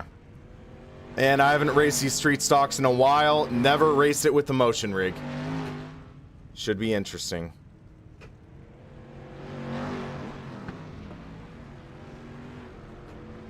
Whoops, I don't have the H pattern shifter, so no.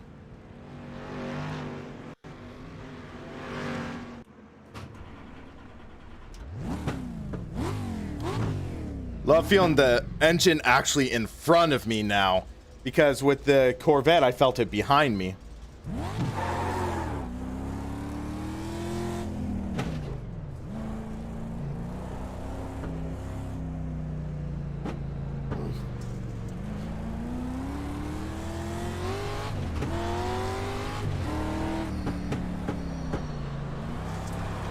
Wow, that is shaking the screen. I need to secure it a bit better.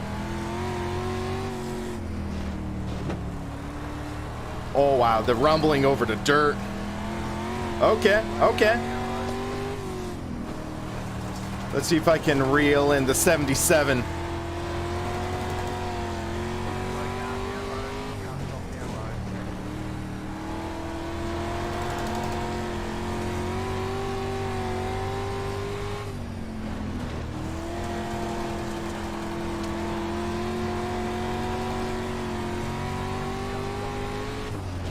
It's a completely different experience driving like this.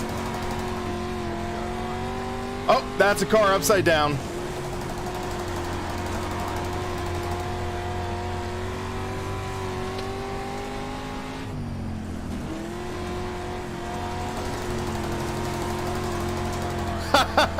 Two for one special. I'll take it.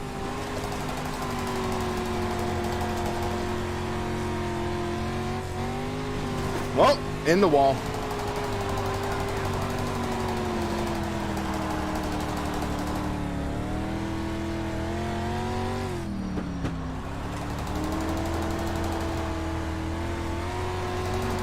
Whoa, whoa, whoa.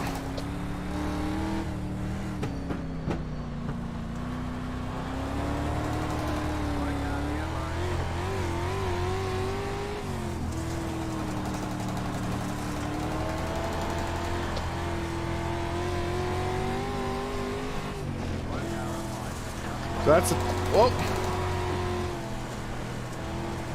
Oh, oh, that was a big hit.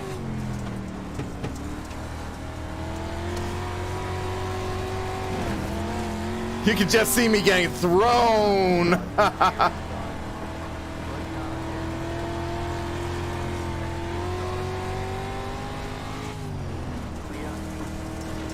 There's that tear off.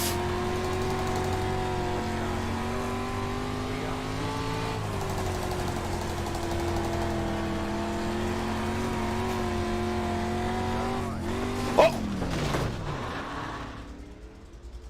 Yeah, I didn't really have anywhere to go there.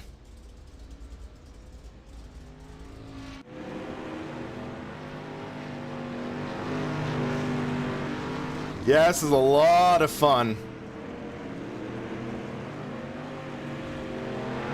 I need to secure my monitor better on this cockpit. I have a couple bolts that are too long that are causing issues. Time to request a new car. Okay, so let's see real quick. I need to map a tear off button. There we go. And then tow car button. There we go. That'll work.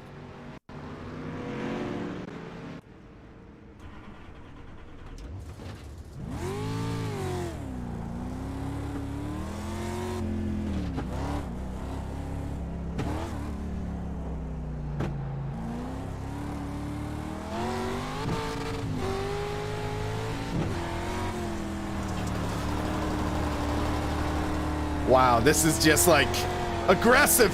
Oh. Oh. Yeah, I can feel that initial hit behind me, then the next hit in front of me. Oh man.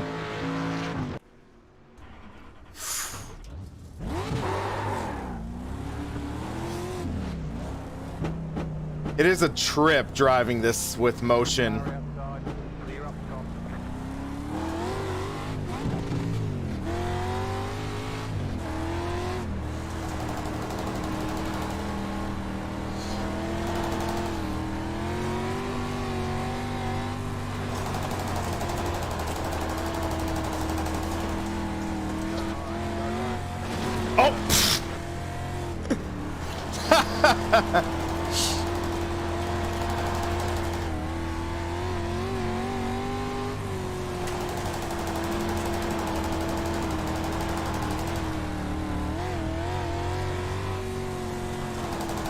I have to actually try to throw a good lap in.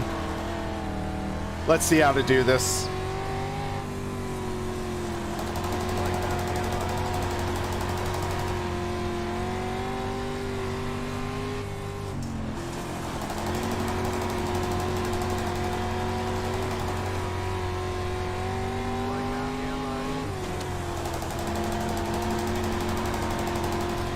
That's a 15.9. My PB, but not good enough to get up the charts.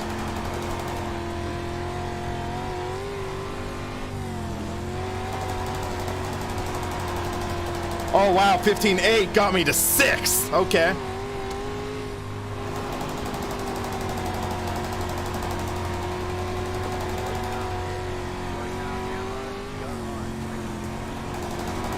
Let's go for the inside. Oh, contact. And aggressive goes around. Okay.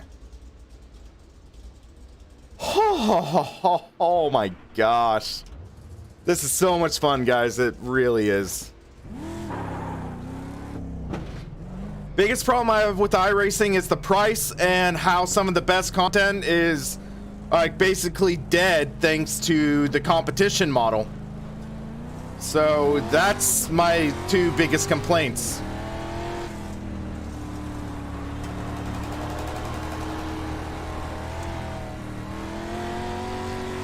You have to race by their rules, or basically, like, nope.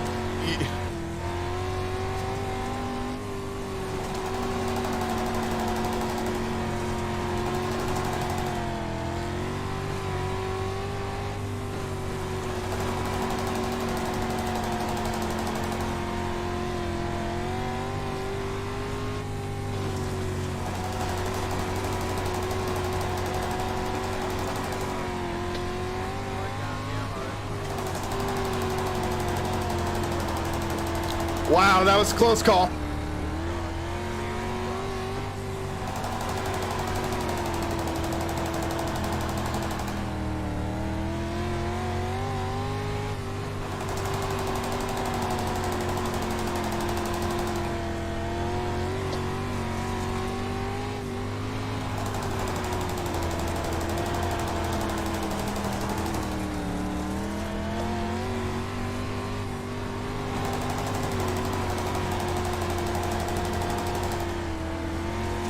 But it's moments like this when you can race wheel to wheel with someone, like on dirt, like this. Oh my gosh, it gets so much fun.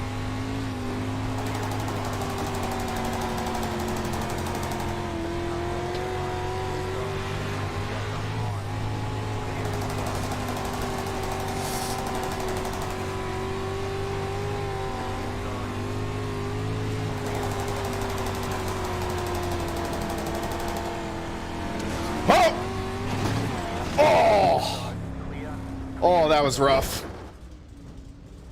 Slow down. You got a penalty? We're cutting the course. Well, just watch this. This is good racing for like 5 laps, or not 5 laps, but a few laps.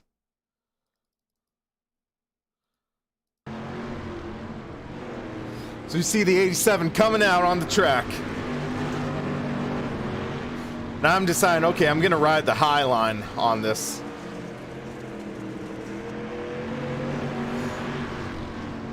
Hold on a sec.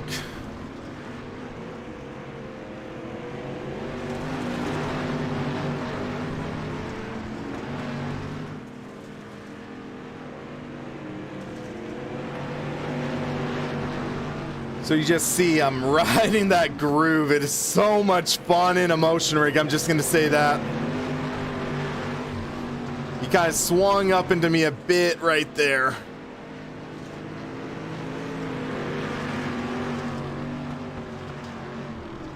It's like you see 2 completely different grooves and they're working. Okay, I might have to call myself at fault for that. I'm not sure. It's like I'm coming down. I could have rid the outside a little more. It's like that angle. He's coming out. I'm coming down. And simple, 2 objects can't occupy the same spot at once. So, yeah. Kind of racing deal, but what can you call it? Okay, guys, I'm going to go insane right now. We are going to max out the D-Box. See how absolutely freaking insane it gets. So let's see. Let's turn on the display capture. So here's the D-Box. So we're setting it to 100% strength. I'm curious to see how this will go.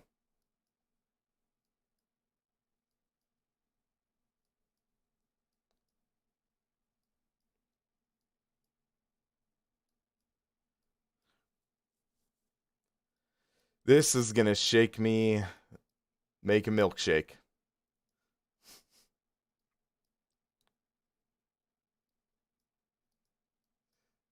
So it's funny because it says it goes up to 60, but it's like, yeah, this is gonna be kind of insane. I'll put it that way. So guys, enjoy. I am gonna get very blurry vision. Oh my gosh, this is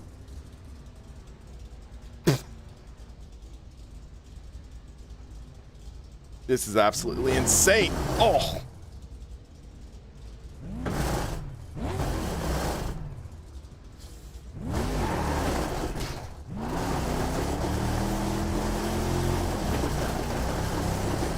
Yeah, this is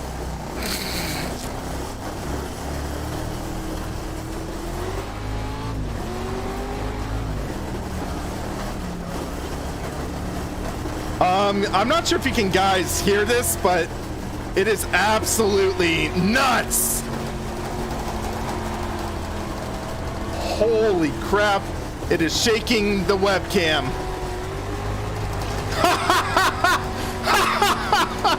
Oh my gosh. What? Oh.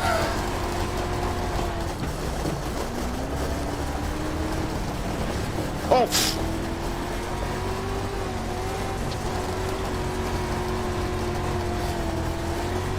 Yeah, the webcam is slowly moving off to the side. This is freaking hilarious. Whoa. Okay, hold on. I need to tune this webcam.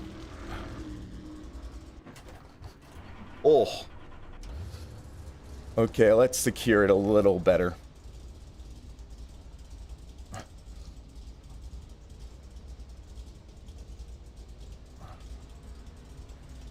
I'm literally idling right now.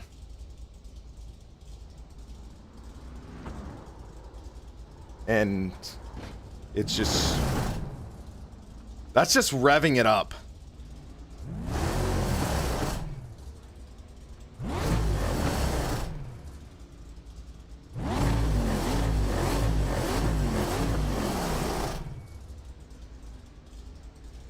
Yeah. I mean, this is not meant to be run like this, guys.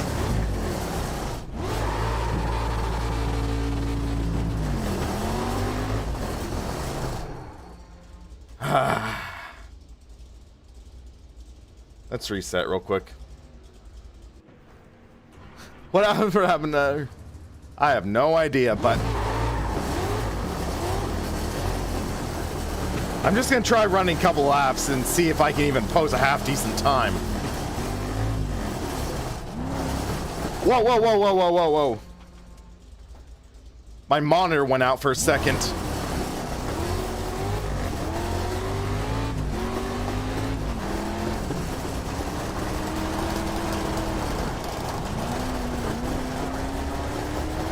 Okay, it's like, it's shaking me so much I can hardly see.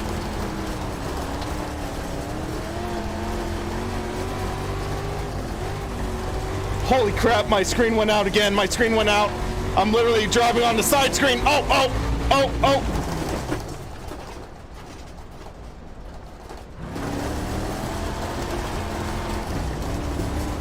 Yeah, oh gosh. This could be risking damage to my monitors. I can't do it this high. Like, with the way my monitors are set right now, I can't. Oh my gosh, that is absolutely insane though. So yeah. That's what happens when you try to set your D-Box to 100%, guys. I need to make a video about that. Oh my gosh, I am like shaking right now. Oh. That is so freaking disorienting. So if I just go to delete or reload? No. Where's the default button?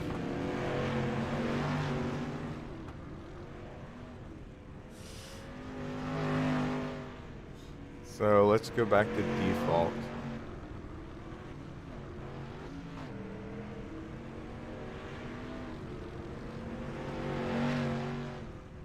Let's just do... We're just gonna put them into the middle.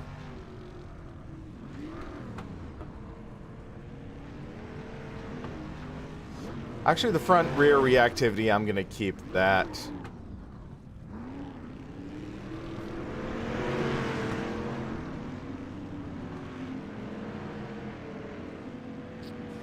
Yeah, let's just do it like that.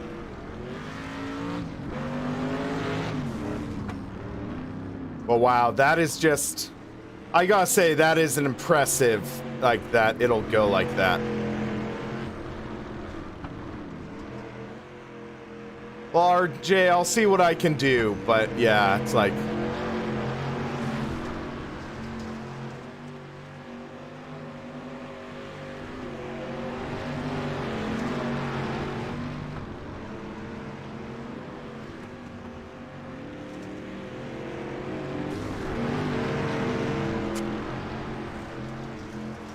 I think I have time for one last experiment for this, like, last stream of 2020, and I think we're gonna have some fun with it. I am going to try to launch Kartcraft, which is a karting simulator that I have loaded up on this. Granted, this isn't the best seating position for karting, but I don't care. So, update queued though, so we'll... Oh, they brought the KA100. That's cool.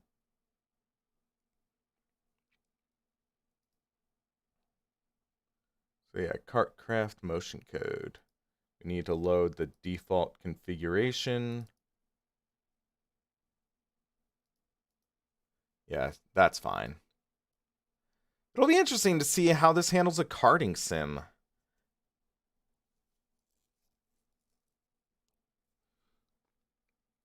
Hopefully this won't completely shake me, but yeah, 46 megabytes for an update, that is not bad. Just need to wait for it to just finish everything.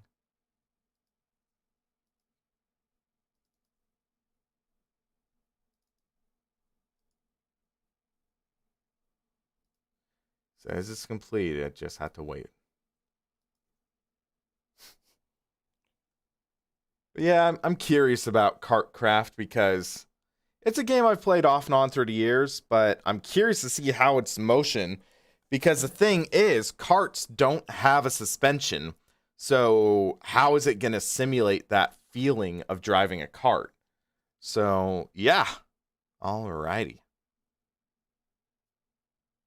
But unfortunately, because of the California curfew and everything, I don't want to stay out past like 9 p.m., which is my time, which will be New Year's on the East Coast. So yeah, I'll just make that work.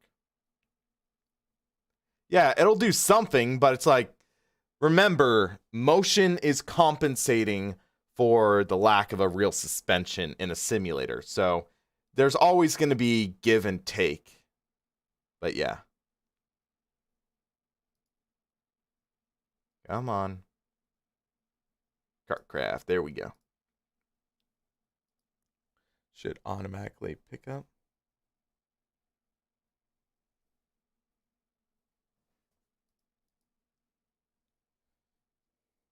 But yeah, it's always interesting seeing how this reacts with everything. So let's turn off display capture. And then I need to change the semi-cube. I just sworn I had a Kartcraft profile.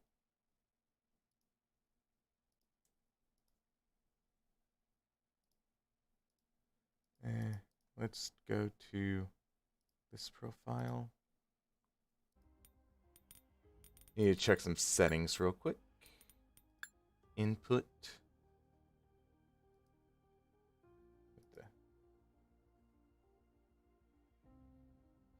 Okay, now I'm starting to wonder if something might be up with my system. No, okay, there we go.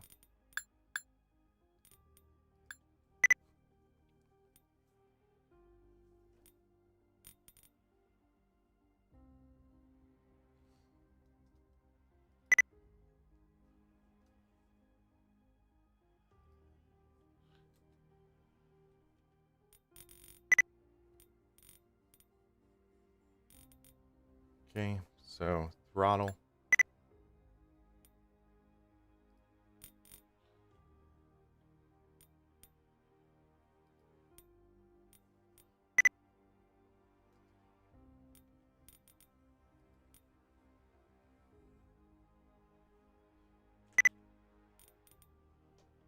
There we go.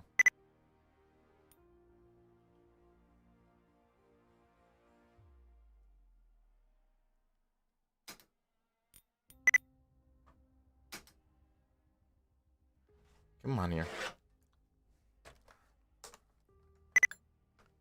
There. Oh, wait. Come on.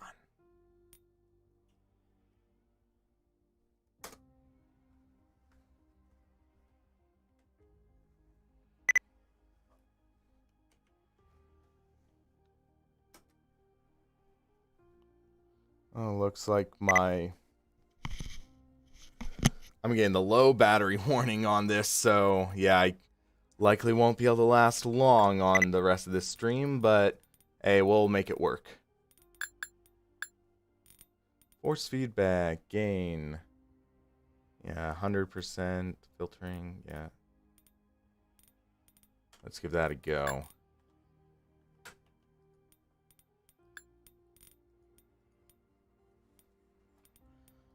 Alright, let's just drive, practice, we'll run a few laps.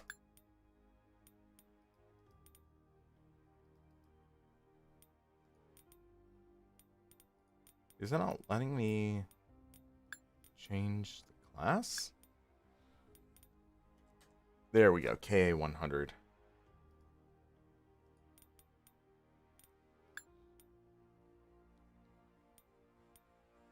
Nope, it's saying X30. Okay, I don't care. Or wait.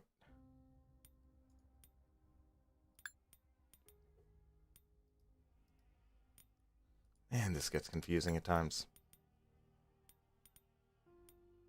So it has the class, or I guess I don't have the cart bot or something. It's okay. We just want to drive right now, so I don't really give a rip.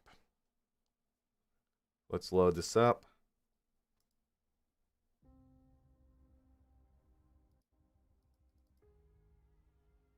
Notice how much faster this is to load than other... I'm just saying.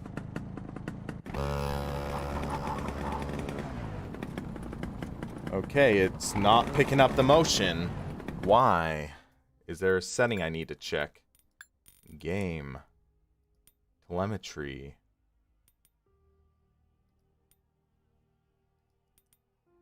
Yeah, we'll do that. That should make it work.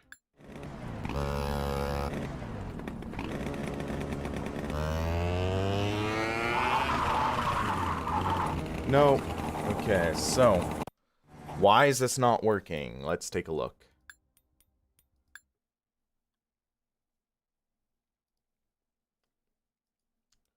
So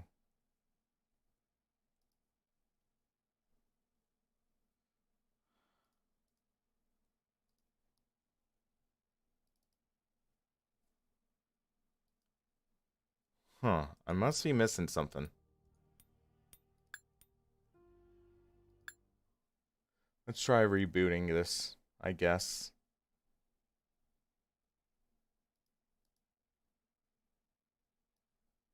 But also first, I'm just going to take a quick look at the settings. Sorry, guys, about this. I did not expect the motion to act up. So reinstall motion code. Let's try that. Maybe with the new update, it caused some issues or whatever.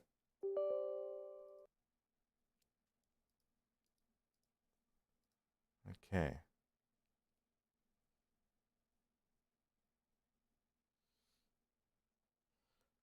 Oh, it's saying it has to launch from D-Box. Okay, I see what it is.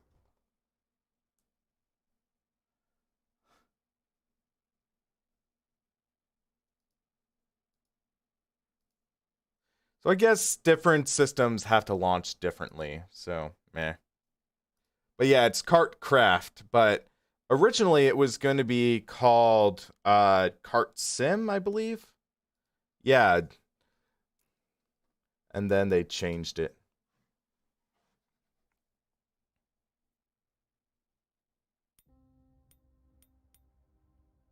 All right, let's try some real quick. So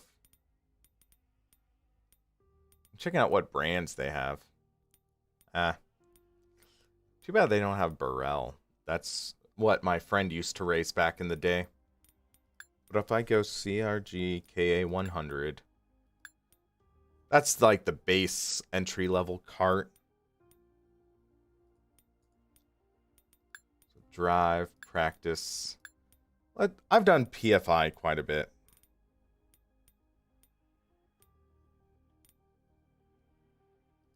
Go-Kart Club of Victoria. Why not?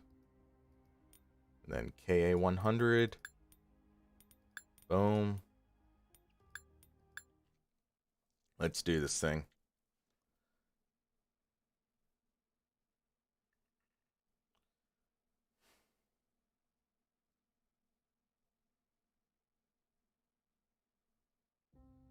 And we're in. Kind of funny, I bought the cart, but my price, or my amount of money didn't go down.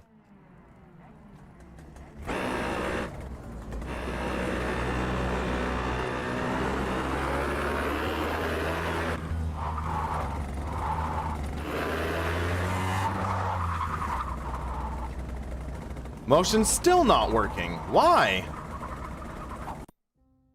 Why is it not working? Game.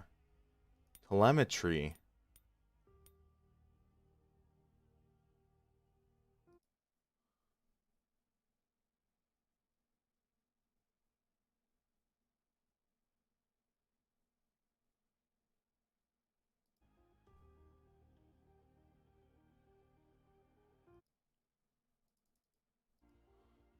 So it's the UDP output. And oh, it's 5,300. Am I really gonna have to go all the way up that? Yep. Ah, that's ridiculous. 100.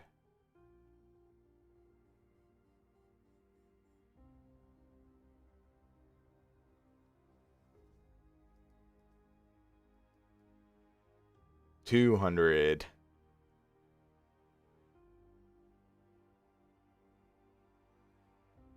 And $300. That should work. There we go. Okay, I feel it.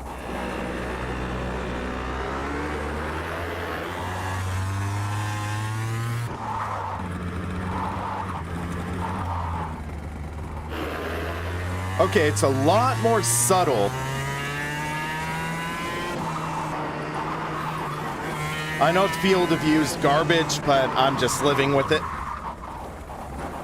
Going on the grass, okay.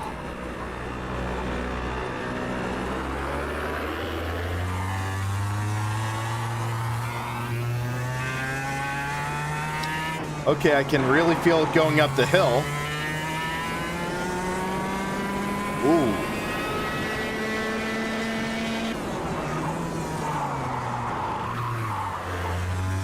If I'm perfectly honest, I'm more impressed than I thought I'd be. Bit of a pain to set up, but it'll work.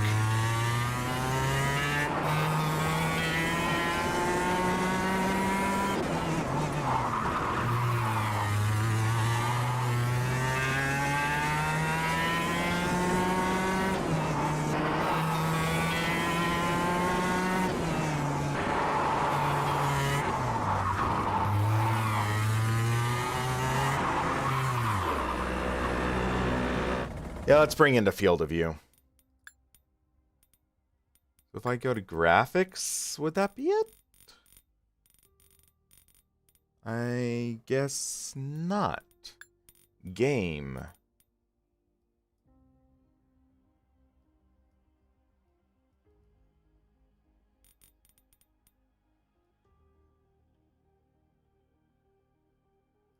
We'll do that. That's much better for what I need.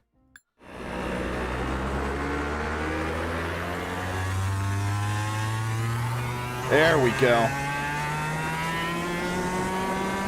So you can actually feel the elevation changes, which is pretty awesome.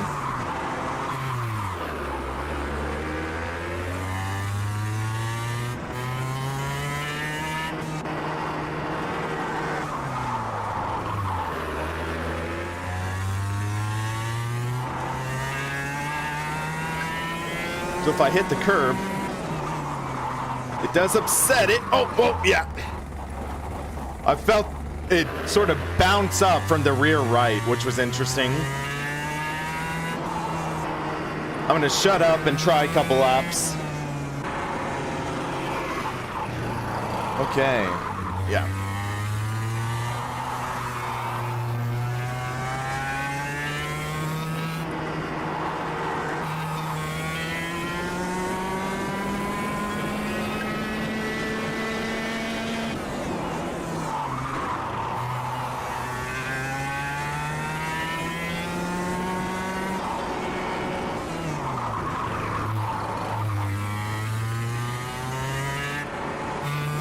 Pixel Therapy, this is the last thing for the stream.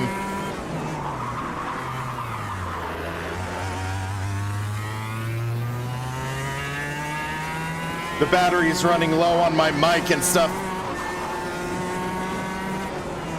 And also, California still has the curfew.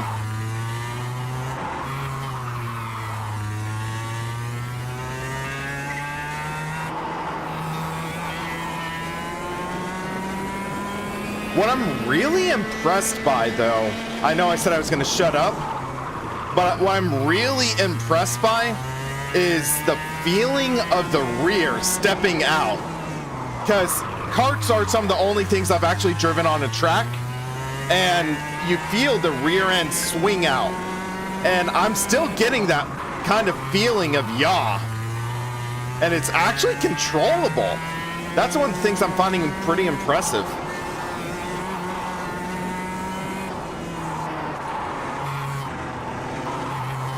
So it's like I'm actually getting some of that seat of the pants feeling.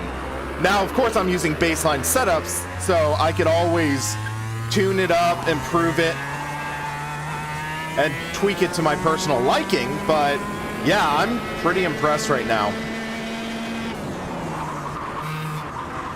Actually, screw it. I'm doing a race. Let's do a race here. But it's like, it's a different feeling entirely to what I've had in any other sim. So it's that kind of interesting feeling that's pretty nice. But again, the UI freezes. The sim does really look good. So for the race, I'm actually going to do PFI. We'll do 6 laps. X30 class, because that's what I'm most comfortable with.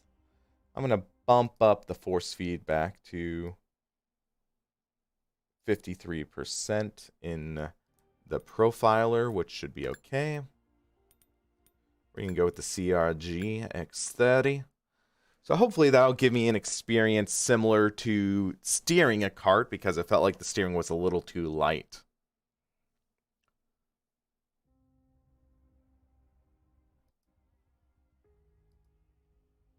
Well, if I remember correctly, development team's only one guy, Zach Griffin. It might be one or two others.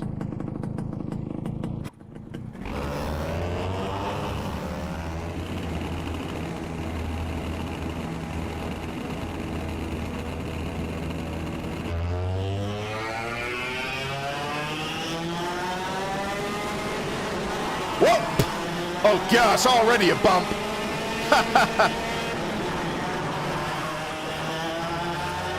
This is madness. I'm already last, okay. Let's see what to do here.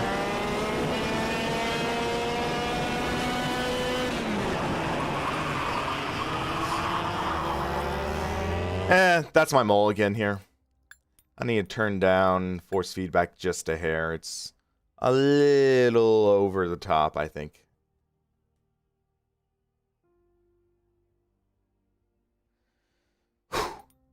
So if I go to wheel,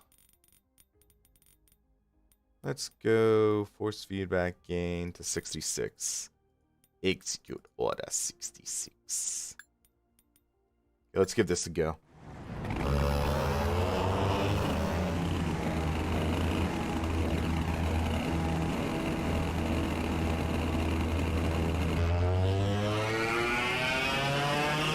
Let's give him a little bump.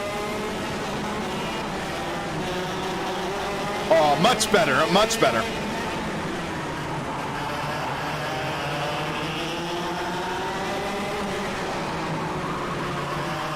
Oh, that's loose, that's loose. Oh, wow, the feeling over the curbs is pretty awesome.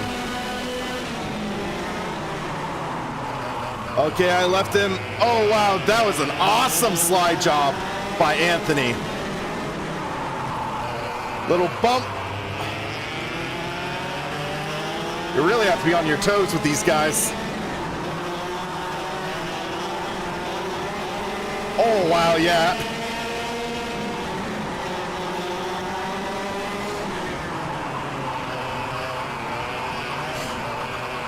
Oh, wow. I just got shoved into the wall. Watch this, guys. Granted, I made the mistake, so watch this. Boom. Okay, third time's the charm, guys. Third time is the charm. We need to get a We need to get 4 laps in, okay? 4 laps.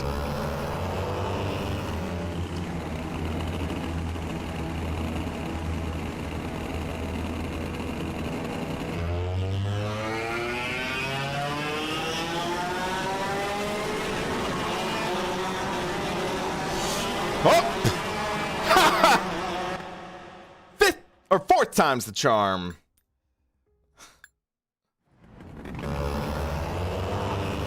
Yeah, the AI is definitely aggressive even at medium. But also I was aggressive there, so yeah.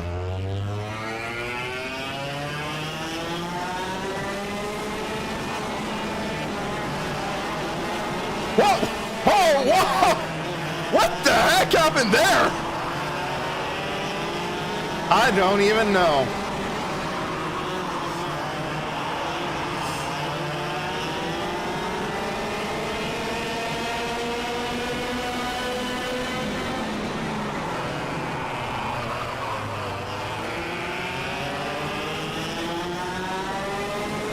This feels like bumper carts right now.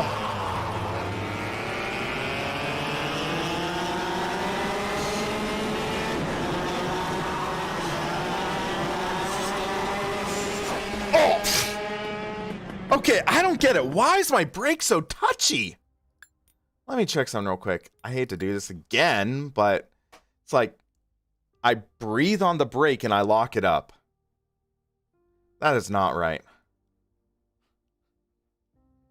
It's hilarious, but it's not right. So let's see. Is there anything I'm seeing? Oh, it's because the brake is just way... So, brake all the way in.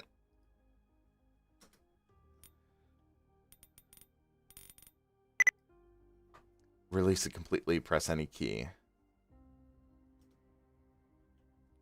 Why can't they just use standard? Okay, that's much better. Okay. I think that was like the big issue I was having. Okay. Last try.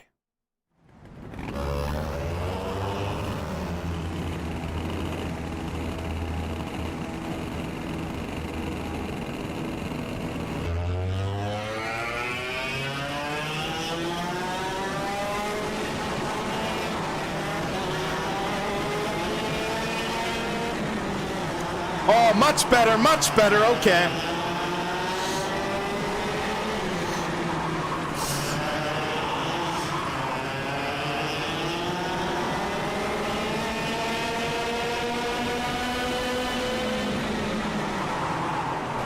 Now I have to press the brake harder. Oh! Sideswipe!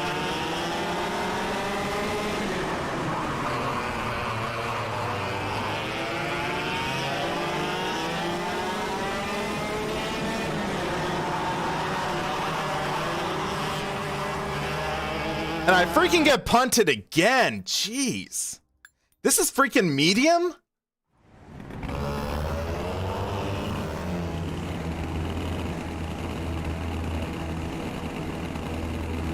I think the AI is still a work in progress, but it's like, okay.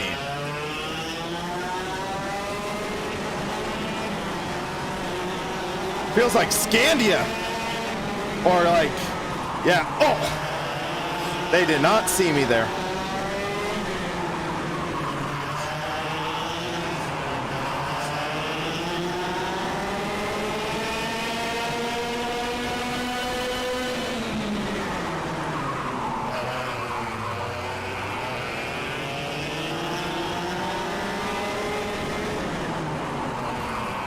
Have to use them as a brake now.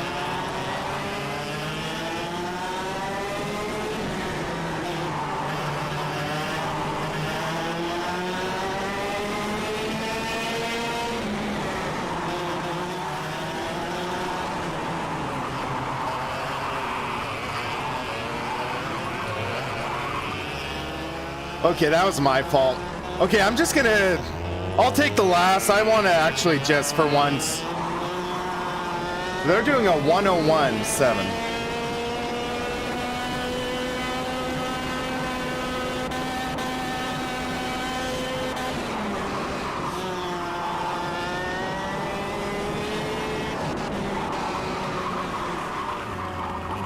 This thing just wants to break loose. I just don't get it.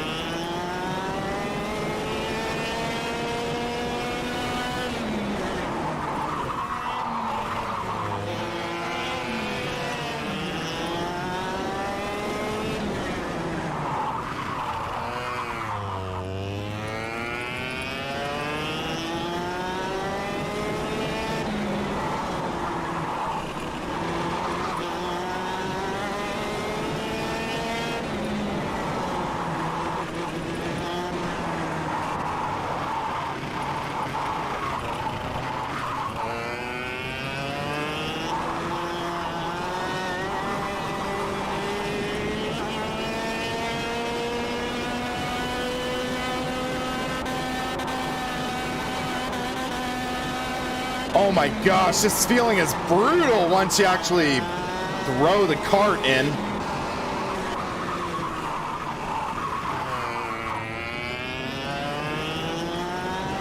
I have no idea if this cart has front brakes or not.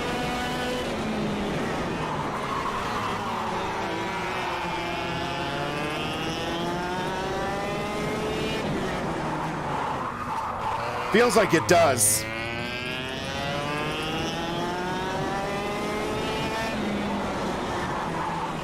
Oh, what? Okay, I don't even know what happened there. It just... So, it's like... Watch this.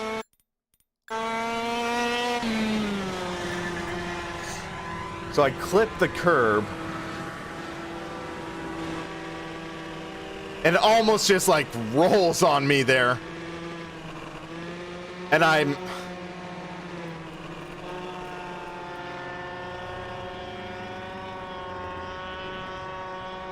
Yeah, that just shot me the other direction.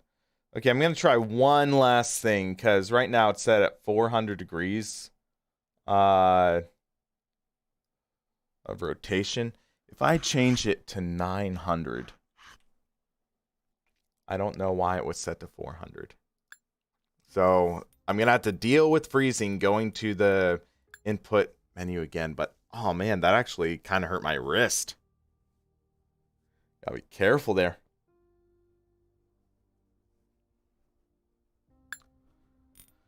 All right, if I go to wheel, direct input steer axis.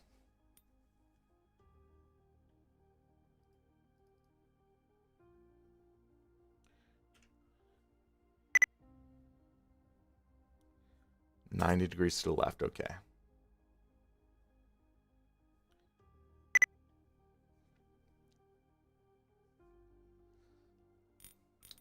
Steering assist is off, yeah. So let's go down to 45%.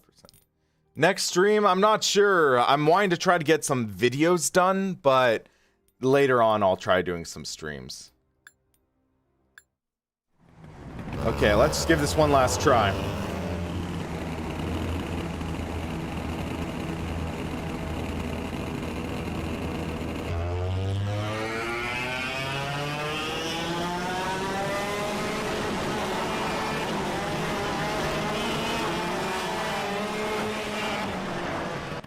For crying out loud, I get punted over to curbs again. Okay. I need to finish a race and actually compete. I can't finish last.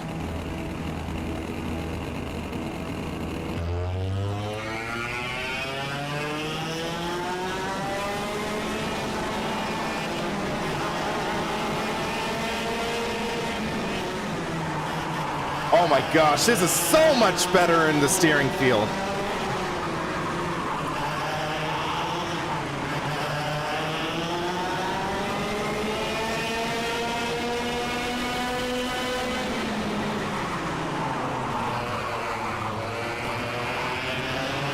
Oh, they almost spun me there.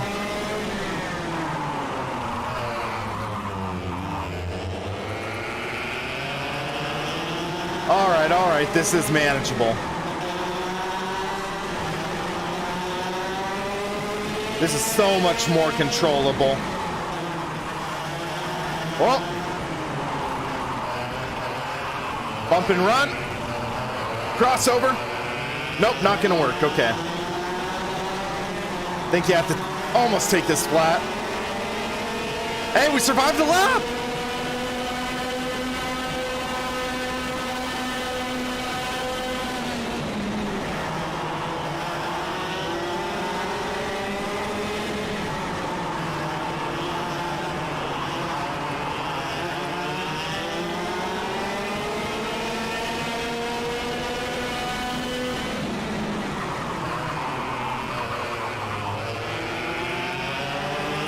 I'm bogging down.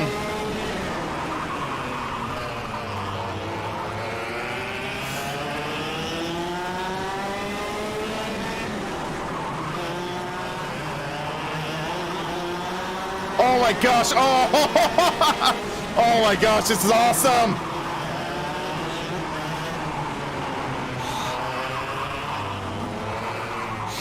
Oh, sideswipe. Oh, he's running me off the road. Oh. For crying out loud, man. For crying out loud. They just drive right freaking through you.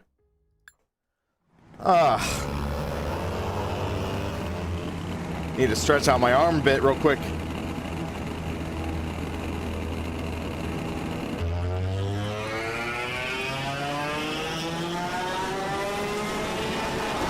Oh!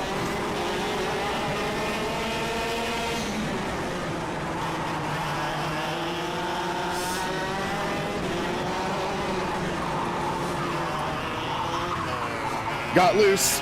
That's gonna give him a run.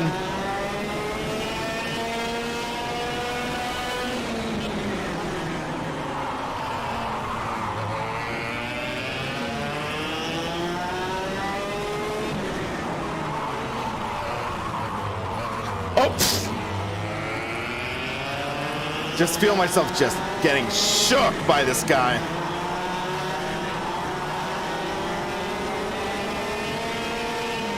Okay, I'm making up ground. Oh! And I get punted again!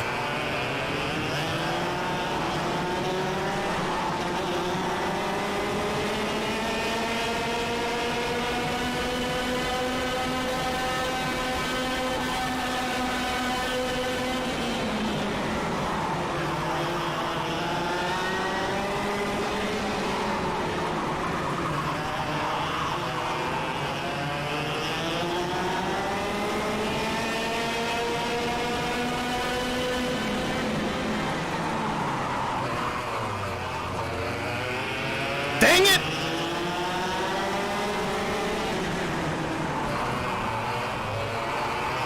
Well, I guess I'm playing by them.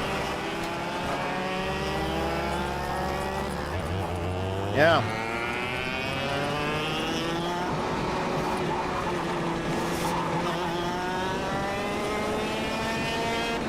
Screw it, I'm finishing this race.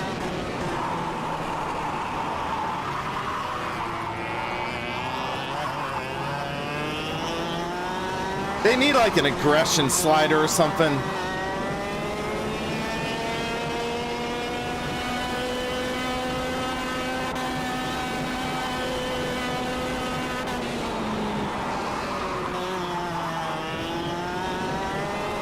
I bet you could tune out the looseness, but it's like, okay.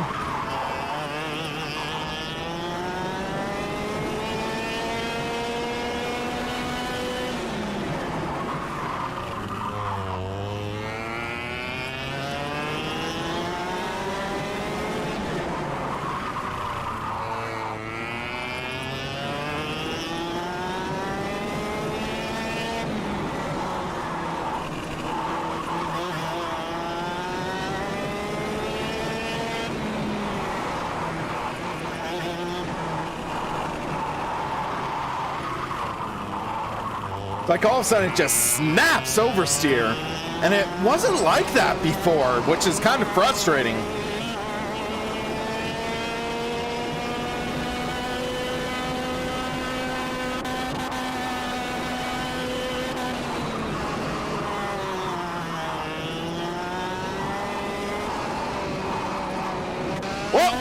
my gosh! Oh, oh!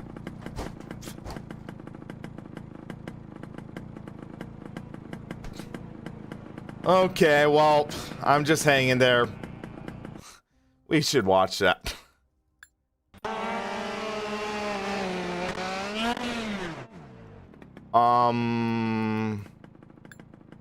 Yeah.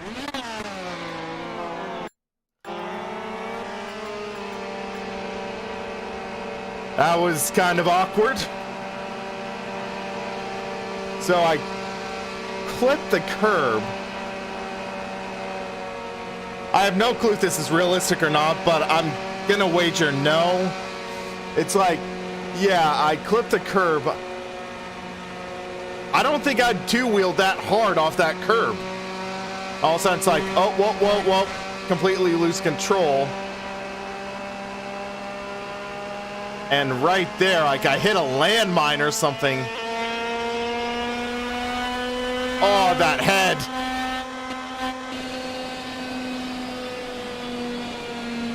Yeah, that would definitely hurt. Okay, so guys, I think I'm gonna call it. I'm legitimately starting to get almost sore from this. But I'm like, yeah, like here. So, just my thoughts on this right now. It's something where I personally think that